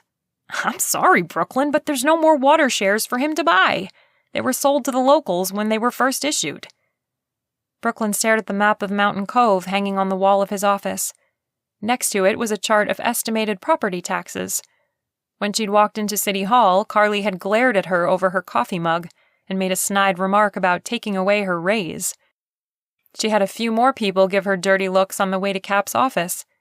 Apparently, she'd ruined more than Asher's plans. The city council, the mayor, and other officers had been making budgets, their eyes alight with possibilities that hadn't previously existed for Eureka Springs, including remodeling the elementary school. She felt really bad about that one. Hanging her head, she made her way out of the building and up to the sweet shop. Crystal manned the counter, scrolling through texts on her phone. They weren't busy this Wednesday morning. The whole town felt empty, but maybe that had more to do with not seeing Asher than it did with tourism, or the lack of it, on weekdays. Crystal lowered her phone. How did it go? Horrible. She marched straight back to the kitchen, calling over her shoulder, I'm making fudge. She gathered a saucepan and ingredients, replaying her argument with Asher in her head. She hadn't meant to get so angry, but when he dismissed their time together, dismissed her as secondary to his work, she'd been offended and hurt. Mostly hurt. He meant more to her than all of that. And if he'd asked her to travel with him for his job, she would have done it, as long as they spent summers in Eureka Springs. It was a good compromise, one that would have worked for them. But she'd broken the trust between them, kissed his lips while stabbing him in the back. In her defense, she hadn't planned on kissing him when she'd filed that inquiry. And then there was his lie. She'd almost convinced herself that it wasn't a big deal, but in reality, it was a symptom of who he was on the inside. A snob who thought she and Grandma weren't good enough for his family. She jabbed the measuring cup into the sugar bucket. The sound of Grandma's laughter filtered through the swinging door right before she bustled in. Behind her came Thomas, his face flushed with happiness and hiking. Brooklyn stowed her emotions and focused on the two of them. Getting them together had been the point of all of this, and she was glad they'd finally had a picnic after all this time. It was too soon to tell if love was in the air, but they were certainly comfortable with one another. Thomas had his hand on Grandma's lower back, and she touched his arm. "How is the picnic?" she asked. Great. Thomas smiled. Grandma giggled. This goofball picked a spot on the trolley tour. We had 3 trolleys stop and give their speech about turkey vultures while we ate. Thomas laughed. I learned quite a bit. Grandma swatted at him. Oh, you. He went for a wooden stool tucked under the back counter and took a seat while Grandma pulled out a mixing bowl. They were low on brownies. It was quiet while everyone moved around and worked. This brings back memories, Thomas mused. He sniffed the air. That scent makes me think I'm 20 again. How do you think I've stayed so young? Grandma winked at him, making him chuckle. Brooklyn listened to them banter for a few minutes. Finally, the question bubbling inside of her head had to be let out. Aren't you mad at her? Thomas tilted his head, curious. For what? Brooklyn tapped the wooden spoon on the side of the pan. For not showing up that night? For basically standing you up at the altar? He hummed and rubbed his chin. I was, for a while. But seeing death every day? He shook his head as if the bad memories could fall out like salt from a shaker. I decided it wasn't worth holding on to that anger. Brooklyn chewed her lip. Asher respected and protected his grandpa. If anyone could get through to him... Maybe you could talk to Asher about that. I haven't heard from him in 2 days, and he won't answer my texts. Thomas and Grandma locked eyes, having a conversation without words. What? Brooklyn demanded, her heart fluttering with uncertainty. Honey. Grandma came over and put one arm around her back. Asher went back to Seattle. Brooklyn fell into Grandma's side, the landing soft and familiar when her world suddenly felt pointy and unwelcome. He left? Thomas nodded. Tears stung her eyes and she sucked in air. I ran him out of town. She sniffed. I mean, I would have happily done that 6 weeks ago, but... She swallowed the lump in her throat, but it was right back in place. I wanted him to stay. Grandma cooed and rubbed her arm. I know, sweetie. Brooklyn's tears left big drops on her apron. I wish I could fix this. Now. Thomas got off his stool and came over. We can figure this out. He patted her shoulder. What's the issue here? Brooklyn sniffed. Which one? She gave a deprecating laugh as she ticked off the items on her fingers. He lied to me about who he was. He didn't tell me he was your grandson. And I ruined his job here by filing a water inquiry, and the city shut him down, which I didn't tell him about either. Thomas chuckled. Well, as far as not telling you he was my grandson, put that one on me. I asked him to keep the crazies away from me. But I'm not crazy. She flapped her arms once, her voice high. Okay, maybe she sounded a little crazy, but really she was just upset. She'd had a great man. She loved him. And now he was gone. He didn't know that, offered Grandma as she stepped back. But he didn't come clean when he did know. Brooklyn turned back to the saucepan and realized she had no idea how much sugar she'd measured out. She dumped it all back into the storage bucket to start over. Well, that was unfortunate. But again, I think he was waiting on me. He'd forwarded your emails and I hadn't answered him. Thomas glanced at Grandma. I was trying to sort some things out on my own. Be angry with me about that, not him, okay? Grandma sighed happily. In that one sound was more joy and love than she'd ever known her grandma to feel. It sounded like Thomas would be a part of the family for a long time to come. Brooklyn thawed. I can't be upset at you for something I started, now can I? She gave him a quick hug. What about the other thing? She fiddled with her apron. What can I do to make up for ruining his project? Grandma got a sly look in her eye. I may be able to help you out with that. Her heart jumped with hope. How? Grandma crossed the room to the old recipe box on the shelf. Brooklyn held up her hand. I can't let you sell the family recipes, Grams. Book publishers had been after her for years. Some had offered amounts that turned their heads, but in the end, they'd always decided that the sweet shop should be their focus, and people should have to come to them for the goodies. Grandma scoffed. You think the only thing in here is recipes? She fingered through the tabs and came up with a cream-colored paper folded into quarters. Aha! With a flourish, she unfolded the paper and began to read. The Township of Eureka Springs grants to Mrs. Julie Drury the amount of 100 water shares. What? Brooklyn screeched as she crossed the room and pulled the paper to her nose. Thomas followed right behind. The city seal was at the top. It all looked official. Why do you have this? Grandma lifted a shoulder. We were doing pretty good when the shares went up for sale. Your grandpa was spending the money he could find on booze, so I invested it in water shares to protect it. As time went on, I started to think of it as my retirement fund. Thomas kissed her cheek. You always had a head for business. Grandma flushed a pretty shade of pink. She folded the paper and handed it to Brooklyn. I want top dollar for those water shares. Her eyes twinkled. If you can find a buyer for them, that is. Brooklyn hugged her. I don't know if this will make up for it, but I can try. Trying and apologizing was about all she could do. Forget that. Thomas's big hand thumped her back. You tell that boy you love him and want him back. She laughed, swiping away the last of her tears. I will. She patted her pockets for her phone. I need to book a flight to Seattle. Thomas laughed.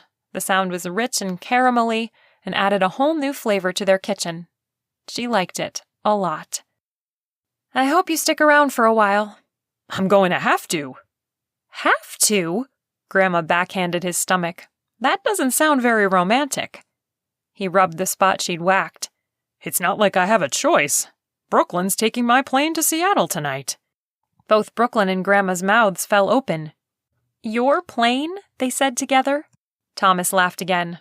I'll call the pilot and have him fuel it right now. What time do you want to leave? Now, she blurted, and then she glanced down at her jeans and old tennis shoes. Her hands went to her hair, pulled back in a messy bun because she was making fudge today. Thomas smiled fondly at her. He won't care what you look like so long as you show up. She nodded. I guess I'm on my way then. Oh my gosh, this is crazy. I need to pack some clothes at least. Thomas ushered her toward the exit. Forget about it. Her foot banged into the swinging door and she fell into the shop. Crystal looked up from her phone. What's going on? Your cousin is going after the man of her dreams. Grandma waved her hand in front of her misting eyes. Thomas hugged her to his side. You always did love a good love story. Brooklyn and Crystal put their hands over their hearts and said, Oh. A shiny black car pulled up in front of the shop. There's your ride. Thomas took her arm and escorted her out, opening the shop door and then the back door to the vehicle. To the airport, Clark, and don't let her chicken out. He slammed the door behind Brooklyn and waved. Brooklyn flipped around in her seat to see out the back window. Thomas and Grandma were on the step in front of the door waving goodbye. Crystal was in the window, grinning. She waved enthusiastically back at them, her heart full of love for these people who wanted her happiness. She flipped around and her stomach swirled with nerves. I know what he said, miss. Clark glanced into the rearview mirror. But if you'd like me to drop you off somewhere, I will. She pressed her palms together and pressed her fingers to her lips. I can do this. She'd been born and raised in Arkansas, never left the state before. State lines aren't real, are they? They're just on maps? Clark chuckled. Yes, miss, they don't really draw them on the land. She nodded. I thought so. Settling back, she put on her seatbelt. Anything you want to tell me about Seattle before I get there? He smiled. Try the clam chowder on the dock. You'll love it. She grinned, thinking of her and Asher by the water, the waves soft in the background and the sun on their skin. It was Seattle, so maybe the rain on their skin? I will, thanks. She folded the water share paper once more and then stowed it in her phone case. It was her ticket to getting Asher back. She hoped he was a forgiving man and that she'd be able to come up with the words that would explain how she felt. Because even if he didn't want her, she had to tell him she loved him. Had to take the chance. She prayed for guidance and grace the whole way to the airport. Chapter 24. Asher. Home Sweet Home in Seattle felt more like an empty warehouse of designer furniture. The back deck had been prepped for his evening, a fire burned in the outdoor pit, the lights were turned to a soft glow, and soothing piano music floated through the air. It was well past sunset, but only a few stars were visible. He missed the Arkansas sky. It was the kind of sky that inspired lovers. Asher glared down at his stocking feet. Poor little billionaire, he mocked himself, surrounded by the best money can buy and wishing he was in an outdated Fudge shop instead. He had a meeting scheduled with Adam Moreau in the morning that he wasn't looking forward to. Asher wasn't the type of man who failed. It didn't sit well with him. Not having Brooklyn to hold was even worse. Mrs. Morgan appeared in the doorway. She had a house on property, but she had access to his home any time, night or day. A necessity for her job. I'm done for the night. Do you need anything else? A brownie? A pound of cookies and cream fudge? A marshmallow alien? I'm fine, thank you. She nodded once. Her phone rang and she glanced at the screen. What in the world? Hitting the answer button, she pressed it to her cheek. Yes? He shouldn't... I see. A smile tugged at the corner of her mouth. Landing in 3 minutes, you say? We'll be right up. Asher was already putting on his shoes. Your grandfather's plane is landing in 3 minutes. He growled. I wonder what happened. She lifted a shoulder, moving quickly into the house. We'll find out soon enough. They raced to the garage where he'd parked the golf cart. Most of the residents of the Seattle Cove had them to get around the neighborhood or visit the beach. He liked the idea, but didn't think it was possible for the mountain cove, as the terrain was too rough. They'd have to use side-by-sides and four-wheelers. Except there wasn't going to be a mountain cove. The realization stung. Brooklyn had said she was trying to get rid of him, just being nicer about it. He should have taken that warning at face value. It only took a few minutes to get to the private landing strip on the hill. By then, Grandpa's plane was done taxiing and the engines had stilled. Asher got out and stood by the cart, his hands in his pockets and his spirits low. Eureka Springs had done a number on his family, that was for sure. Mrs. Morgan's gasp brought his head up and jerked his gaze to the cabin door. At the top of a rolling set of stairs was Brooklyn. She broke into a wide grin and ran down the stairs. Asher stared at her, not sure if he was in a state of shock or hallucinating. You idiot, run to her! Mrs. Morgan smacked his arm. He jerked and jolted to a start as the realization that she'd come after him sank in. There was so much to clear up, but she was here. He ran faster, ready to collide with her and never let her go. At the last second she jumped, an act of trust that said she believed he'd catch her, and his heart soared. She pressed a kiss to his lips. Before he had a chance to respond, for his mind to catch up to what his body already celebrated, she'd pulled away. I'm sorry, I'm so sorry. She hugged him close. Me too. He set her on her feet and closed his eyes, breathing in the scent of sugar and thick cream. Oh my gosh, you smell so good.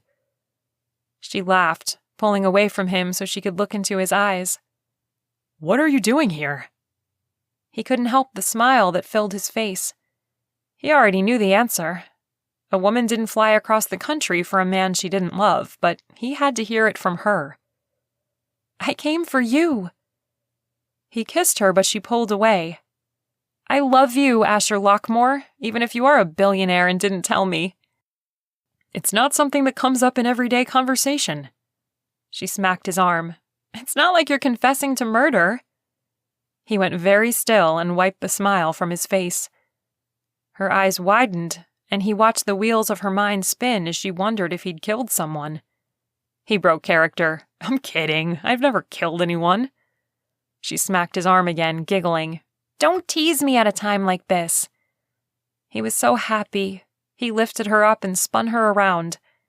I believe you said something about being in love with me? She laughed. I did. He spun faster and she grabbed on. I do love you. He slowed down, but for him, the world was at a crazy tilt.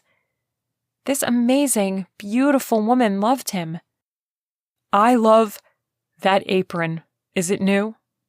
She pulled out of his arms and glared. Asher, if I get back on that plane. He took her hand and pressed a kiss to her fingers. Brooklyn Triggs, I love you with all my heart and every piece of my soul. I can't be apart from you for one more minute, and I'm sorry for not telling you who I am or about Grandpa. I promise to always tell you the truth, the whole truth, and nothing but the truth for as long as we both shall live. She placed her hand on the side of his face, her eyes luminous. Me too. He tugged on her hand, bringing her close enough to kiss, and lowered his mouth to hers. She tasted as sweet as sugar. Her arms wrapped around his head, and she melted into him. As they kissed on the runway, his heart took flight. He moved to deepen the kiss, and she pulled back. Wait! What? He mentally stumbled forward. I almost forgot! She took her phone out of her back pocket and popped off the case, handing him a folded piece of paper. He eyed her curiously as he unfolded it. Scanning the first few lines, he blinked. Are you kidding me right now? She shook her head. I'm afraid you'll have to pay out the nose for them, but Grandma is ready to cash in her retirement. I didn't know she had them, I swear. It just happened to come up when I was... He stopped her with a kiss. I don't care, he said against her mouth. You don't? She replied, tipping her head and hooking the back of his neck. The minute I left Eureka Springs, He shook his head. I was lost. At first I thought it was because I didn't have a job or a project anymore, but that's not true. I was lost because I didn't have you. He kissed her forehead. You're what makes every day worthwhile. He pressed his forehead to hers. If I worked every day in the Fudge shop and got to spend it with you, I'd be happy. She laughed. You might just have to with Grandma retiring. Don't tease me, woman. You can't dangle that out there and not follow through. She softened in his arms. As much as I want you right where I can kiss you at every moment, you have a development to oversee. You won't hate me? Never, she whispered. He pulled back. Mrs. Morgan? He called toward the golf cart, where his assistant was looking the other direction. Bless her discreet heart. Yes, she turned elegantly. Pack your bags. We're going to Arkansas. Brooklyn whooped and threw her arms in the air. Laughing, he took her hand and pulled her to the golf cart. She leaned back, digging in her heels, her eyes wide. I didn't pack any clothes. Your grandpa said I wouldn't need them. He laughed. Dirty old man. Her jaw dropped and she smacked his arm. I'm not that kind of a girl. I know. He laughed harder. I was kidding. She slid onto the soft leather seat and sat between him and Mrs. Morgan. Mrs. Morgan gave her a side hug. Welcome to Seattle. I'll take care of your clothing needs, dear. You just make sure this guy stays in line. Brooklyn covered her mouth and laughed. You got it, and thank you so much. You're welcome. Asher suddenly couldn't wait to show Brooklyn his home, to have her spirit leave its mark so the rooms never felt empty again. He wanted memories with her, billions of them. And he knew, deep down, that each one would be sweeter than the last. Epilogue. 1 year later. Can I look? Brooklyn brought her fingers up to the blindfold, ready to rip it off. Asher chuckled. Not yet, love. Just a few more steps. The smell of damp soil and moist tree leaves filled her senses, but it was Asher's strong hands in hers that drew most of her attention. He had a habit of doing that. For the last year, he'd worked tirelessly on the mountain cove during the day. Their evenings were spent together, participating in whatever celebration Eureka Springs supported that weekend, hiking, paddleboarding, or working the shop if things were busy. Asher could make a mean batch of brownies, and was the only billionaire she knew with a food handler's permit. They walked a few more steps, the land sloping gently down, before he stopped her. Going behind, he turned her to face the side and reached for the blindfold. Are you ready? His breath was warm on her neck and sent goosebumps over her skin. Yes, she replied, all breathy. She couldn't help it. This man took her breath away with a look. Being this close sent her into heart palpitations. The blindfold fell away, and she blinked against the setting sunlight. When her vision cleared, there was a mailbox built to look like a tiny sweet shop. "It's so cute!" She bent down and opened it. Inside was a small leather box. She gasped, her body freezing in place. Was that a... Asher took the box out and got down on one knee. "Brooklyn Triggs, you make the world, my world, a sweeter place. Would you do me the great honor of becoming my wife?" He cracked open the box to reveal an engagement set with a wide gold band and a solitaire diamond. Tears sprang to her eyes. Yes! She pulled him to his feet and kissed him for all she was worth. He responded quickly, and they tangled until the sun went down and the crickets came out. When they had to breathe properly, they pulled apart. Asher grinned. "Want to see the best part?" "I thought this was the best part," she replied as she nipped at his bottom lip. He moaned in pleasure. "Stop, or you're never going to see the rest of your surprise." "There's more?" she asked, astonished. "Like a diamond ring isn't a big enough surprise?" He laughed. "Just wait." He used his phone flashlight to illuminate the side of the mailbox. She craned her head and squinted. Mr. and Mrs. Lockmore. Wait, what? He suddenly turned shy. "I may have built you a house." "What?" She shrieked again, grabbing his arm and shaking it. "Tell me you're kidding." She laughed even as she said it because the truth shone in his eyes. Pieces of the last year clicked into place. He'd shown her magazine pictures, asked her opinion on bathroom fixtures, all under the guise of gathering information for his job. "I'm not kidding. Lot 21 is ours." She threw herself into his arms once more. "I love it." "You haven't seen it." "Doesn't matter. It's a home with you in it." "Are you ready to add our names to the sweetheart tree?" Her heart warmed at the thought. She knew just where she wanted to carve a heart, right below where Grandma and Thomas had carved theirs 6 months ago. "I can't wait." "Me neither. I love you, Brooklyn." She'd seen that look of pure love so many times over the last year that any doubts she'd had about him had disappeared. He really was the best of men, honest and true. And she didn't think she could love him any more than she did at that moment. Then again, maybe she could. After all, they had a lifetime of moments ahead of them. This has been Her Billionaire Mistake, Billionaire Bachelor, Mountain Cove. Written by Lucy McConnell, narrated by Liz Crane. Copyright 2020 by Lucy McConnell. Production copyright by Lucy McConnell.